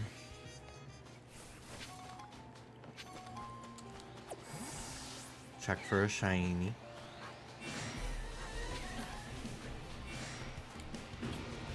And then get the fuck out of here.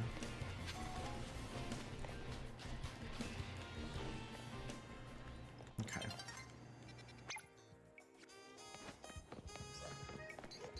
Oh, I went the wrong way. A new day is dawning.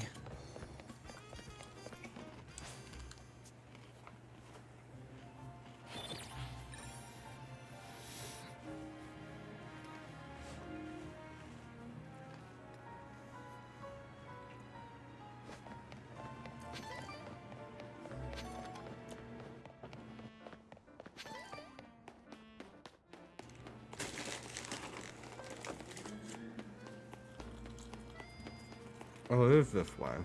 I'm so stupid.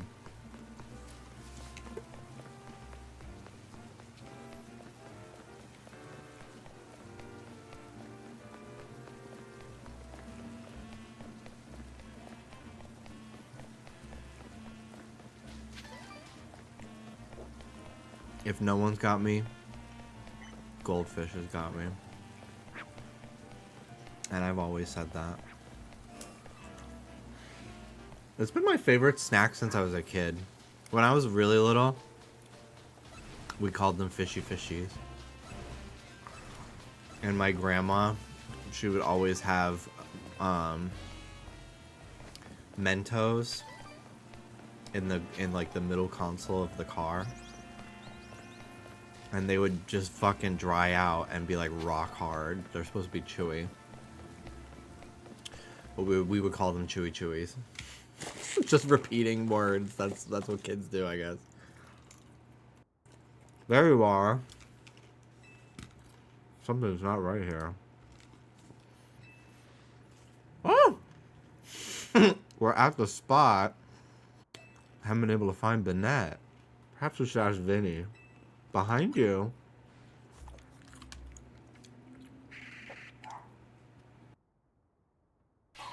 Ah! Not nya.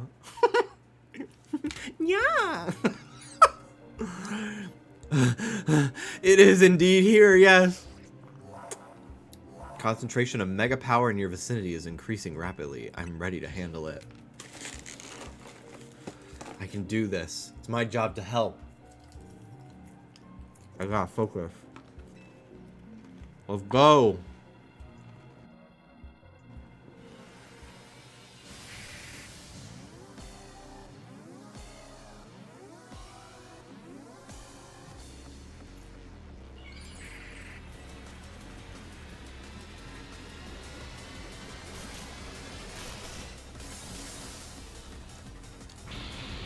I think it's so interesting that they get bigger too.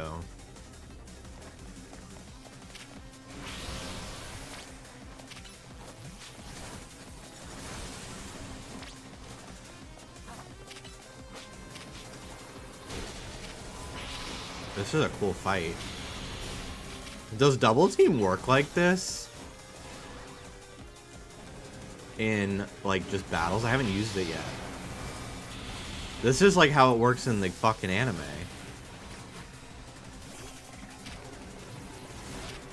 Double Team works like Protect.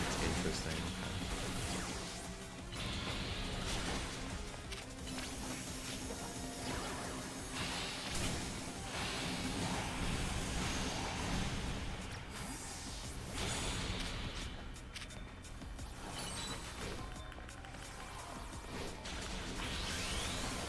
Come on, Gengar. Here we go.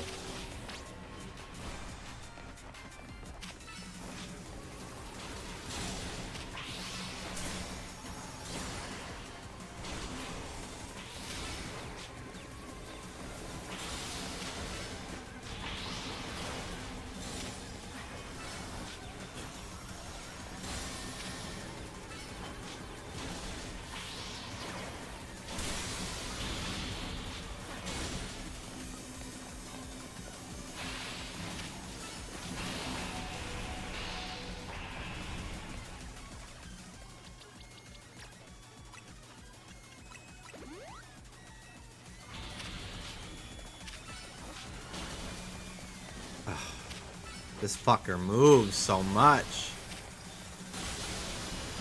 This feels like Kingdom Hearts. A little bit. The, like, chasing down my fucking opponent.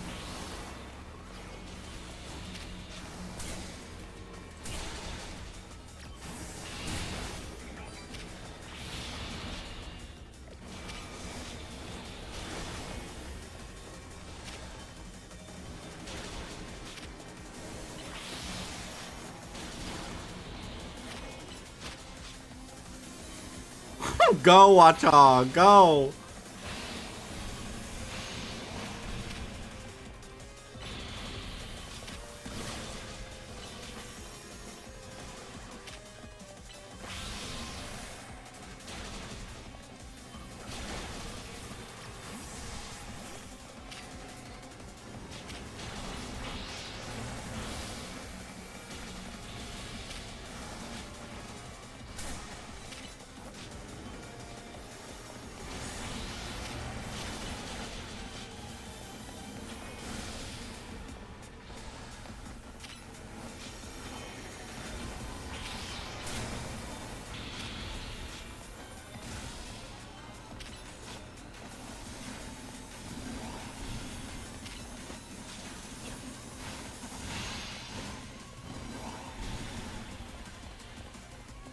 Ooh.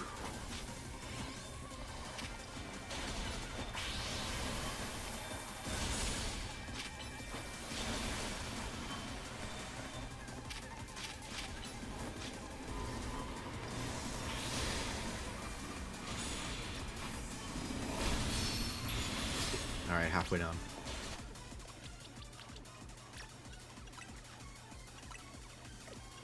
This is really a tough fucking fight, dude.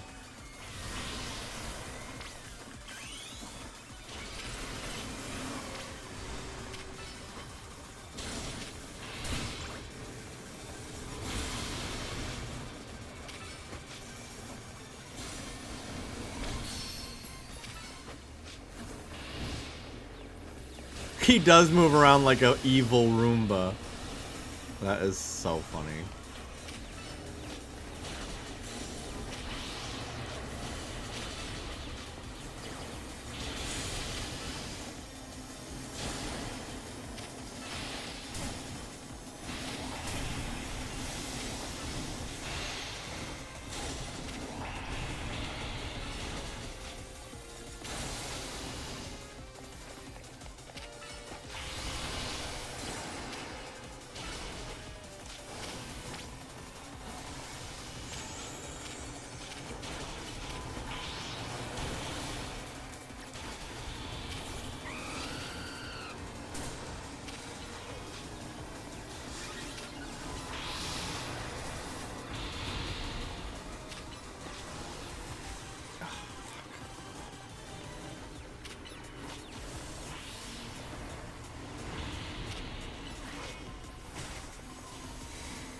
Holy fucking shit.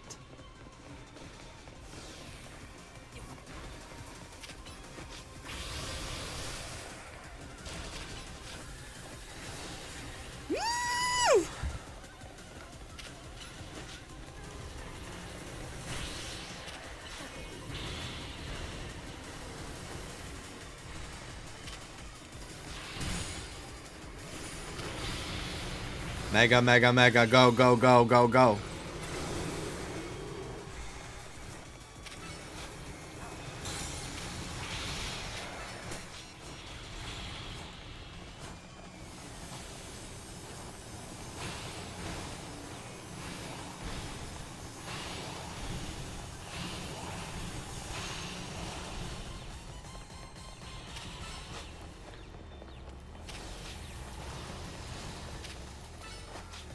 Get him, bitch. One more hit. Come on, come on, come on.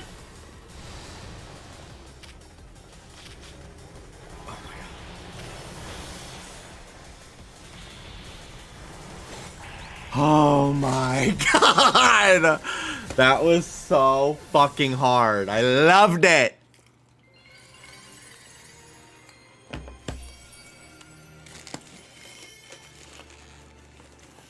I'm being quicker, no shade.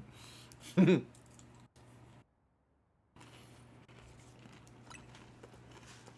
my god, that was crazy.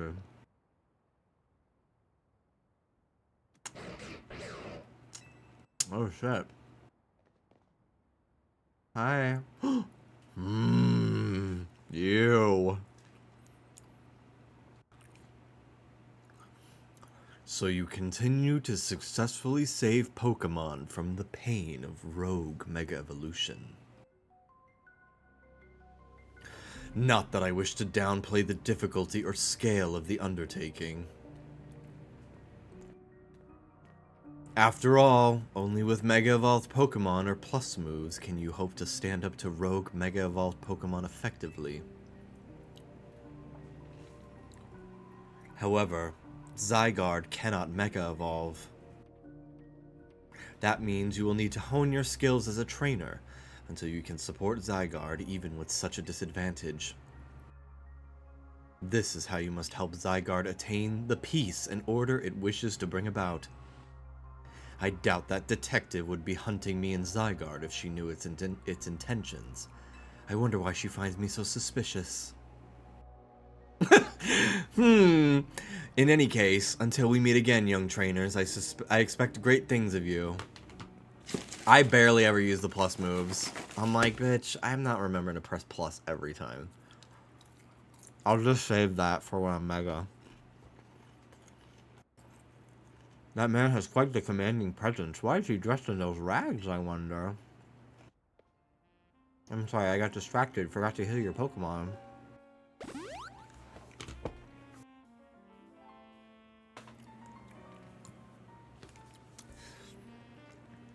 Now I'd better head back to the hotel to take care of some things. I'm not simply in a hurry to get away from this creepy place, I assure you. This well-lit street. It's so creepy. Ooh, creepy. Ooh. Rogue Mega Evolved Pokemon successfully pacified. Only one more. Okay. I'm gonna pee real quick.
Look at this candy jar that we have. It's Gengar as a pumpkin. I love it. I have some chocolates and some Sour Patch Kids that we had from our party. And then Gengar purple. Is it Gengar purple?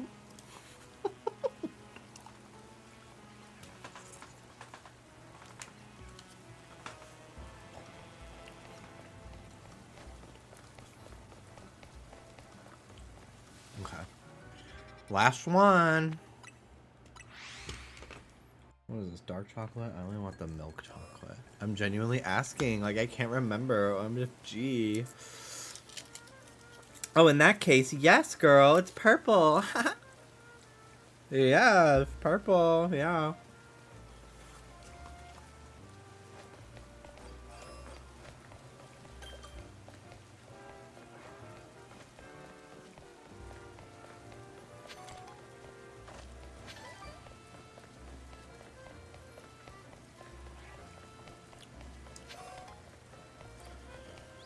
Okay.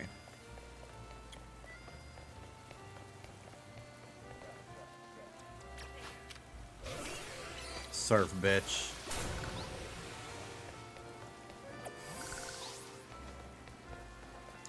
Okay. Let's find Halucha. I see a lift over here. Milk chocolate like this, these Dove chocolates, make me think of the advent calendars that my sister and I would share as a kid. I always was like, you can have the first day of December. You can go first, because I wanted to get the special Christmas Eve one.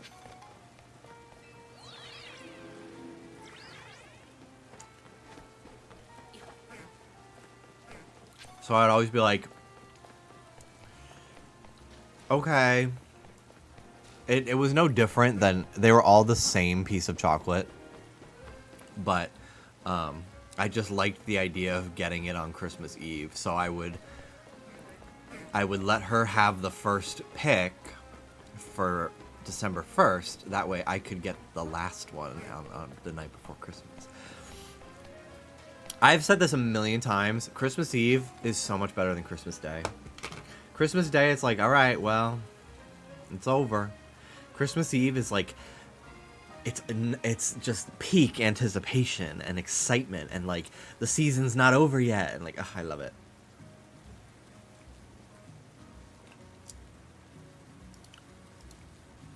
We always did much more fun stuff on Christmas Eve, too, as a kid.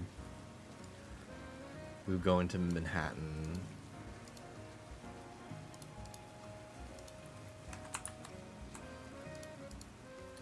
Go see the tree and stuff.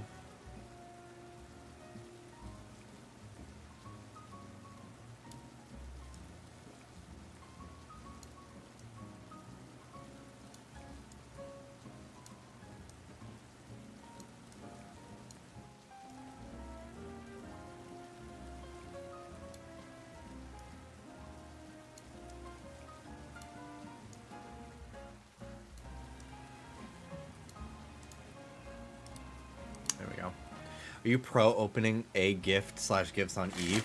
Yeah. We would never open gifts from Santa on Christmas Eve. We would only open gifts from like my aunts and uncles that would visit.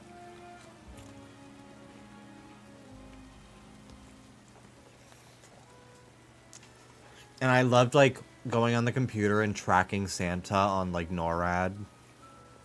It was so exciting.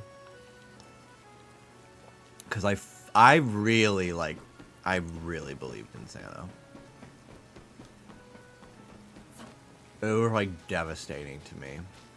Like if my mom didn't accidentally tell me, because I overheard her talking about when she was gonna tell me, I honestly would have believed until maybe like 8th grade. Dead ass.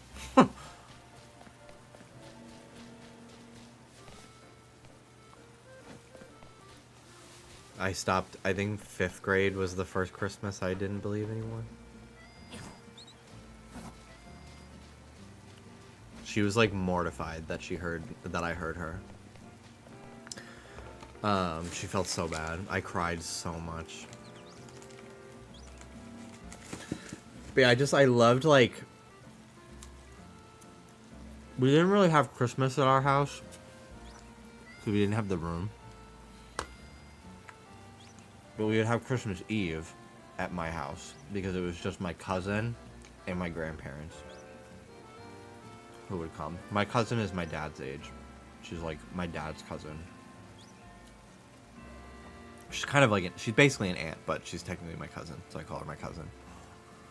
And I always loved getting to see her because she's so fun. And I found this out years later, but her and my mom would fucking go smoke weed outside and wrap all of our presents the night before. High as fuck. And I didn't know that until like maybe like 5 years ago. I loved learning that. Like it's no, I don't need to get sad or anything, but like, God, I wish I had like an adult friendship with my mother. I feel so robbed. Like that's one of the things I really like. I feel so fucking cheated out of in this world.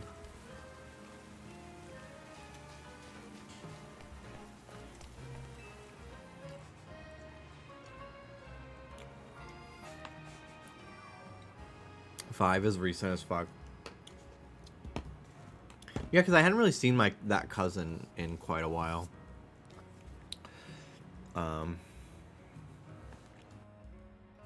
At that point, like it had been a couple of years because her and my dad didn't get along for a while because of my stepmom. Well, this is weird. They're cool now. Our intel for sure said there'd be a Holucha up here. I wonder if it flew off somewhere. But it could go rogue at any moment. Let me check with Vinny. Hang on, Ruby wants water. That was my chair.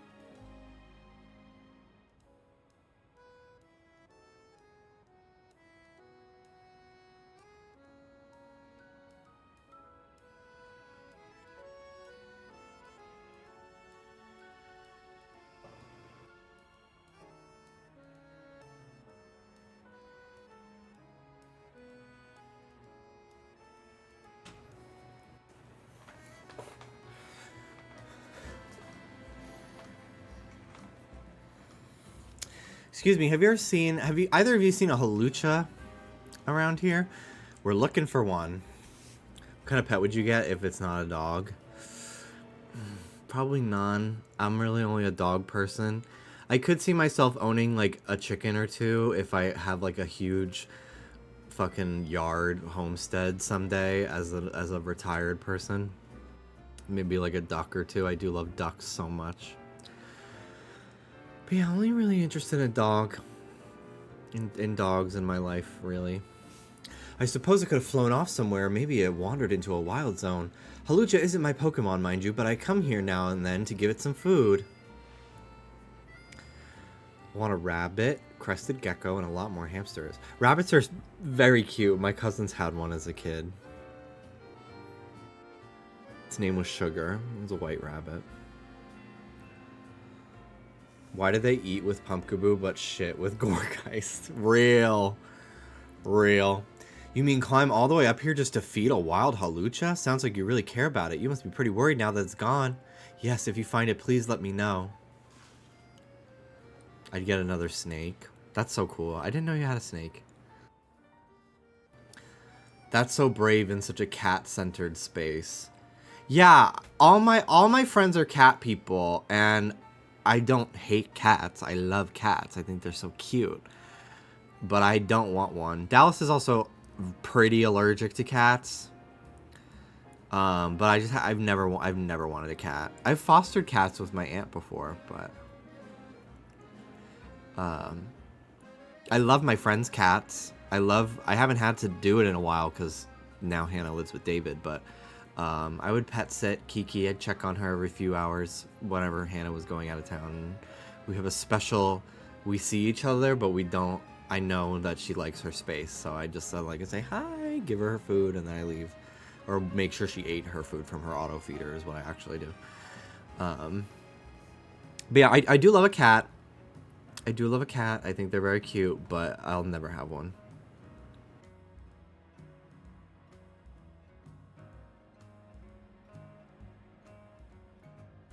I'm not sure if you remember this, but that you did this, but I'm constantly thinking about how one time where you said, I don't think I could have a cat just because they're so loud. Deadass never said that. I've said that about birds. Why would I say a cat is loud? I've said that about birds like a million times. I've never said that. You stay spreading misinformation.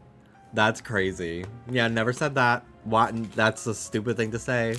And I'm actually smart. I'm a truth teller.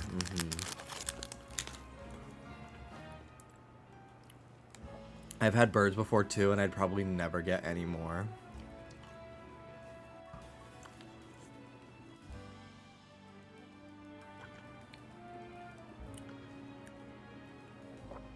I'm also not interested in getting a cat because I don't like that they can get anywhere. With a dog, if I don't want Ruby to get anything, I put it high enough that she can't reach it. Cats, no. They can get up anywhere, and they'll knock it off. And then the dogs will get what I was trying to keep away from every animal, and that stresses me out. But yeah, I have dogs and cats don't typically mesh very well unless they both, like, kind of, I don't know. I know it can exist. I'm sure many of you have dogs and cats that exist together. My dogs are not going to handle a cat in our space very well at all. So it's not happening for us ever. Cat people love telling me how much you should get a cat. It's so funny to me. I'm like, I'm not getting a cat. Like, stop. I don't want one. Just let me have my dogs. You think the halucha that the lady's looking for is the one that's gonna rogue mega evolve? I think so, yeah. Oh man, I don't want to think about how she'd feel if her dear halucha went rogue. It's an update from Vinny. Looks like they're detecting halucha nearby. Come on. I love both and have 2 of each. Yeah, like I said, I think they're wonderful. I do love a cat. My aunt had a pet cat. His name was Pouncer. He lived to be 18, and he was covered in boils and warts by the end. But he was really friendly and cute, and I liked him too.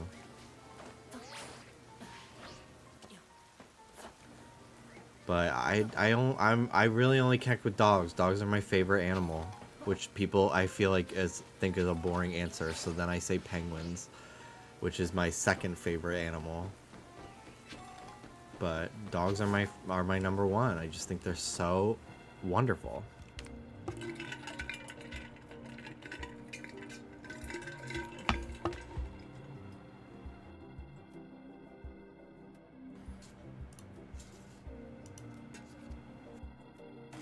But yeah, I have found that so many of the people that I interact with on the internet are cat people. I do love my dogs more. I think that's the thing too. I can't speak for every cat because I'm sure some fucker is gonna be like, my cat loves me. But like, dogs, you don't have to question if they like you. Cats, if they don't like you, they'll let you know. Like, dogs just fucking like you. We've got to help it for everyone's sake, but especially for that lady back there. I'm ready to handle it.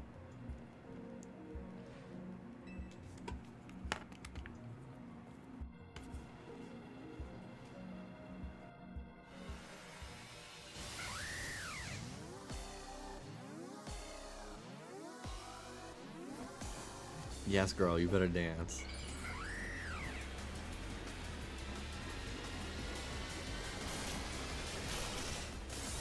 Oh, so good.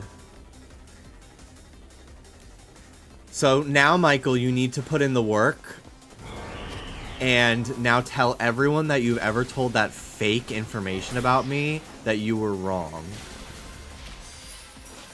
And issue a retraction.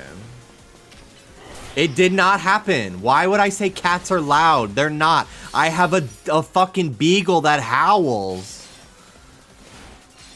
Bitch, unless you've got a clip, it didn't happen. Because it's just, why would I say that? Why would I say cats are loud? I own 2 dogs in an apartment. I have Ruby. Like, are you nuts?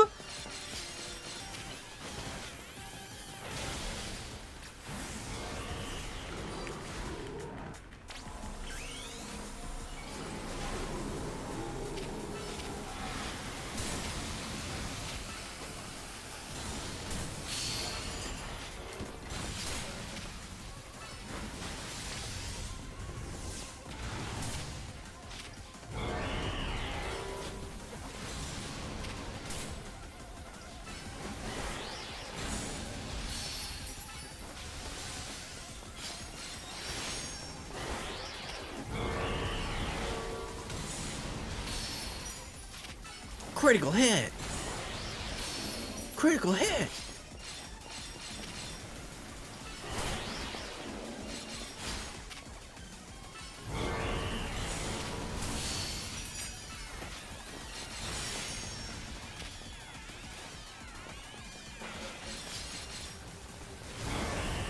Here we go.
think it's time to evolve that fucking Staryu Diva. My god. Woo! That was a lot easier than the Banette, which was very difficult.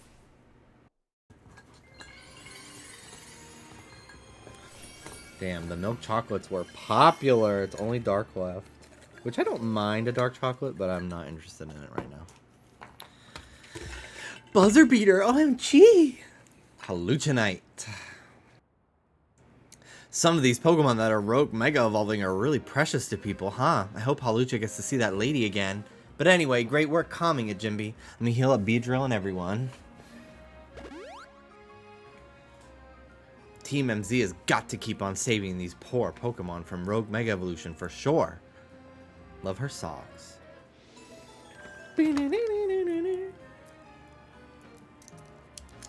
Yeah, focus energy, stone edge. Honestly, I just wanted something that I could use while my other moves are charging.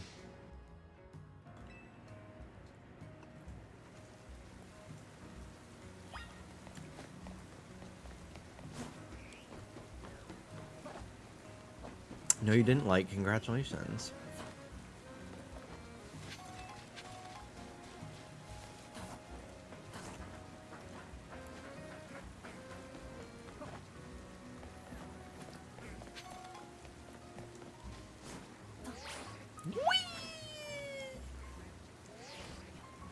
Okay, back to headquarters. I used to really love the Sour Patch watermelons. And I still do. But not as much as I used to. I do really like a regular Sour Patch Kid though. But I get really sad when I really only eat these around Halloween when we get the minis for our parties. And I get really sad when there's one blue or sometimes no blue. Blue and yellow are my favorite. If there's a blue and yellow, if there's a blue or a yellow flavor of something, it's probably my favorite of those. Unless it's banana. If it's not lemon, I don't want it. But yeah, there are often so many green and red ones in these, which I don't love. I like the green, but...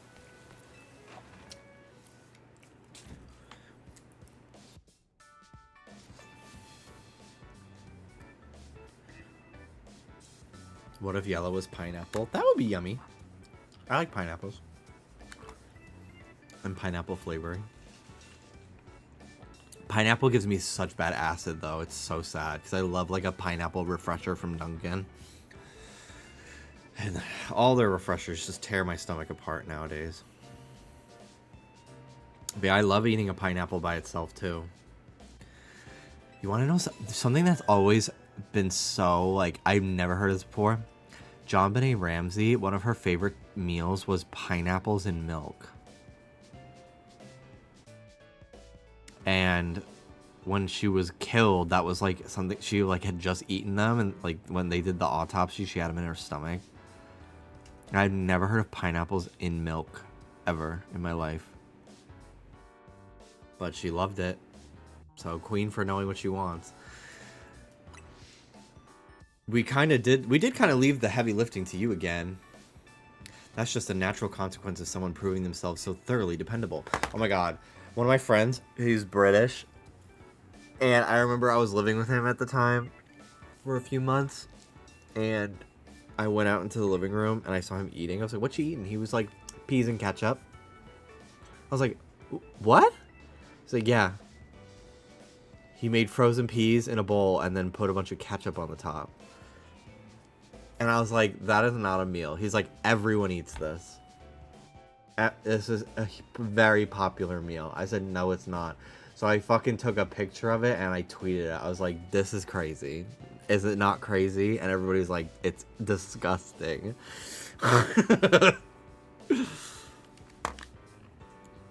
That's just a natural consequence of someone proving themselves so thoroughly dependable.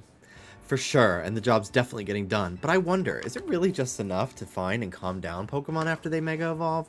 What do you mean? I'd rather we get to the actual root of the problem. Not that we can do that until we know what's causing rogue Mega Evolution in the first place. I'm sure Quasartico is following whatever leads they have. If they were, you'd think Vinny would at least keep us in the loop. The fact that he hasn't told us anything probably means they don't know for sure yet either. I bet they'd tell us anything they knew that could come in handy, even if it didn't directly relate to Rogue Mega Evolution. Promotion match! Woo! Let's do it! I love my Gengar. Oh my god, it's this fucker. I hate his blonde eyelashes. I find his design in need of a slight amount of retooling. I gotta say. Oh, it's Ivar. Ivar from the Fist of Justice. Remember when we ran into him? I think it was by the Wild Zone in Rogue Plaza. He runs a dojo that teaches karate or some other kind of martial arts. I bet you anything he's a fighting type master. I believe their dojo is near Juan Plaza. What a relief to know where they are and not have to track him down like we did with Canary. That was such a chore. That chore was a small price to pay for the privilege of meeting Canary. And I don't recall there being any detective work. You simply used the information I had. So, Jimby, do you have a challenger's ticket ready? Naturally. Why don't you go say hi to Ivar and get a look at him before you two battle then? Promotion match right after battling a bunch of rogue Pokemon? That's a lot. Be careful. Pokemon can't design a himbo character without something a little off. This guy's blonde eyelashes, Sword and Shield Milo's lack of a nose. It's so crazy because, like, he does have a nose when he turns to the side. It's just not, like, it's just not noticeable. But I hated his lack of nose and his feet. He had Fire Emblem Awakening feet. Meaning they didn't exist.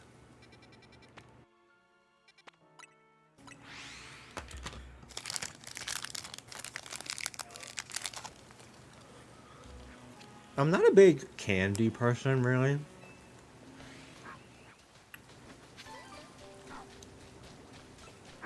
But whenever we were, like, having a party or something, we buy a bunch of candy and put it in our we have a mushroom candy jar, and for Halloween we put out the Gengar,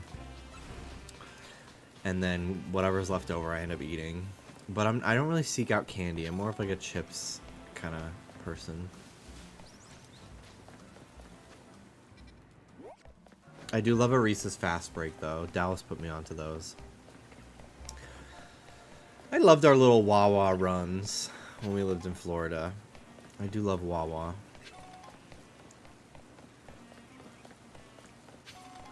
Not enough to stay there, though. Also, Wawa is not exclusive to Florida, but it's the only place I've lived that had them. Because they don't really have Wawa in New York. It's really Jersey and anywhere below, but nowhere past Jersey, really. Whee! Okay. Let's just fly right fucking there. Yeah, Pennsylvania, I know, has a lot of Wawa. In my mind, Pennsylvania is below Jersey, when in fact it is not.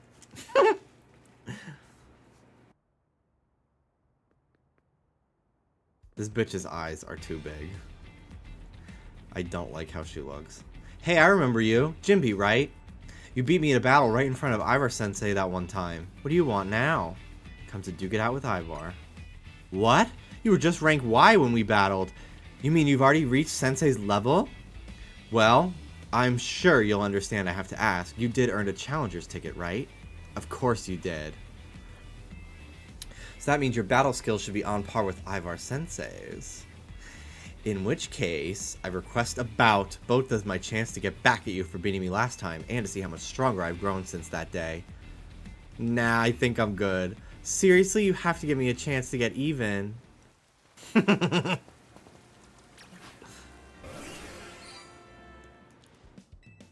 Let's go. I don't like a savory, a sweet popcorn. I like a savory, salty popcorn. We were in line for Terrifier at Horror Nights, and in the lines, they sometimes have like a person halfway selling like drinks and stuff because they know people are waiting for like sometimes 2 to 3 hours for a house. So we made it halfway through the line, and there was a stall with like waters and chips, or waters and sodas, and you could buy like beer. I wanted to know if they had like hot dogs or something. All they had was a big like Simpsons donut and cotton candy flavored popcorn, and I was like, I'm good, thank you. Absolutely horrid.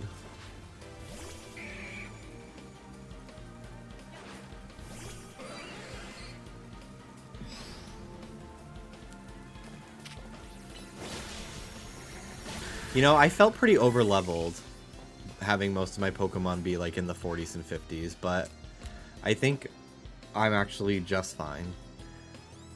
Seeing she just used a level 43 Pokemon. You might have me on the ropes, but I'll prove the Fist of Justice never flinches. I want a Mega Medicham so bad.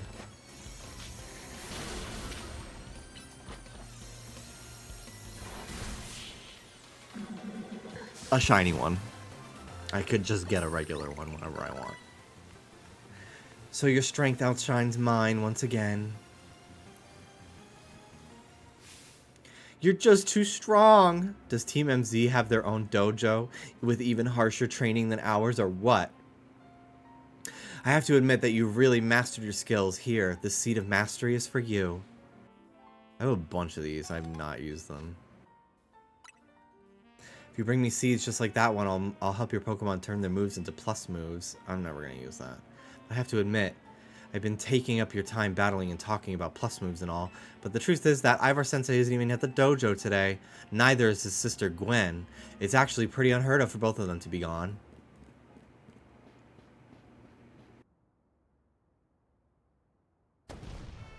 Gwen!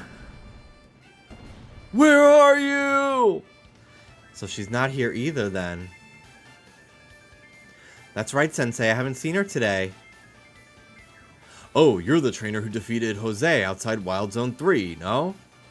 Oh, Josie. It's her. Wait, don't tell me. You're here to join the Fist of Justice, aren't you? Absolutely not. Here's your opponent for your next promotion match. He's your opponent for your next promotion match, sir. Ah, I see. Well, I don't have a Rotom phone, so I'm afraid I cannot verify any of that right now. You don't have a phone? I've tried using Rotom phones in the past, but for some reason they always break as soon as I press a finger to them, so I rely on my younger sister Gwen to handle everything smartphone related. But I haven't seen Gwen since yesterday. My apologies, Jimby. I'm so worried about my poor sister I can't think of anything else. I'm heading out to search for her. I'd be honored if you'd face me in battle, after my sister and I are reunited. Now if you'll excuse me... Okay.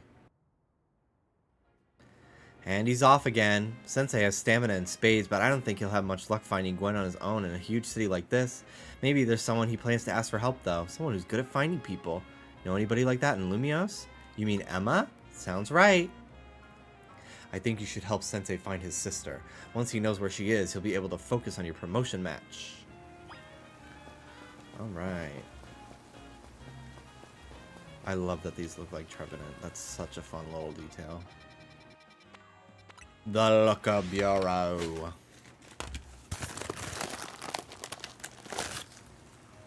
Alright.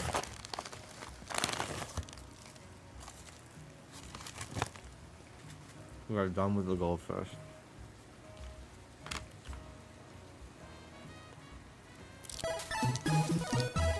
Thank you, Diva. 113, wow. Thank you, thank you.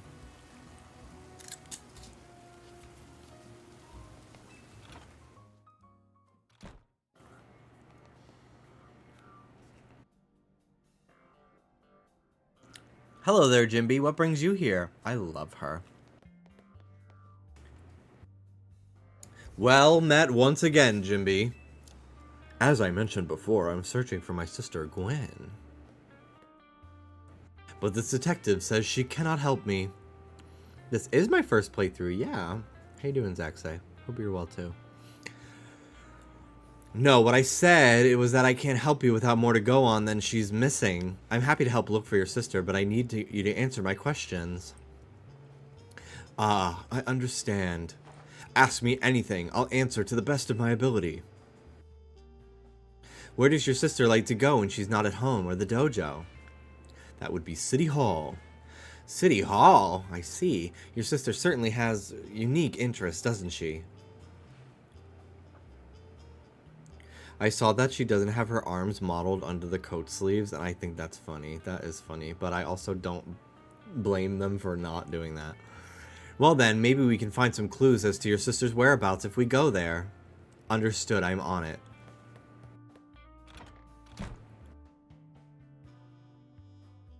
He just left? If Mimi was feeling better, it could search for his sister using its telepathy. Oh well. I could use your help, Jimby. We'll be waiting for you at the Wand District. Let's work together to protect the peace of Lumios. Do you think there are Magikarp cheese snacks in the Pokemon universe? Yeah, absolutely. Are these pictures from like an anime?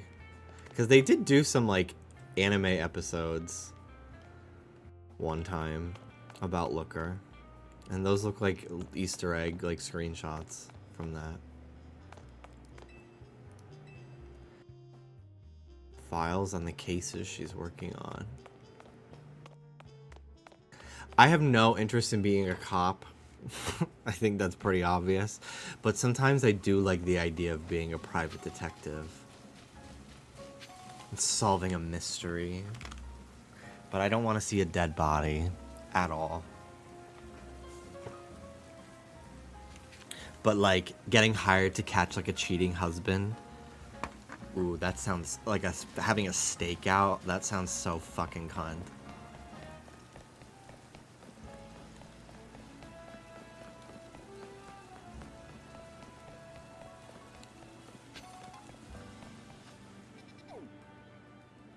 Most private eye work is about adultery. Yeah, I've heard that too.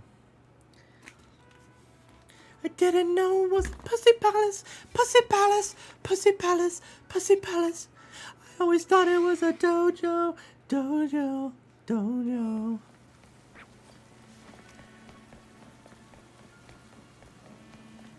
It is such a good album. I've only listened to the first half of it, but I love it. I talked about it on Just Trish. That was my hot topic, was the Lily Allen album and the David Harbour stuff. That'll go up on Thursday.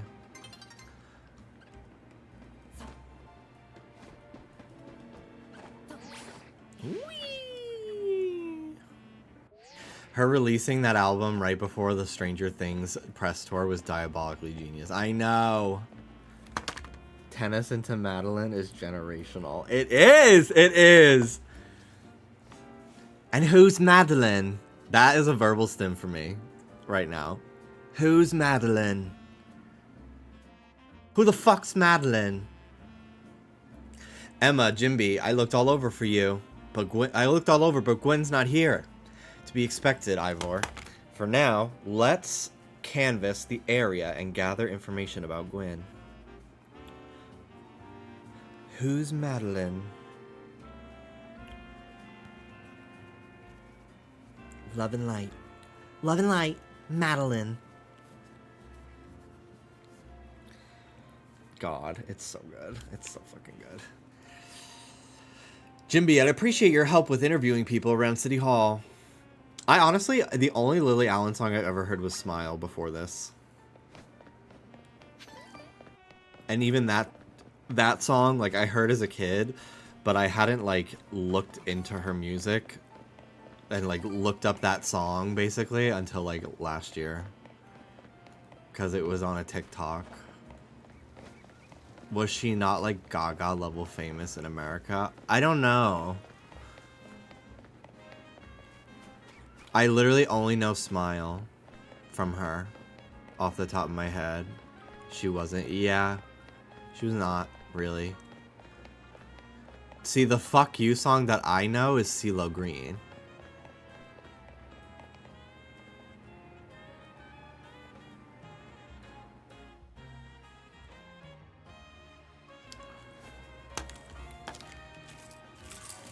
I'll be right back. I gotta use the bathroom.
Okay, thank you for waiting. Dude, they stealth dropped that fucking pumpkin Labubu a few days ago, and I didn't know about it. And when I finally did, it was out of stock, except for there's a separate listing that is in stock, but you have to spend $99 to get it, which is annoying because I've definitely spent $99 on my account's like overall history. But I guess it has to be like a new purchase. Like if you add $99 worth of shit to your cart and buy it, then you can get. I'm like, fuck you. Like, actually, fuck you. No, because like honestly, because like no, like fuck you. Like, all right, let's just ask around. Hi, anyone? You got yourself a missing person? Well, I don't know anything about that. Good luck. Found her. Managed to find an old friend of mine online. Where is she? Haven't seen my sweet furfrou around here, have you? That's more concerning. I climbed this ladder to see if I could spot Gwen from above, but no such luck.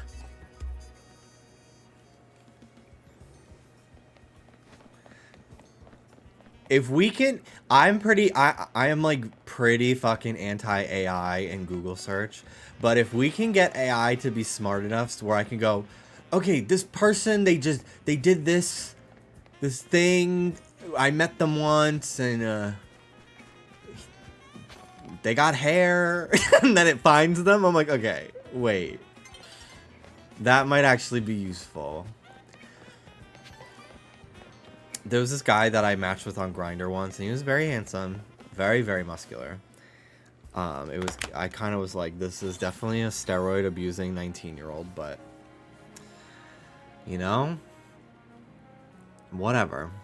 This was like 2017, so I was like 19 or 20, and very naive, and still had not really been on too many dates yet. So I was just like talking to this guy, and I found him so annoying, but I kept talking to him.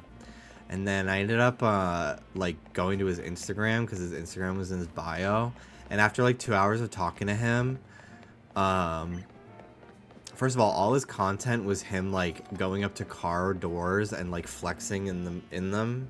Which, at the time, I thought was really obnoxious and self-centered. And now I think that would be a turn-on for me, unfortunately. But at the time, I did not like it. I just thought he was, like, so into himself that it was, like, a turn-off. And then I scrolled down further, and there was a video of him doing, like, I don't know what, like, just dances. TikTok wasn't really around yet, but he was still, like, just dancing. And I was like, huh, I recognize this place. Where is he? I've been here. Like, what is this place? And then it hit me. He had crossed the fence into the 9/11 memorial at the Kensico Dam in Westchester. And he had, like, jumped over the fence into the fucking memorial and was, like, dancing in it.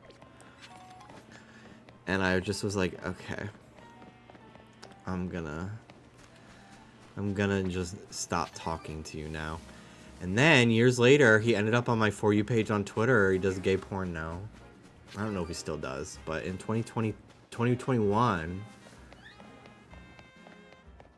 he was, and I was just like, oh my god, it's this guy that I thought was annoying.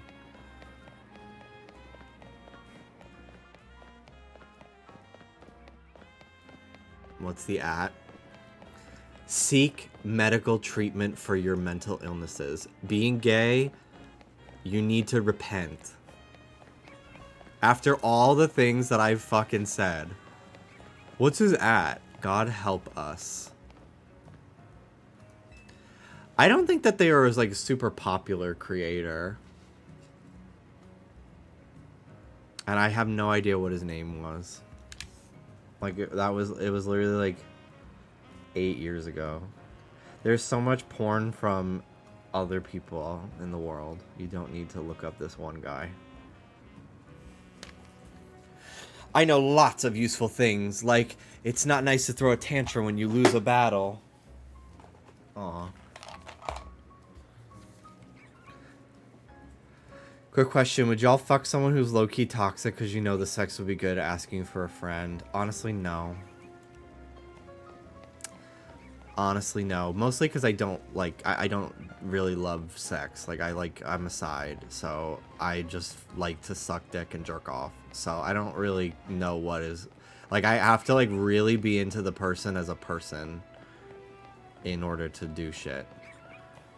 Personally. So the idea of spending time with a toxic person, I don't know if I could do. I don't think it's worth it.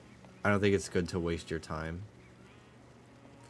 Guys who are toxic usually bad at sex, so nah. Yeah, it's just not worth, like, sex is, like, it could be as, like, deep as you want it to be, no pun intended. But, you know, it's a very vulnerable state to put yourself in, so... as much as, like, movies and TV shows love to glamorize, like, just fuck them. No strings attached. Like, who cares? Like, we're real people, not characters in Sex and the City or fucking, I don't know, any other fucking show. So it's tough to, I feel, put yourself in a vulnerable situation with someone that is a piece of shit. Even if you go into it knowing that.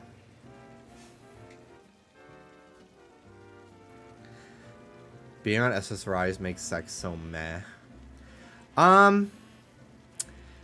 Once I'm in the moment, I love it. But it's kind of something that, like, I have to remind myself. Like, even, like, masturbating. Like, I have to remind myself, like, oh, you should probably do this. It's been, like, 5 days. Because especially now that I'm, like, actually fucking busy all the time, I, like, literally just forget. And I'm like, I just need to, I don't know.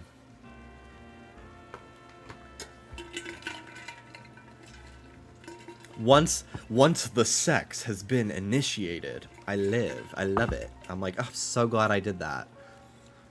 But it's just, it's not always in the front of my mind, really. But I'd rather not be suicidal, so I'll deal with the side effects. Because, my god. I upped my Lexapro from 10 to 15, and I have noticed a significant boost, or, like, significant aid in my OCD. So next time I have an appointment, I might go up again to, like, 20 and see if it keeps helping, because I'm actually really pleasantly surprised that only 5 milligrams can do so much. Gwen from the Fist of Justice. Oh, you mean that girl who's always here? Yeah, she got called in to deal with all the complaints lodged by folks near the dojo about how loud their training sessions are. I hear she often heads to a cafe off Centrico Plaza with a friend after she's done here at City Hall. Find any leads? She might be near Centrico Plaza. That matches what I heard too. Sounds like she left for Centrico Plaza with someone. For our next move, I suggest we investigate the food truck at that location. Understood. I'm on it. I know he's worried about his sister, but must he go rushing off like that each time? I suppose that's how it is with family. Anyway, we should hurry after him. I have a real hard time with gay shit is happening. Yeah. Yeah, in here and also in what you're watching. Yeah. Yeah. Isn't it wonderful?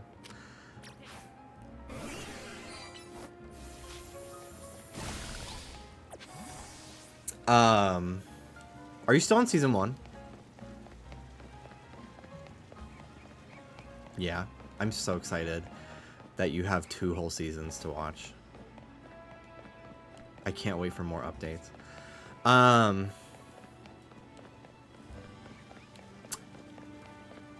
I honestly don't even remember what I was saying.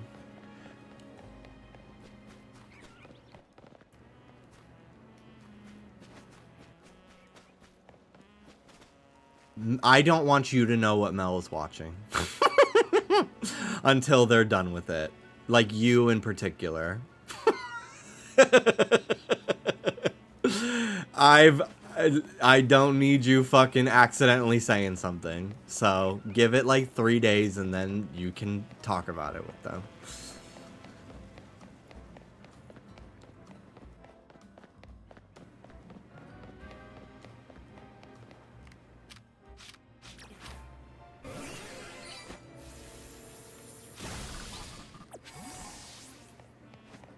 I had the opposite effect where my libido became stronger, probably because I wasn't interested before I was so depressed. Yeah, that makes sense too.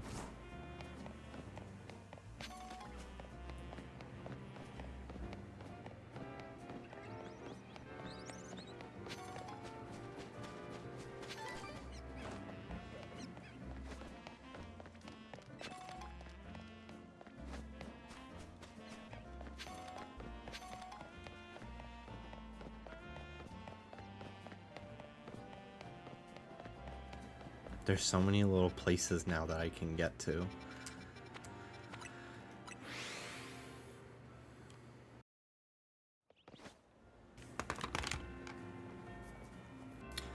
I don't remember what I was saying.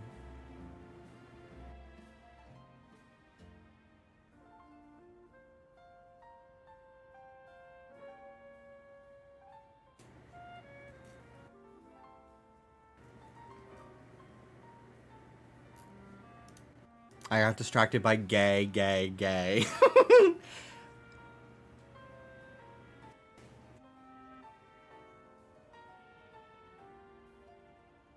Something about SSRIs, I think. I don't remember. But yeah, they've really saved my life. And despite some of the unfortunate, like, side effects, oh, I was gonna say that, like, again, like, just being completely honest, like, it's something I'd like to change. It's just having, like, gay sex is, like, it requires so much prep work, and I just, like, I have ADHD, like, I just don't, like, plus, like, I have, like, weird hang-ups about, like,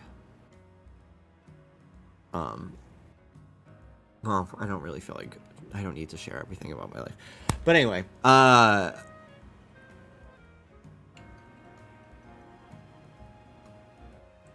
point is,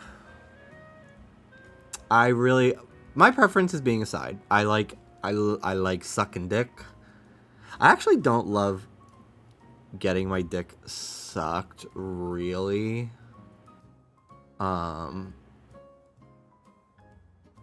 Just because if I decide to jerk off after, I don't like jerking off with spit because then it chafes my skin. But most, like, I really, like, everything that, like, gets me off is entirely, like, foreplay related. Personally. Like, I like to, like, feel up the person that I'm with. You saying this after saying you don't need to share everything from your personal life is killing me. I know. Like, I don't know. Like, I personally get more out of, like, stroking it while squeezing Dallas's tits than I do from, like, getting it in or sticking it in. I just, like, I've never liked it, really. I haven't really topped too much in my life, I will say. But I, like, get very hung up on... I get very, like, insecure about the fact that I don't really, like, know if I like bottoming. But I don't know how to do anything else. Because I really only, like, bottomed in my life. And I don't understand why it makes me have to, like, pee. I'm confused. Like, is that a good thing? I don't know.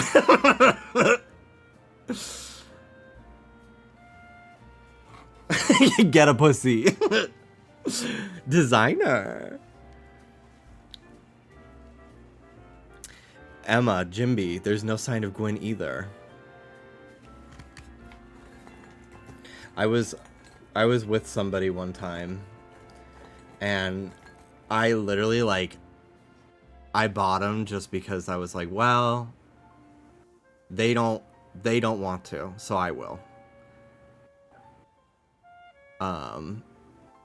And I just kind of like wasn't into it. And I kind of like after like maybe 5 minutes, I just fucking just laid there. I just laid there. And then they fucking finished. And they were like, wow, you're amazing. That was the best sex of my life. I was like,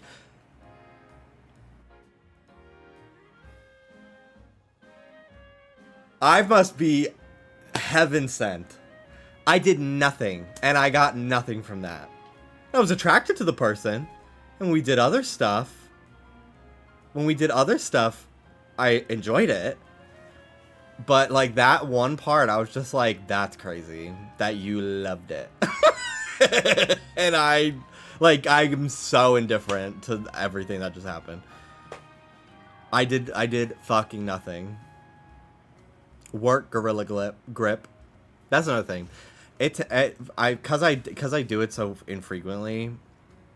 It does take a long fucking time to loosen up, and it's annoying. But I'm not sitting around with a fucking plug-in all day. I just don't want to.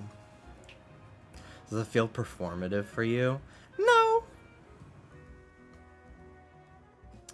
But I feel like I need to, like... I don't need. You don't need to do anything. But I would like to be...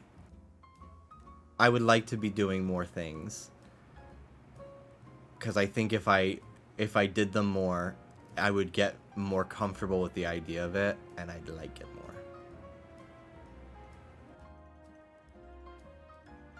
But, like, this diva knows what I like. And then I can use the other hand to squeeze peck or belly or ass. And kiss. Like, period. Superman with the lasso of truth on him. Literally, like, no one asked any of this shit.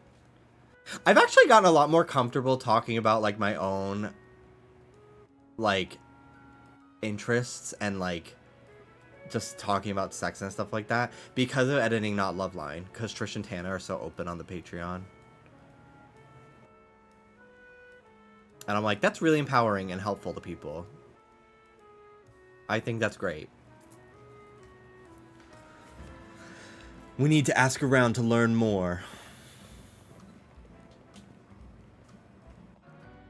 Well, if it isn't our local detective, the usual fire blast roast for you today. I'm in the mood for something else. I'll take one flamethrower roast.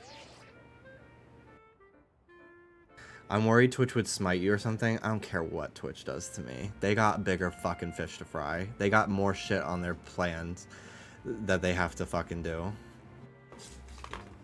with their events. My streams are tagged 18 plus. I don't really think I have to do anything else. Any information you have on a certain missing girl to go? Oh, I'm getting a question here. I'll spill. Helping out with an investigation seems fun.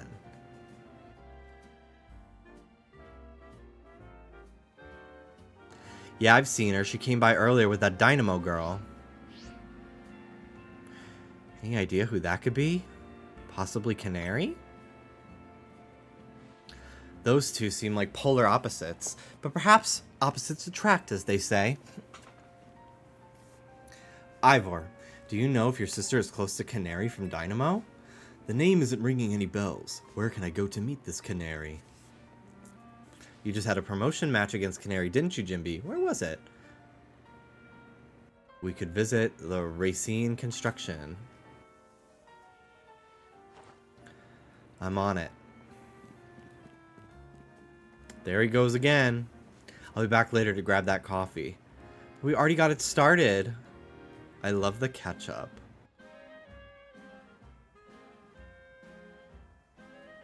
Tomato and star. What are they teasing? We should hurry to Racing Construction too. Come on, Jimby.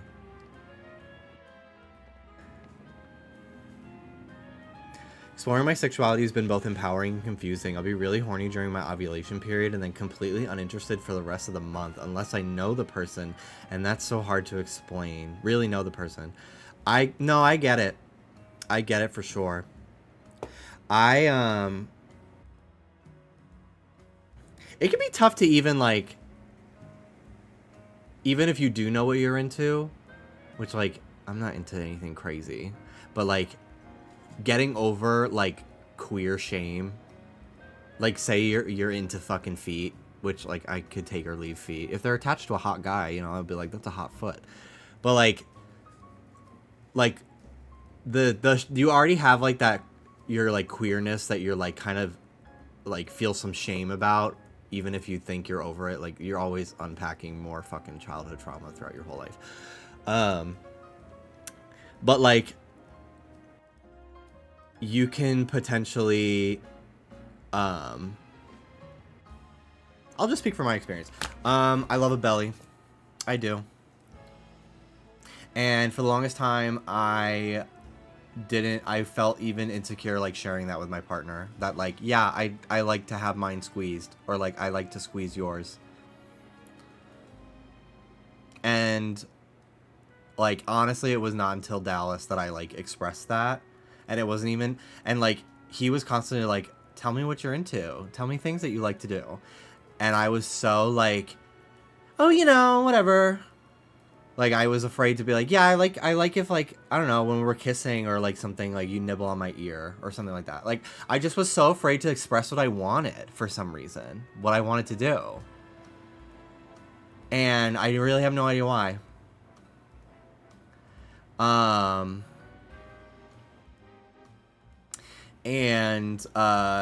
Yeah, it wasn't until, like, maybe a year and a half into our relationship that, like, I finally felt comfortable telling Dallas that, and, like, it changed my life. And it's just like, there's so much, like, I feel like sexuality is so fucking hard for queer people to figure out, because you're already dealing with, like, that just inherent, like, shame and secrecy that you feel just about your attraction to the fucking same sex, or, you know, whatever the fuck you want to call it. We already talked about how gender is a spectrum and everything, but you know what I mean. So it can be really tough. I mean, it's the fear of rejection or disgust from the other person, even you know deep down they'd understand or be okay with it. Yeah, it is true. It is true. It does come down to that. So it's tough to, like, even once you figure out, like, oh yeah, I'm like, this is a thing that I like. It almost feels like, I have, like, a weird thing where I'm like, I don't want it to seem like I'm like, well, I don't want it to be all about me. And it's like, that's not, like, no. No. No. That's not what a romantic relationship like that is about. Like, because, like, from how I feel, part of it for me is helping the other person orgasm. So, like, I like knowing that I did something they like. That's part of it. So why would I not assume the same for the other person? Which, that is true. Like, that Dallas tells me that all the time. It's like, part of it for me is knowing what you like and doing it. But for some reason, I assume that nobody wants to do what I want to do. Because they're going to think it's weird or gross. And, like, I literally am like, I'm very tame. Like, in terms of, like, kink. Really. Love to be more outgoing, but I just have no desire. Like, none of it really speaks to me, personally. Or I just, like, I'm not, like, ready to explore different shit. You know? I don't have... that's probably the fucking Lexapro. Where I'm just like, whatever. But, it's just so crazy. Like, literally, like, my blood went cold when I was like, when we're kissing and jerking off, can I squeeze your belly? Like... I like to feel it. Like, I literally was like, it was like telling him I was gay. Telling my fucking family I was gay all over again. Like, I was so scared. And he was just like, yeah, of course. Absolutely. And then my life, I saw the fucking, the sky's never been so blue.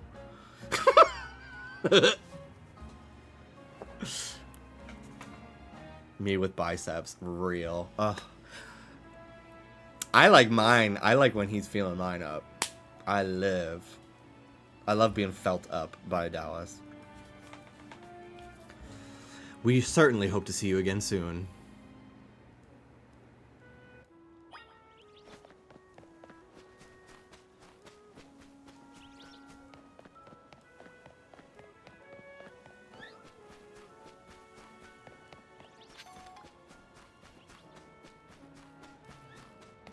This is gonna sound so fucking crazy. If you're ever getting your dick sucked, have a beverage. Have like a nice sweet little apple juice or like a soda. It'll never taste better. One time I was just like, oh, I have this Coke, and I'm like, I wanted it, and I chugged it, and I was just like, wow. I've never, the flavor profile, the mouthfeel of the fizz. Girl, put the Stanley down.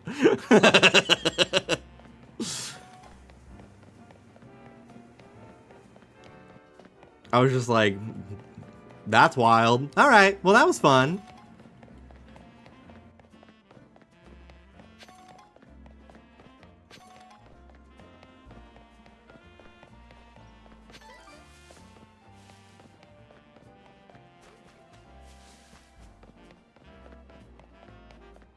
Okay. To the construction.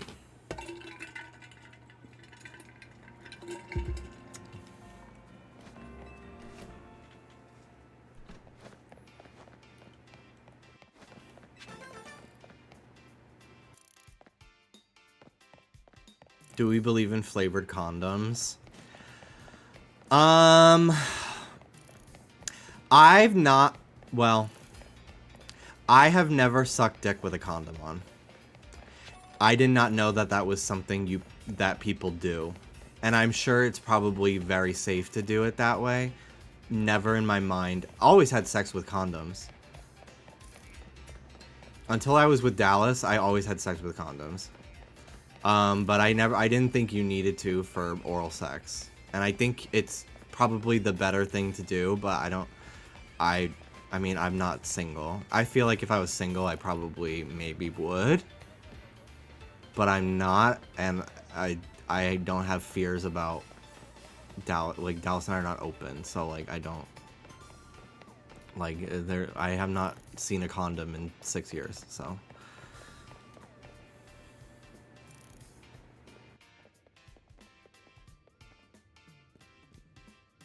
It would seem there's no signs of Gwen here, either. What's the big deal? What's the big idea? Don't just go around telling randos where to find me. Oh, she's so real for that. This massive meathead barged in out of nowhere yelling, "Where's Gwen?" So loud I nearly had a heart attack on stream. He's lucky Pops ain't here, or there would have been an all-out brawl. Sorry, Canary, we promise we won't reveal your location to anyone else, but we need your help. We're looking for someone named Gwen. This gentleman here is her older brother. Thanks, Detective Obvious. But like I said, G-Volt ain't here. Still, I love a quiz, so tell you what, try guessing. If you're close, maybe I'll tell you what I know. This is such a conversation to have with Pokemon in the background. I know, I'm surprised I'm not shiny hunting during it.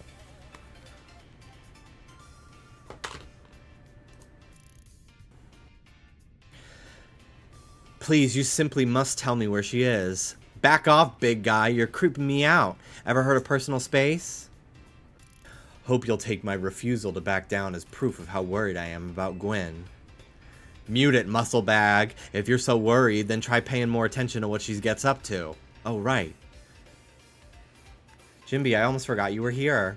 If you finally decided to join the Kinetic crew, I guess I could give you a hint. But not until I get my revenge for our last battle. How else am I going to heal my wounded ego? In that case, why not have a rematch now? If Jimby wins, you'll tell us where to look for Gwen. Not sure how a fancy detective got caught up in this family fetch quest, but I'm in, and I'll win. Do you think Pink is a bad seed on this earth?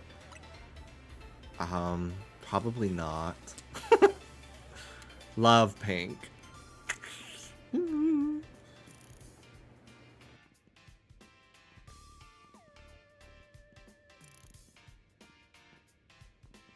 Trustful, baby. Bring it on. No mercy this time. I'm going in for the overkill.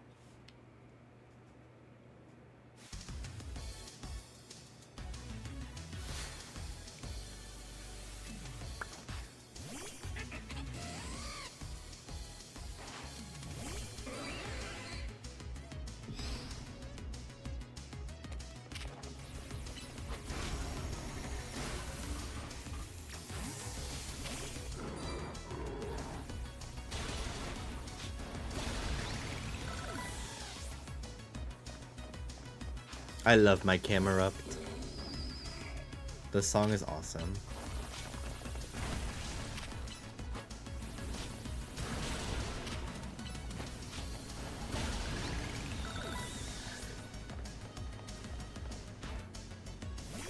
Ampharos.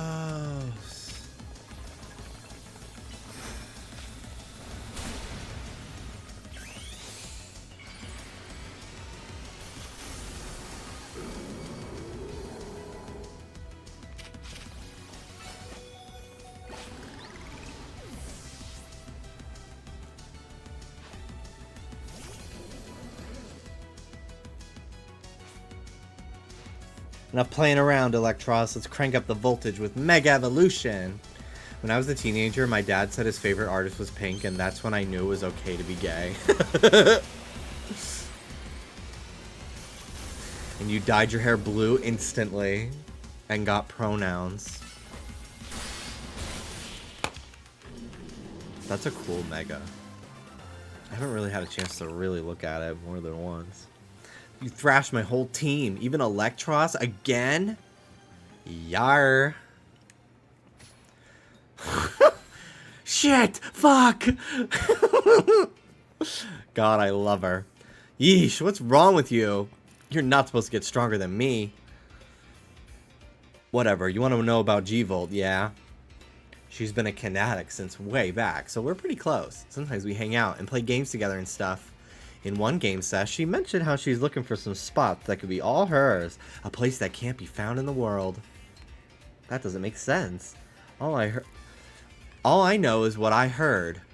That G-Volt wanted to go where the X, Y, and Z axes don't meet up. Whatever that means. And she was going on about needing to beat a Pokemon whose type her partner is weak to. She's my 7-year Oomphy. Last I heard, she was headed to some fountain depicting a Pokemon like that, so she could at least imagine how she'd beat it in her head. A fountain? Now we're getting somewhere. Ivor, do you know which Pokemon your sister has as her partner? Of course, that would be Chandelure, the luring Pokemon. Its types are Ghost and Fire. That fountain seems like a pretty important clue. Which fountain depicts a Pokemon that Gwyn's Chandelure would struggle with, I wonder? The Clawitzer fountain. Yes, Clawitzer is a water-type Pokemon, isn't it? And Chandelure is a fire-type, which makes it weak to water-type moves. Great, so we should look for a Clawitzer, yes? I'm on it. Has anyone stopped to think that G-Volt might want some alone time? I'd probably need space if I had to deal with a brother like Ivor. A lot of space. Knowing that dimwit, he's probably headed to a wild zone now to look for an actual Clawitzer. Don't worry, it's my duty to protect the peace in Lumiose, and that's what I plan to do. Come on, Jimby. Let's hurry over to the Clawitzer section. Clawitzer Fountain in Blue Sector 7. It's the fountain! The Clawitzer Fountain! That's so funny. I feel like the characters in this game are a lot more human than in Scarlet Violet.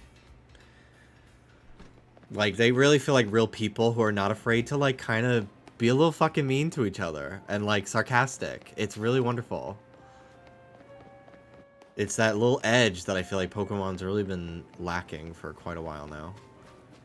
Because, like, I'm sorry, real people are not fucking nice and sweet and fucking nice and sweet all the time. Like, sometimes they're, like, they find people annoying. It's a real emotion.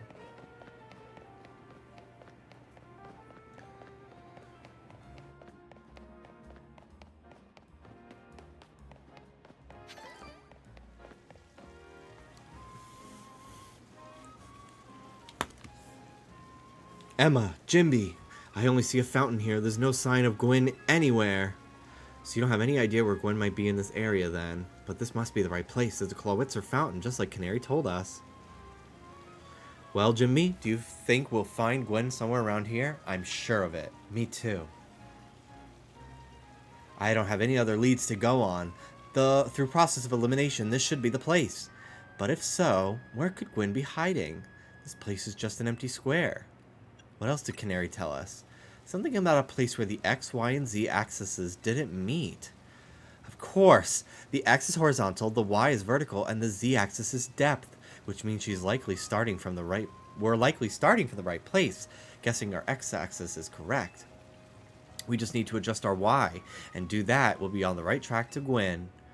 You mean we should go down, into the sewers? But there's all this water in the way. Would your approach be? I drink the water. Drink it? All of it? No, I wouldn't suggest that. So don't you even think about it, Ivor. Well, I've trained my body to accomplish feats such as this. With some effort I could... No, you'll make yourself sick doing that. Stop the water. Stop the water. That sounds like a tall order.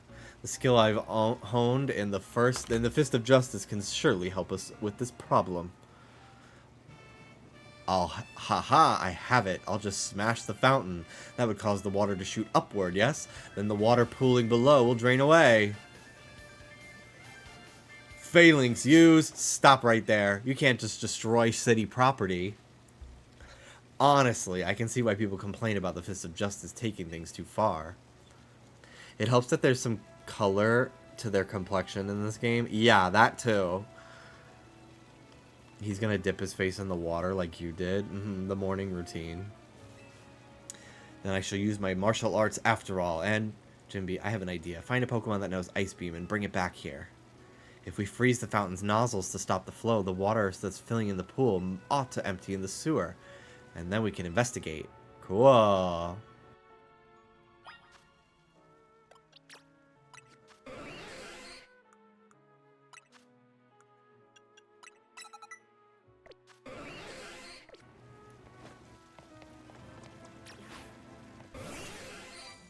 Looks like you brought a Pokemon that could use Ice Beam. Well done. Now then, freeze the water in that fountain.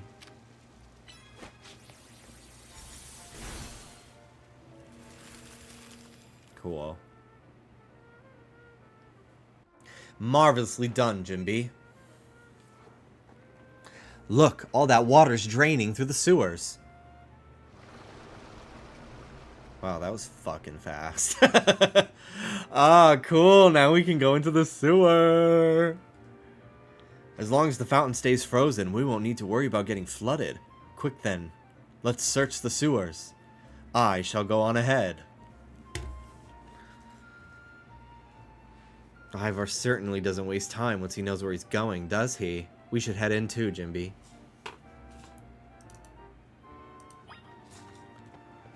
Woo! The sewers. Yee! Wow, dude, this is so fucking cool.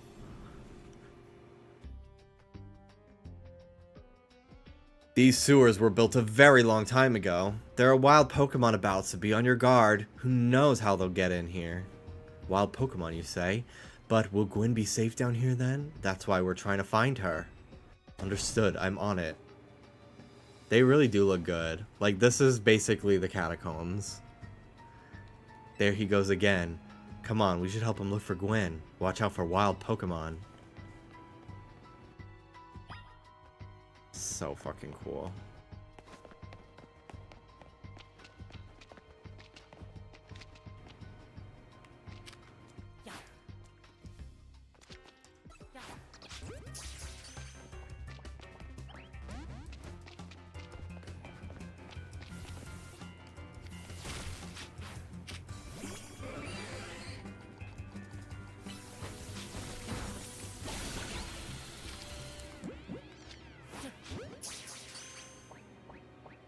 Woo!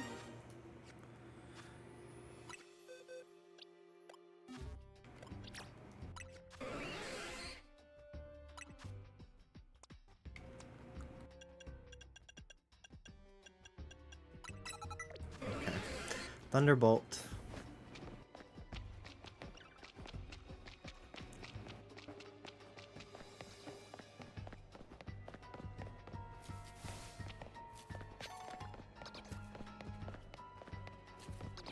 So many Noibat.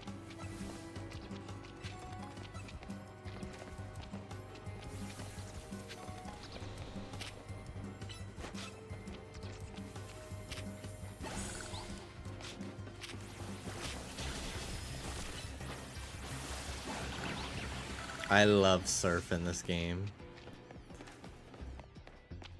Wish they allowed us to replay these story quests just so we could take more pictures with the characters in these scenarios. Yeah, that'd be pretty cool.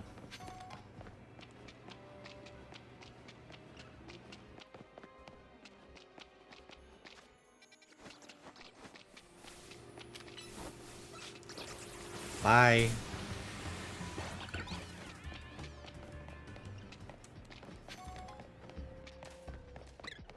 Hi, Scraggy. The music down here is cool.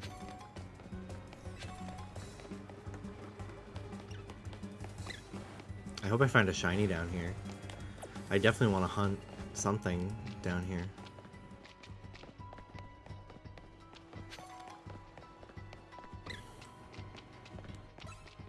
Inkay, hi. Onji, hi, Inkay.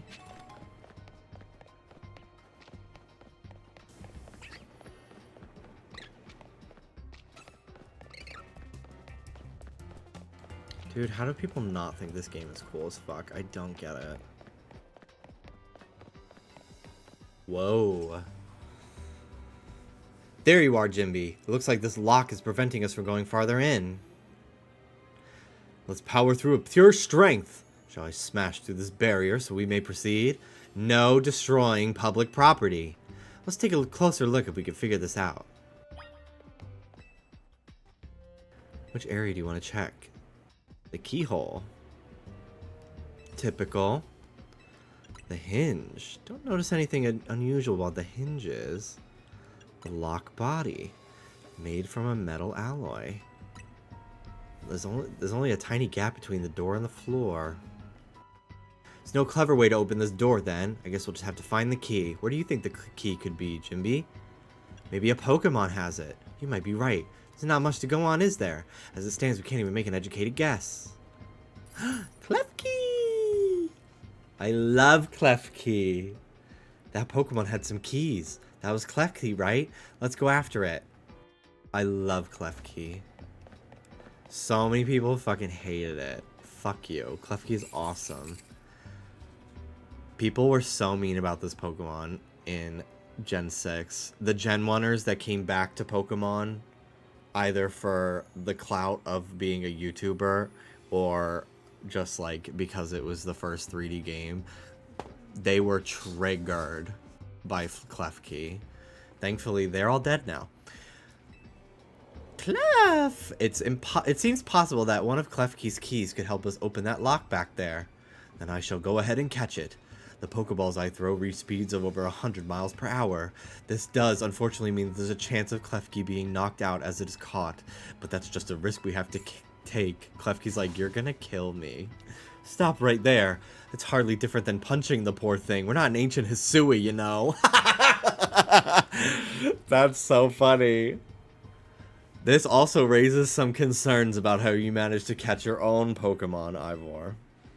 I think we can safely leave this matter to Jimby. Here, feel free to use these Ultra Balls. Alright, now let's catch that Klefki.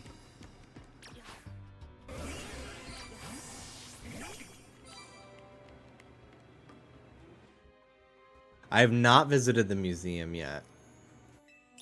Don't knock it out. We want to catch that Klefki.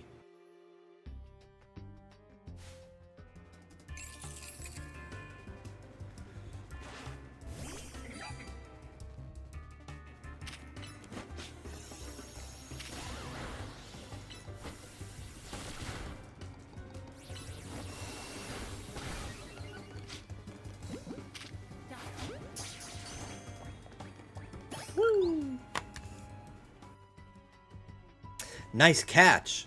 I feel I have witnessed the very essence of a masterful capture. That's a bit excessive, no? I mean, we all catch Pokemon like that, right? Anyway, let's see if Klefki can get that lock open for us.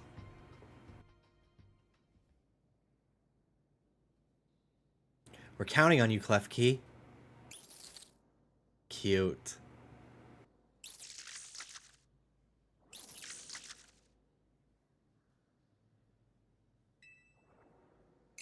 It doesn't have the key for this lock. Oh, it's sad. Huh, I really thought that was going to be the trick to get through here. How about this then, Madam Detective? If we are truly stuck, perhaps we try out my plan. First off, thanks for calling me Madam Detective. Just Detective or Emma works too. Now, what was your plan, Ivor? If there's no gimmick or mechanism to open this lock, then it must be opened by a key. But if there's no guarantee that said key can even be found in these sewers... Since we cannot obtain the key we need, we must let my honed fist become the key. Our path will be open thanks to my power. Justice Punch! And with that out of the way, with that our way is clear. Let's press on. That's so crazy. So that's what he calls a plan. Personally, I just call it brute force. I should call him. In any case, we should hurry after him. I'll never get tired of her run cycle.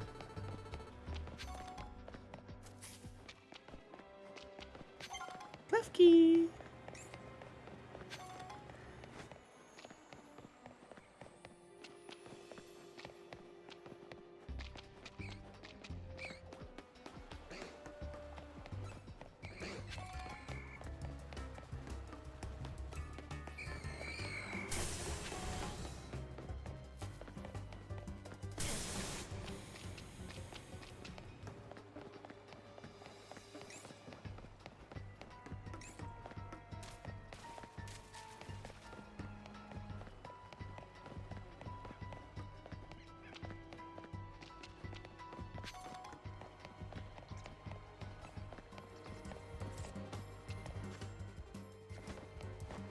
Bye. Oop, there they are. Okay. I want to explore the whole thing before I progress.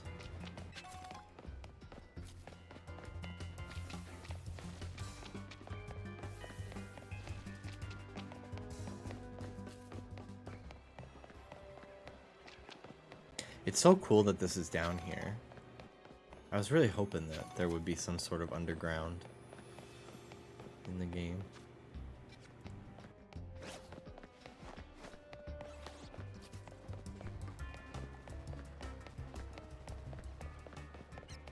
I love the music, like, being dynamic and, like, fading in from,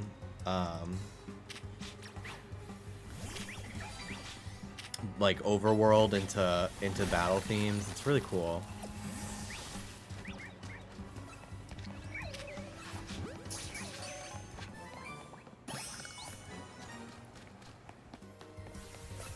Love Litwick.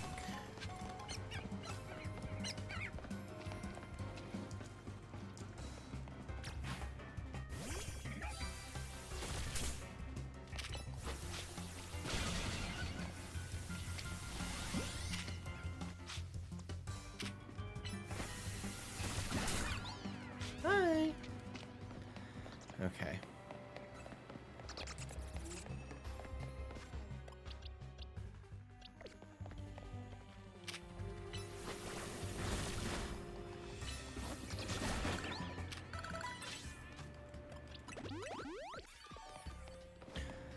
Hello, fellas.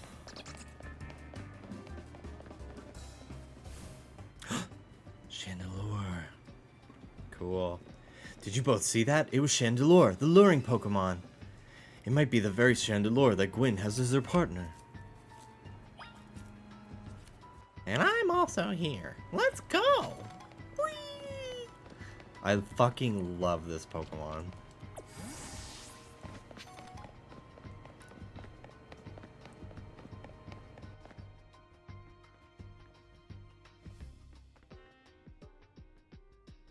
Looks like a dead end. No doors or anything. No sign of that Chandelure either. It's a ghost-type Pokemon. It's not surprising it can vanish at will. It is indeed Gwyn's partner. Then maybe it vanished to wherever Gwyn is. A keen observation given the situation. I'd say that's highly likely. Alright, let's search every last inch of this room. You don't know what these 4 machines are for. They don't seem related to the case. I love that Pokemon has really leaned into its own alphabet. You flipped a few switches, nothing happened.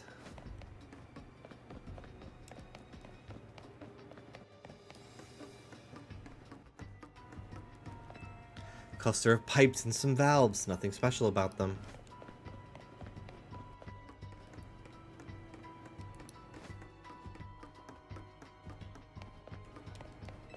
I've learned something important in the course of this investigation. If I go around smashing things in the name of detective work, Emma gets very cross indeed. It makes unknown's existence confusing. So, they explain this by, like, unknown, like, the Pokemon characters don't really know what they fucking say. Like, they don't know, like, unknown are not modern Pokemon, like, language. Like, in Arceus and stuff, like, people can't fucking read what, like, the unknown scripture says and shit. They've, like, kind of retconned it to being, like, unknown is, like, an ancient alphabet that no one knows anymore. Except for us, the player, obviously, because we are real people who can read it. Take a good look at the pale-colored crates. They don't seem to be anything special. We've checked all over this room, but there's no sign of any hidden contraptions. In that case, the only course of action is to act. Strength is power. Strength is justice.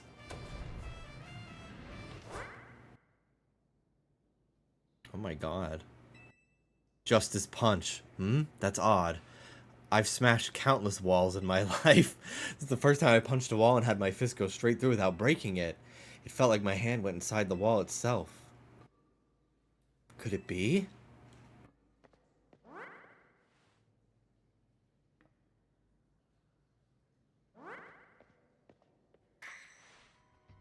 The wall wasn't real in the first place, so someone or something conjured that illusion of wall to fool us. I see. Clearly, I must undergo even more diligent training if I want to smash illusionary walls. But for now, let us proceed. I'm sure Gwen is waiting for us on the other side.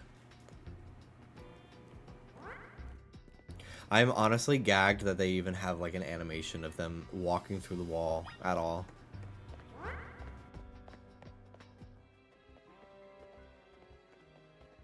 Is that sad? It is, I think. The chill I felt when passing through it makes me think this is the work of a ghost type. So you're saying a ghost type Pokemon is attempting to deceive us? I think so. We can't prove it yet. Need to be able to smash walls of any kind. Then I can finally tear down the barriers that separate the people and Pokemon of Lumiose. Yes, the wild zones will separate us no more, and everyone will be the happier for it. Jimby, look there. I do believe that Chandelure must be Gwen's partner. Wait, Chandelure, help us find Gwen. Her partner Pokemon is freely roaming around. It doesn't seem particularly agitated. Suppose we can assume that even if someone's behind Gwen's disappearance, the culprit isn't monitoring the area or anything. Every step we take brings us closer to the truth. Let's hurry, Jimby.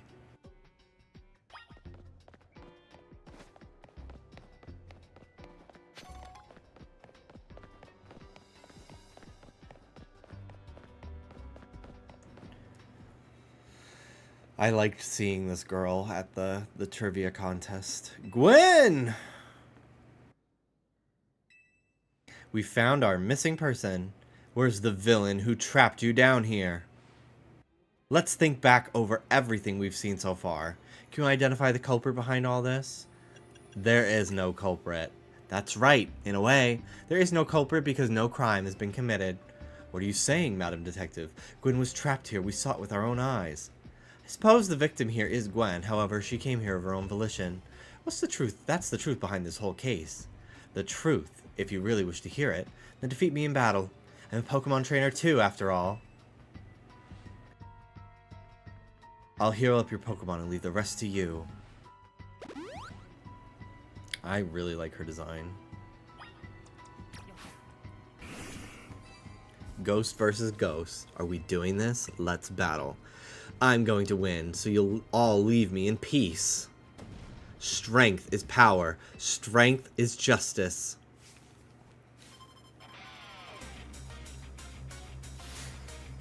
You're challenged by Gwen of the Fist of Justice.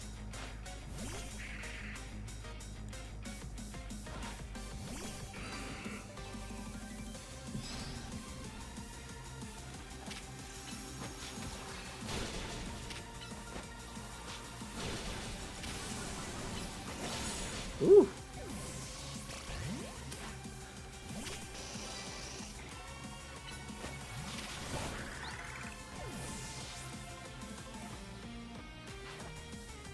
Gore guys. Trick or treat. What a cool animation.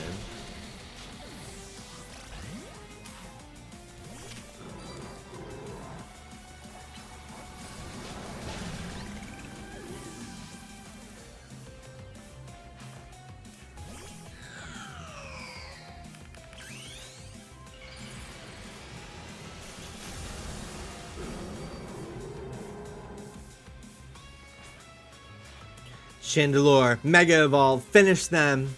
I'm so excited about this. Cool.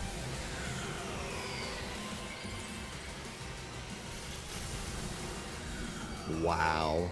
Like, it's actually exactly what everyone wanted it to look like. It's really fucking crazy.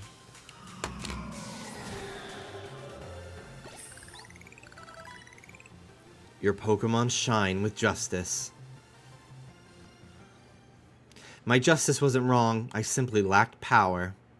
Well fought, in any case, and well deduced, both of you. Do you know these two, Gwen? Of course, Emma's the greatest detective in all Lumios, and Jimby is a member of Team MZ. He's also the reigning Canary Quiz Whiz. I see, and what do you mean when you said well deduced? Where to start?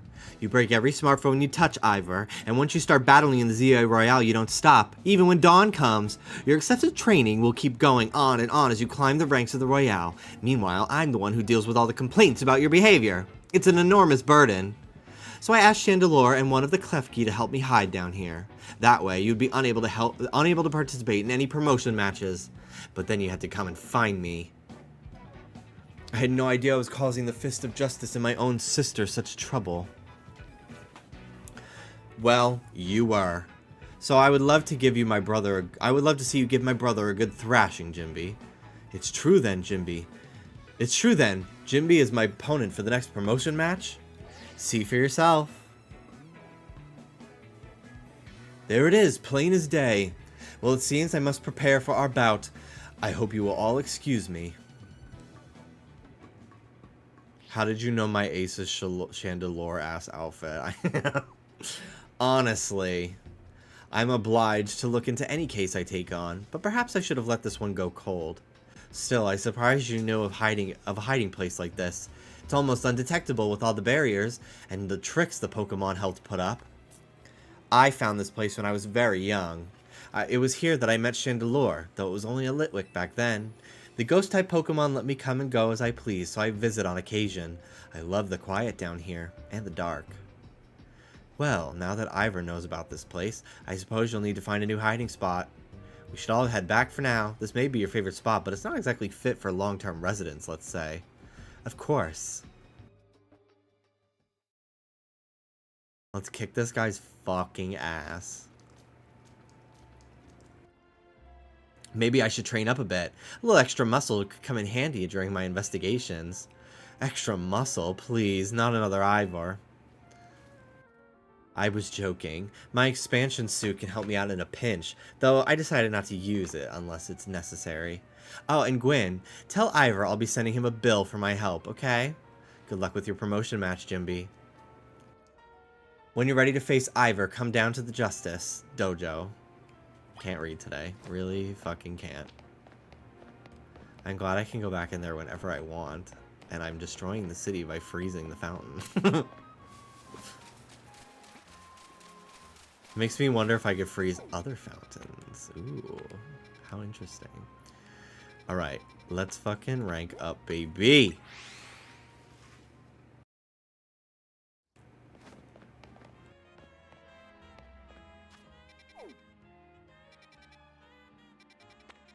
I know that there's a fountain by Town Hall. I kind of want to go try. Or maybe it's just a statue. I think it's just a statue.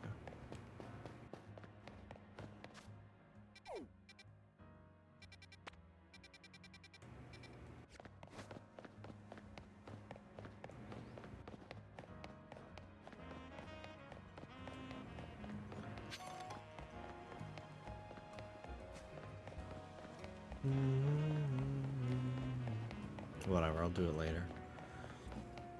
I'm sure I'll fucking run into it. Okay.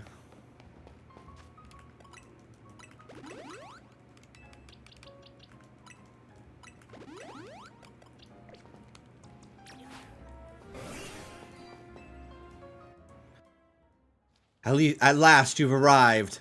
Gwen has made her feelings on the matter clear, but even so, I must grow stronger. As I said before, we are to live in harmony with Pokémon in this city. Then Pokémon must be afforded the same freedoms that humans enjoy. And for both sides to enjoy those freedoms, what we will need is incredible strength. Strength cannot solve everything for us, but it will at least allow us to protect what we hold dear. I will prove the truth of my words by rising to the very top of the ZA Royale. Rank A will be mine. Now, Jimby, shall we begin our match? Let's do it. Lend me your phone. I promise to do my utmost not to break it.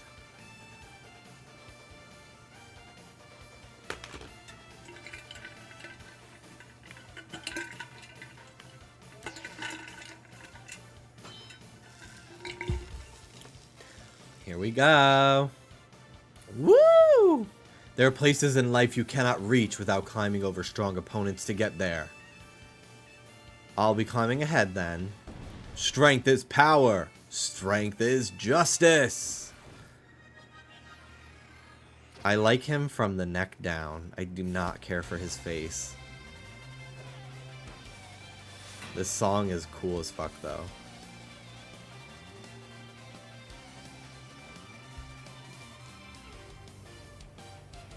This is sick.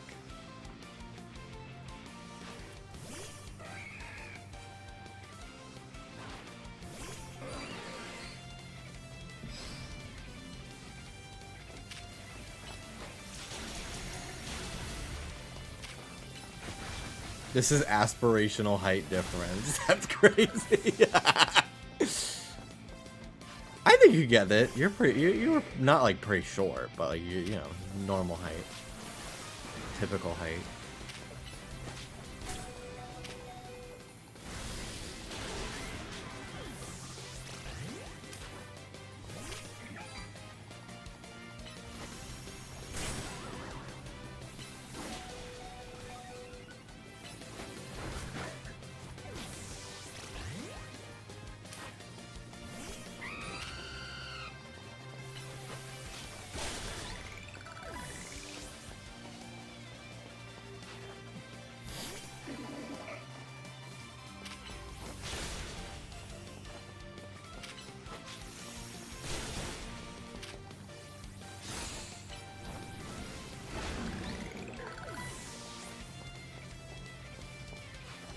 Phalanx.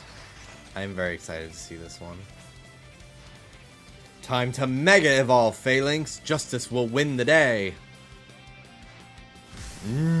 Chicken.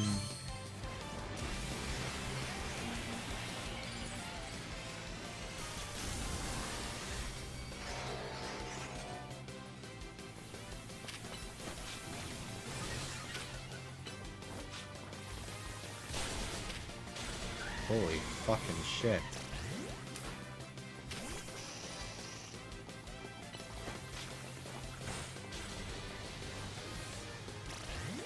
Alright, time to solve all my problems how I always do. Camera! Oh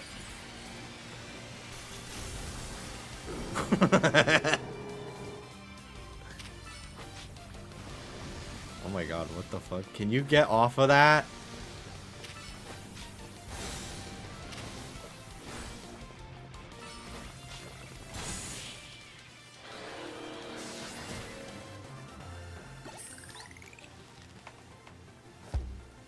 Defeat! How incredibly unjust.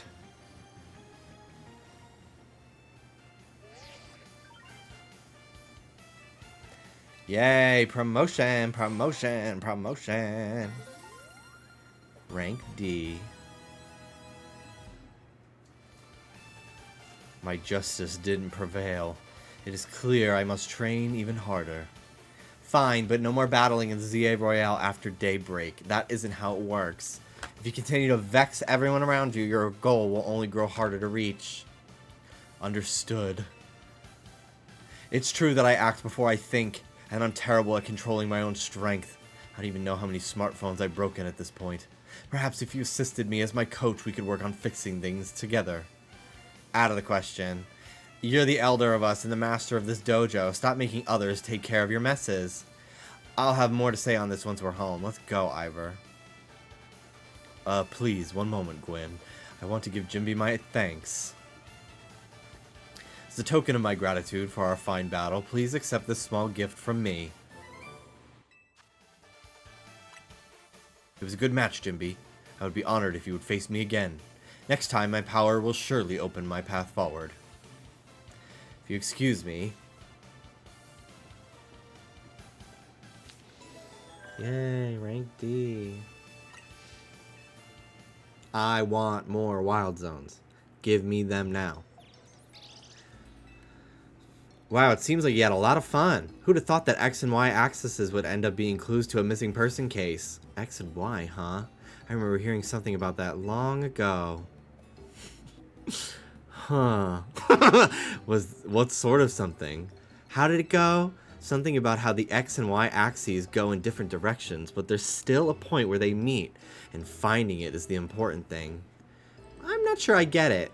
You mean like how people in Pokemon are totally different, but we should focus on the things we share? That could be that. It could be that, or something like us all here. What are the odds we'd meet and become friends? Huh. Something the matter? Nothing. Nothing to worry about. I'm more wondering if something's the matter on your end, Naveen. You still won't try my Goldo curry. That won't be happening. While I admit that it might taste good, the aesthetics are still too much for me. Hey, that's not as hard of a pass as you gave before, Naveen. Maybe this means we're finding our X and Y axes meet. Yay. Okay, tell me more zones. I want more zones. Tell me about them. Tell me they've opened up.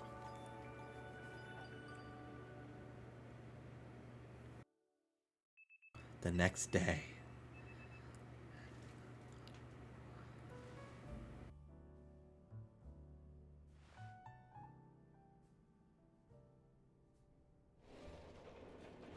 Good morning. No sign of Tawny or Lita just yet. At last, I've been granted the calm, quiet morning I've longed for. Now I can finally make some progress on my sewing commissions. In fact, I'm so pleased that I'll even include you in my happy mood. Performance sneakers. Think nothing of it, I got them as a thanks for my sewing project. They're not my size. Hey, Tawny. Do you know where Tawny is? Not here. She must have headed out earlier to be a helpful self around the city. That idiot. Apparently she borrowed some money to shoot a Hotel Z promo spot. So now we're in debt now. To this scary group called the Rust Syndicate. What? The Rust Syndicate? Yes, them. The ones so scary even a rampaging alpha Pokemon wouldn't dare mess with them. Hello. This is Jimby, right? That's the same sound from Scarlet Violet.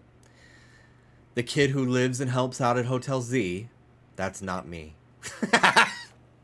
Please, no need to play dumb. Let's not waste each other's time. Now, I'm calling as a representative of the Rust Syndicate, and I wanted to discuss a bit of money your friend Tawny borrowed from us. I could have just dropped it at that fine hotel you work at, but I figured you'd want to avoid a scene, especially since Tawny's been working so hard to bring in new customers. So I asked that you kindly stop by our office. You'll find it in the Blue District. We'll be waiting for you. What was that call about? About Tawny? What? So it wasn't just me they called? They even tracked down your number, Jimby? How deep in trouble are we exactly? Well, Tawny didn't borrow a ton to begin with, but the interest on the loan is out of control. I hear the Rust Syndicate makes it impossible for you to pay back your interest, so then they can force you to work off your debt by doing their bidding. If that's true, we're dealing with some truly heinous people. Floette, kill this man. Don't worry, Floette. We'll get Tawny out of this mess somehow. If it is true that they force others to work for them by imposing unreasonable interest, we must at least try to talk things out with them. It is only through speaking with each other that we can hope to find some satisfactory resolution.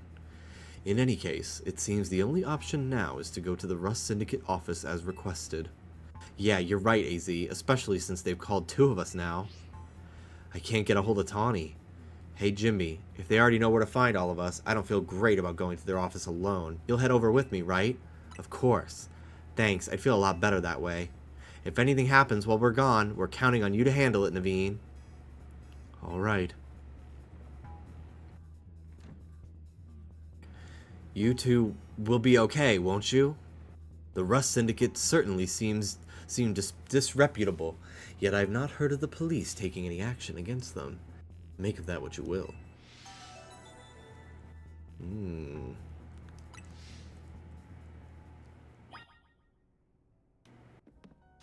Any new zones?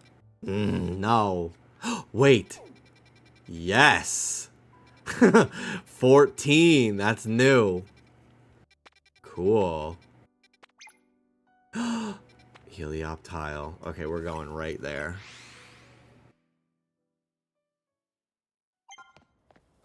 The number of wild zones has increased. Is it just 14? Yeah.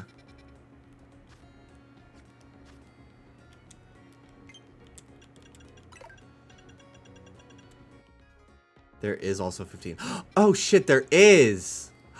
Skull the beat, bitch! Oh, bitch! Fuck, yes! Okay.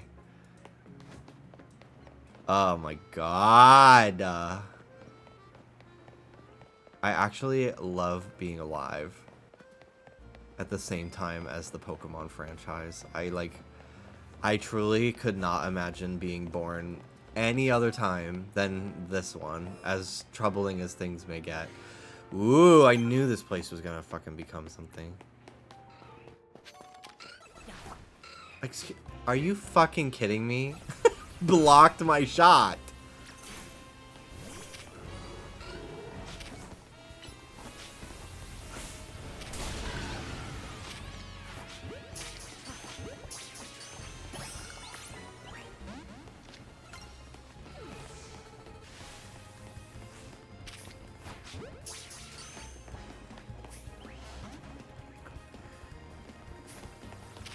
Okay.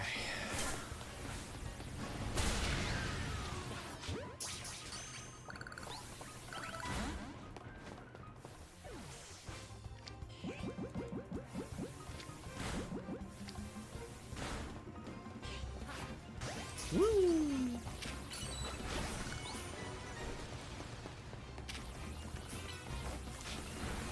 Everyone die now challenge.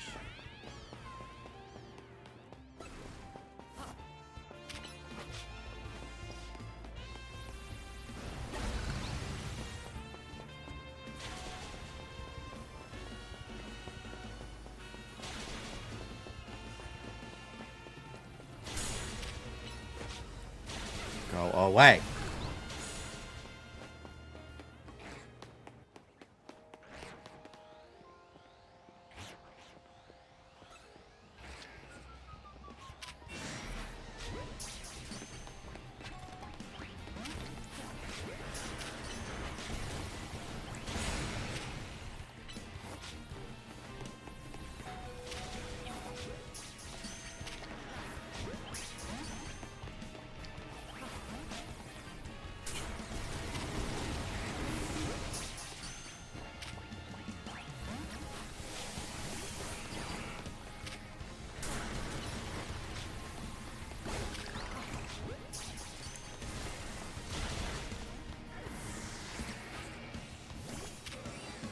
Fellas, enough is enough.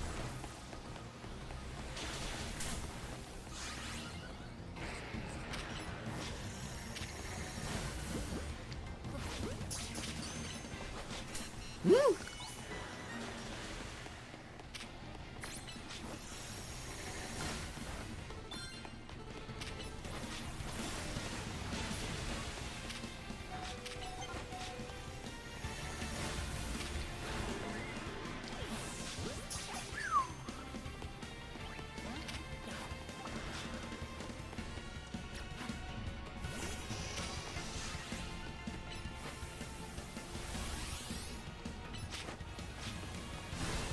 Holy fuck. This thing is fucking strong.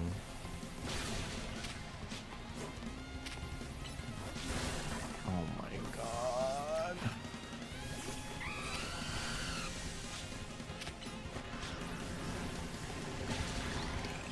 Oh.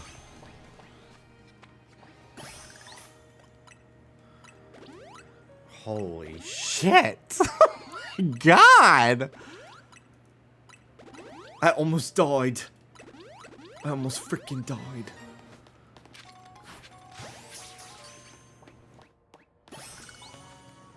Okay.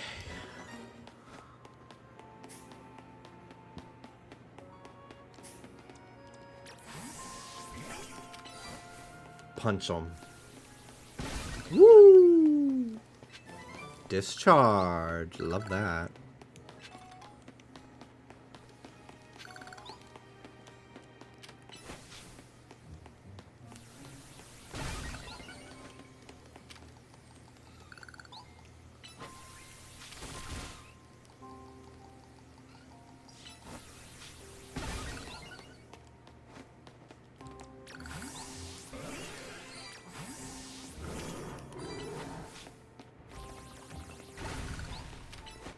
Get him.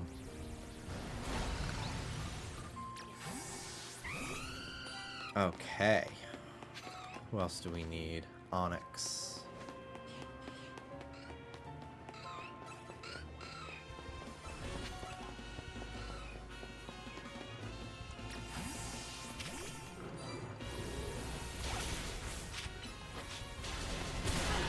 Jesus Christ. Just fucking one-shot everyone here.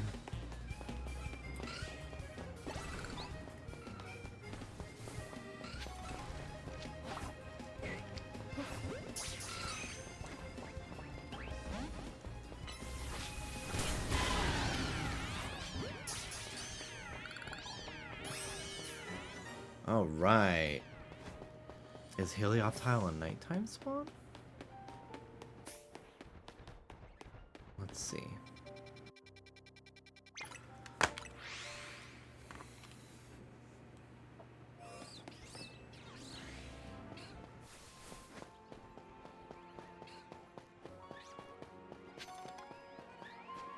I'm excited about this. I'm really excited to see 15. Those are some fucking crazy spawn options. I'll probably hunt in 14 offline because there's nothing that I really feel besides Helioptile that like I really feel like I need to get on stream. But that other zone, Scolipede and shit, I need to get that on stream if I hunt it.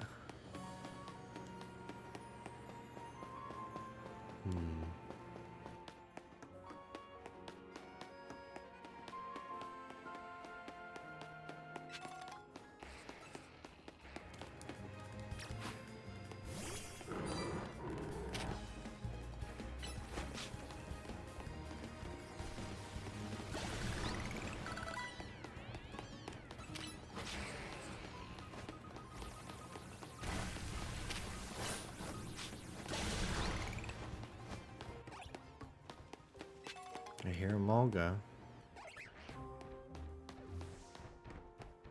on the roof.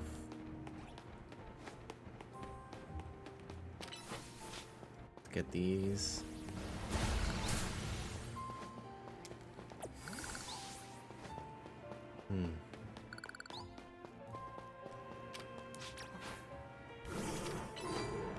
Wrong move. They only spawn when it's sunny. Oh. Okay.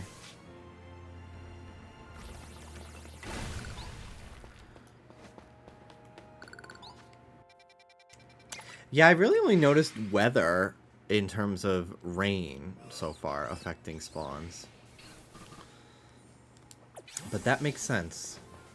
Annoying, but that makes sense.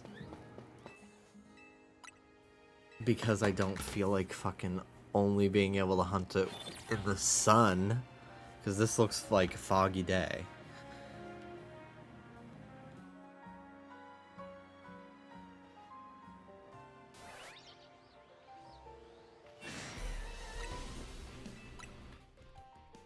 Is there a way to manipulate the weather? Is it just bench time skipping?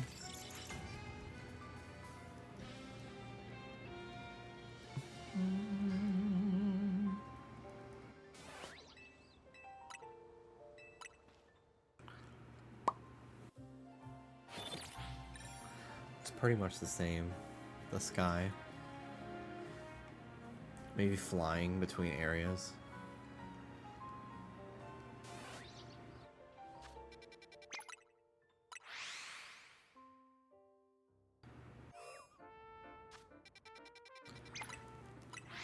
They should have moves like Sunny Day that let you change the weather at will. Oh, that'd be amazing.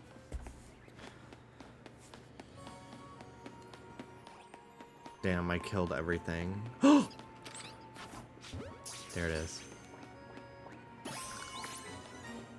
Woo!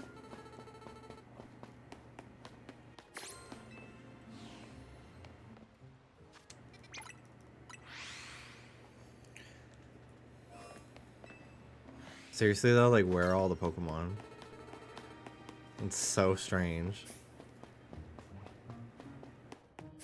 Maybe it's gonna take a couple minutes for all the spawns to come back.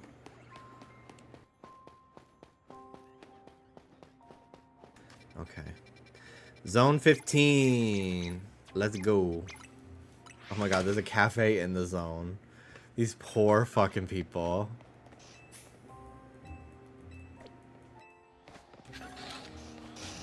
Ooh.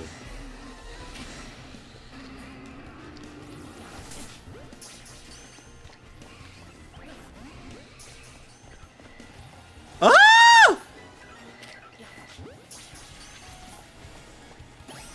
Bitch, that is the scariest thing I've ever fucking seen in my life. That big bitch fucking jumping at me. Are you fucking serious?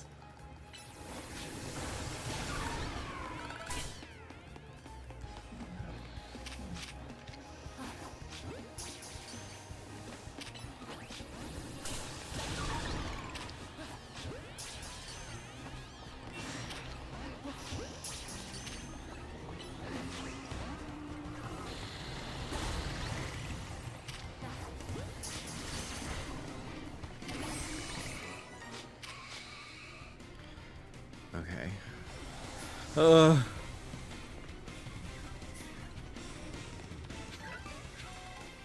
Oh my fucking god.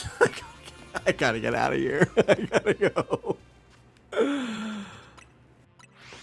Holy shit, dude. Crazy pants. Did you guys ever watch the YouTuber Courtney Pants? She would like go around in a unicorn costume and do like man on the street content.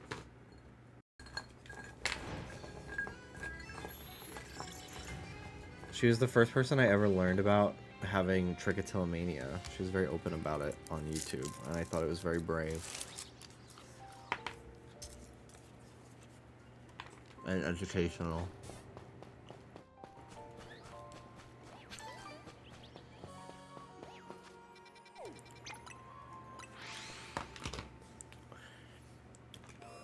Okay. Let's see if there's anything here at night. Oh, Banette.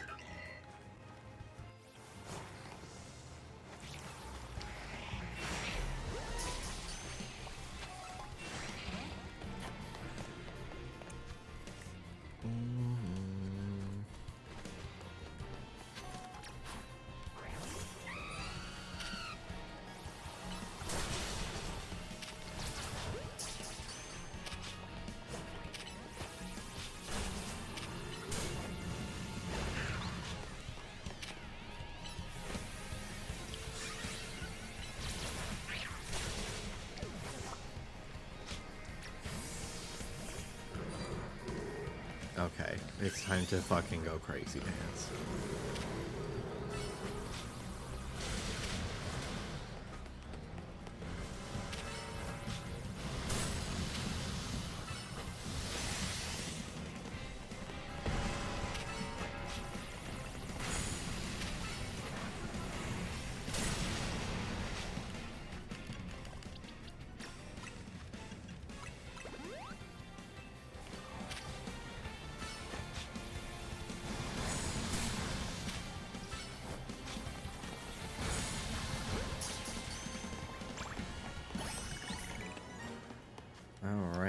Who else is here?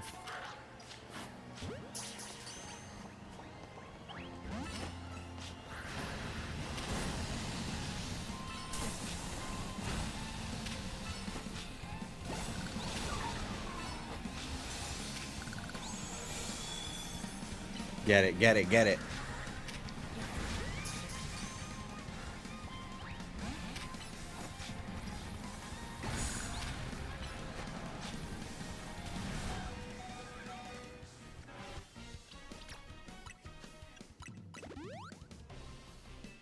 Whew.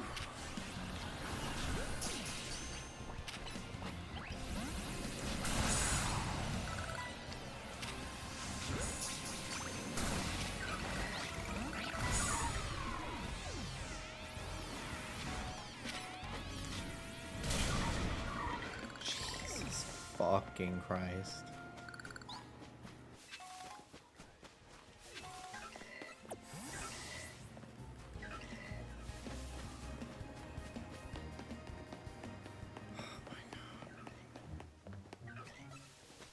Okay, this is a cool place to hunt though. Maybe I'll come here on Halloween.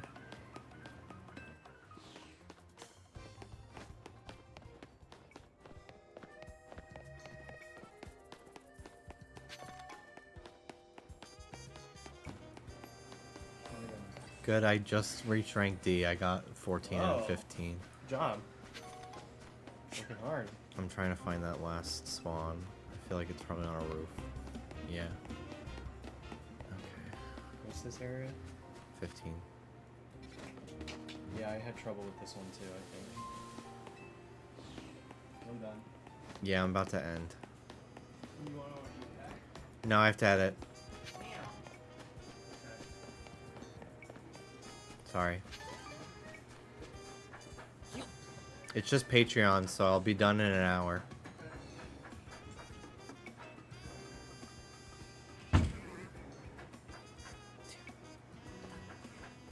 This is not what I'm supposed to be doing here. Let's see.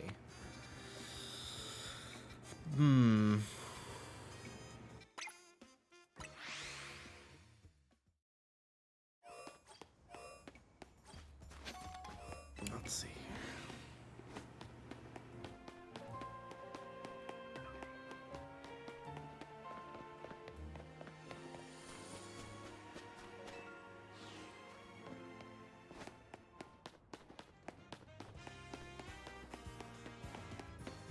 I'm very honored to be in the presence of so many Locals!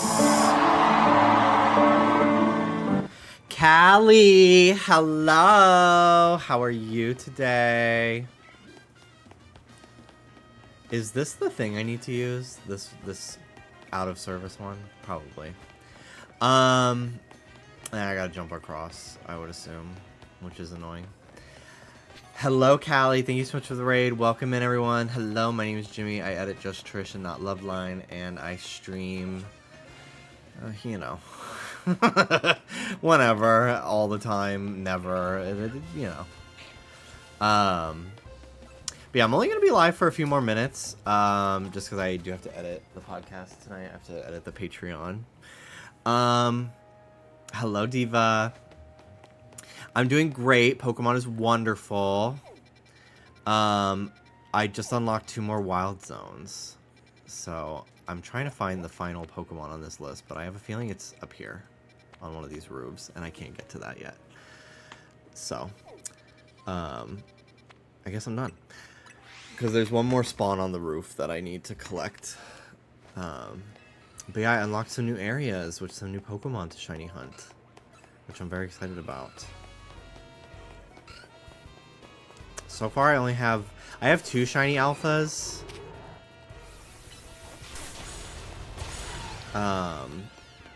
But I don't use my Litleo. I only use my Camerupt, and I love him so much. He's great. All right. I guess I don't really want to move on with the story just yet, because I'm gonna go. But we could do a few more laps for Scyther since it is nighttime, and we'll finish off with that. So let me put the counter back on screen. There we go. Hi, Ruby. Hi, Tukey girl. Come on in, baby. Hello, Tukey. Yeah, thank you so much for the raid, Callie. I don't know if I have any mods here right now, so let me do a shout out. Calgator143. Shouting out channel does not exist. Okay, that's not true. So maybe I spelled it wrong, which is really embarrassing because it's right in front of my face. There we go. I must have hit another key instead of enter. Thank you so much, Callie. Okay. So yes, I'm shiny hunting Scyther. The shiny for Scyther is not that exciting. However, Scizor, its evolution, is very striking and has a Mega Evolution. So I would like one for my team.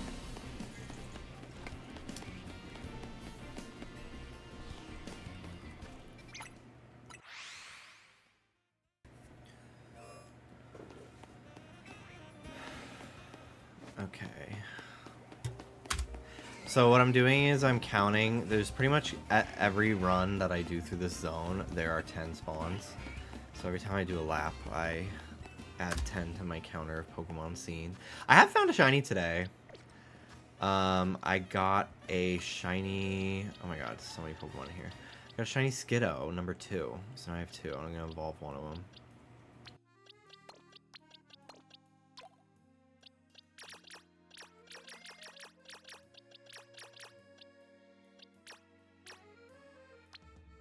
Let me move these guys.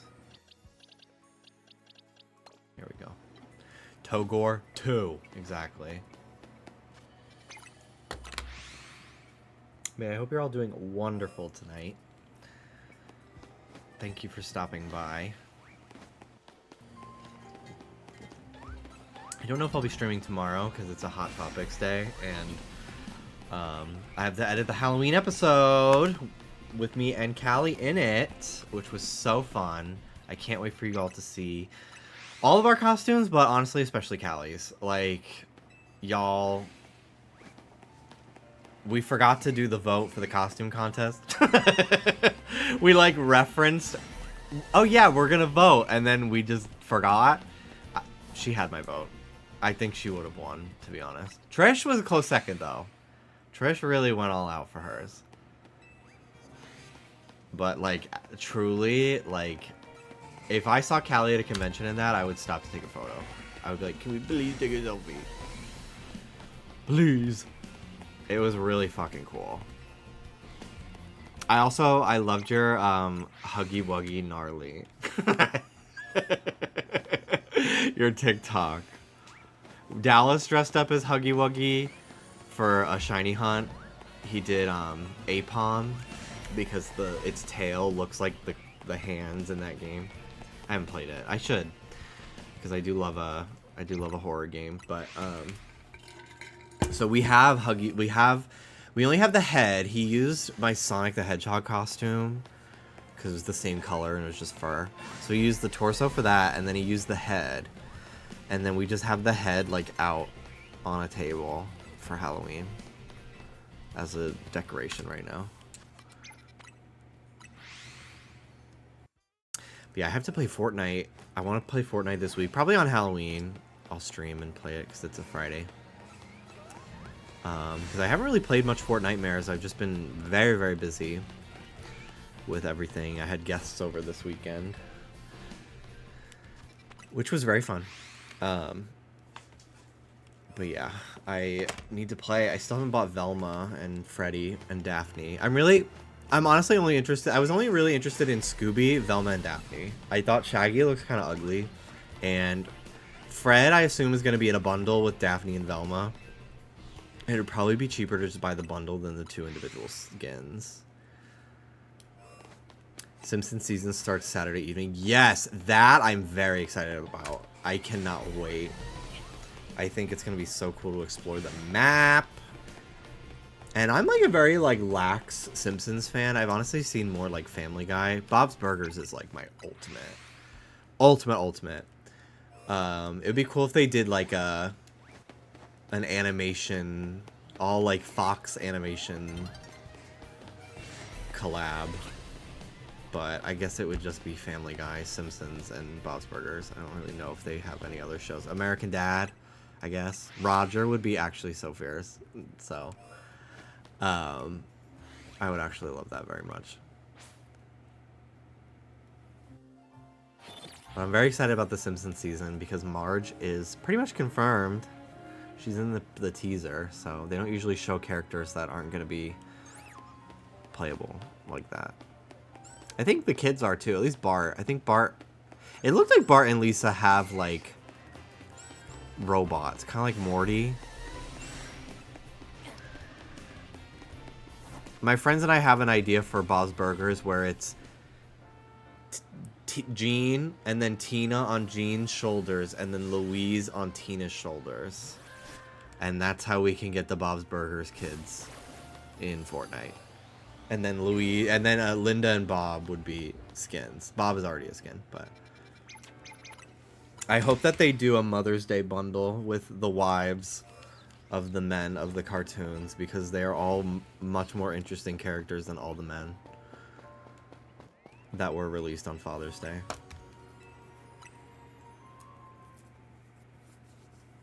I would buy Linda so fast. Like, I don't think I'd ever change skins.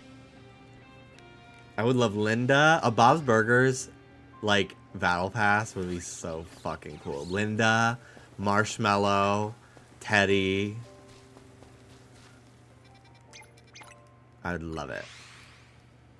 We'll get to, we'll do 200 encounters and then I'll wrap it up. I'll probably get there by 10 o'clock. And then I really should go. I need food. All I've had today was fucking chocolate and goldfish, like a fool. I kind of want Taco Bell. Have you seen the one Simpsons bit where he's trapped in the Bob's Burgers opening? Yes, I have. I have. And all the Bob's Burgers characters are watching Homer Simpson. They're watching him fucking, like, freak out in the restaurant through the window. It's very funny. OMG twin, I got Taco Bell for dinner. Ah! It honestly sounds so good. I'm really sad that they got rid of the Cantina Street Chalupas because they were the best item on the menu. They were so fucking good. I've not really been wanting to get anything else since. So I'll probably just get like a cheesy gordita and dip it in some cheese. That sounds pretty good. I can't believe I streamed for 7 hours today. And it doesn't feel like it. That's why I need to be streaming earlier. 3 p.m. is a great time to start. I feel great about it, and I still have time to finish my work before it's midnight.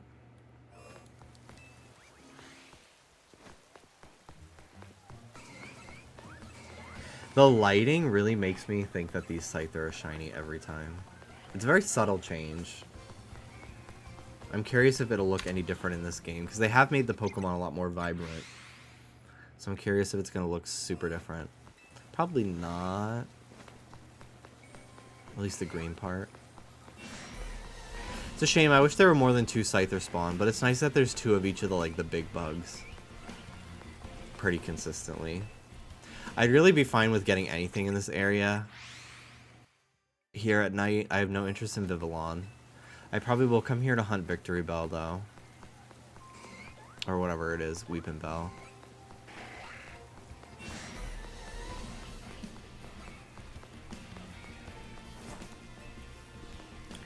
I don't want to be too over-leveled, but these alpha Pokemon have been kicking my ass. So, I almost feel like I need to level up more. And be in, like, the 60s. Most of my team's in the 40s. Oh, no. Now they're in the 50s. They've leveled up.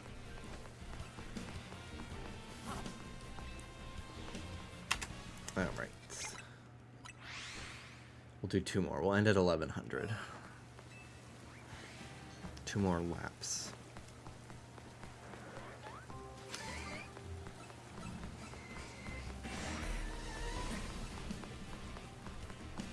I want to get shiny Snorunt. Yeah!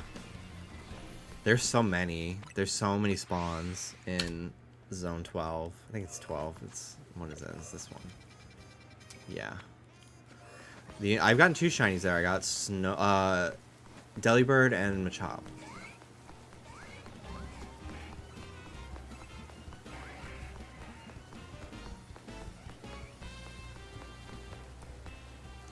There's also benches right there. Yeah, it's good if you like are AFKing a little bit, like just watching TV, you just mash A. I don't mind flying to the area and just running through. Oh my god, he's frozen. His Nummel. That's so funny. He's in some kind of snow grave.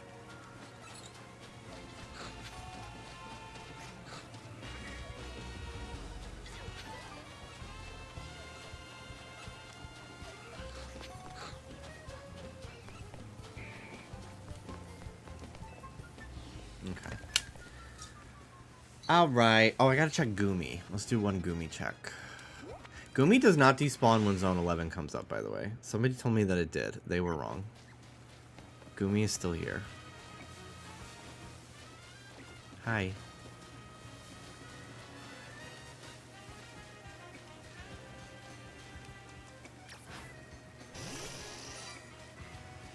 Okay.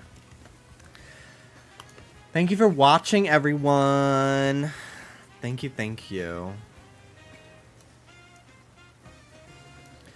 I am gonna go edit, and by go, I mean sit right here. Not go anywhere. I gotta go to work.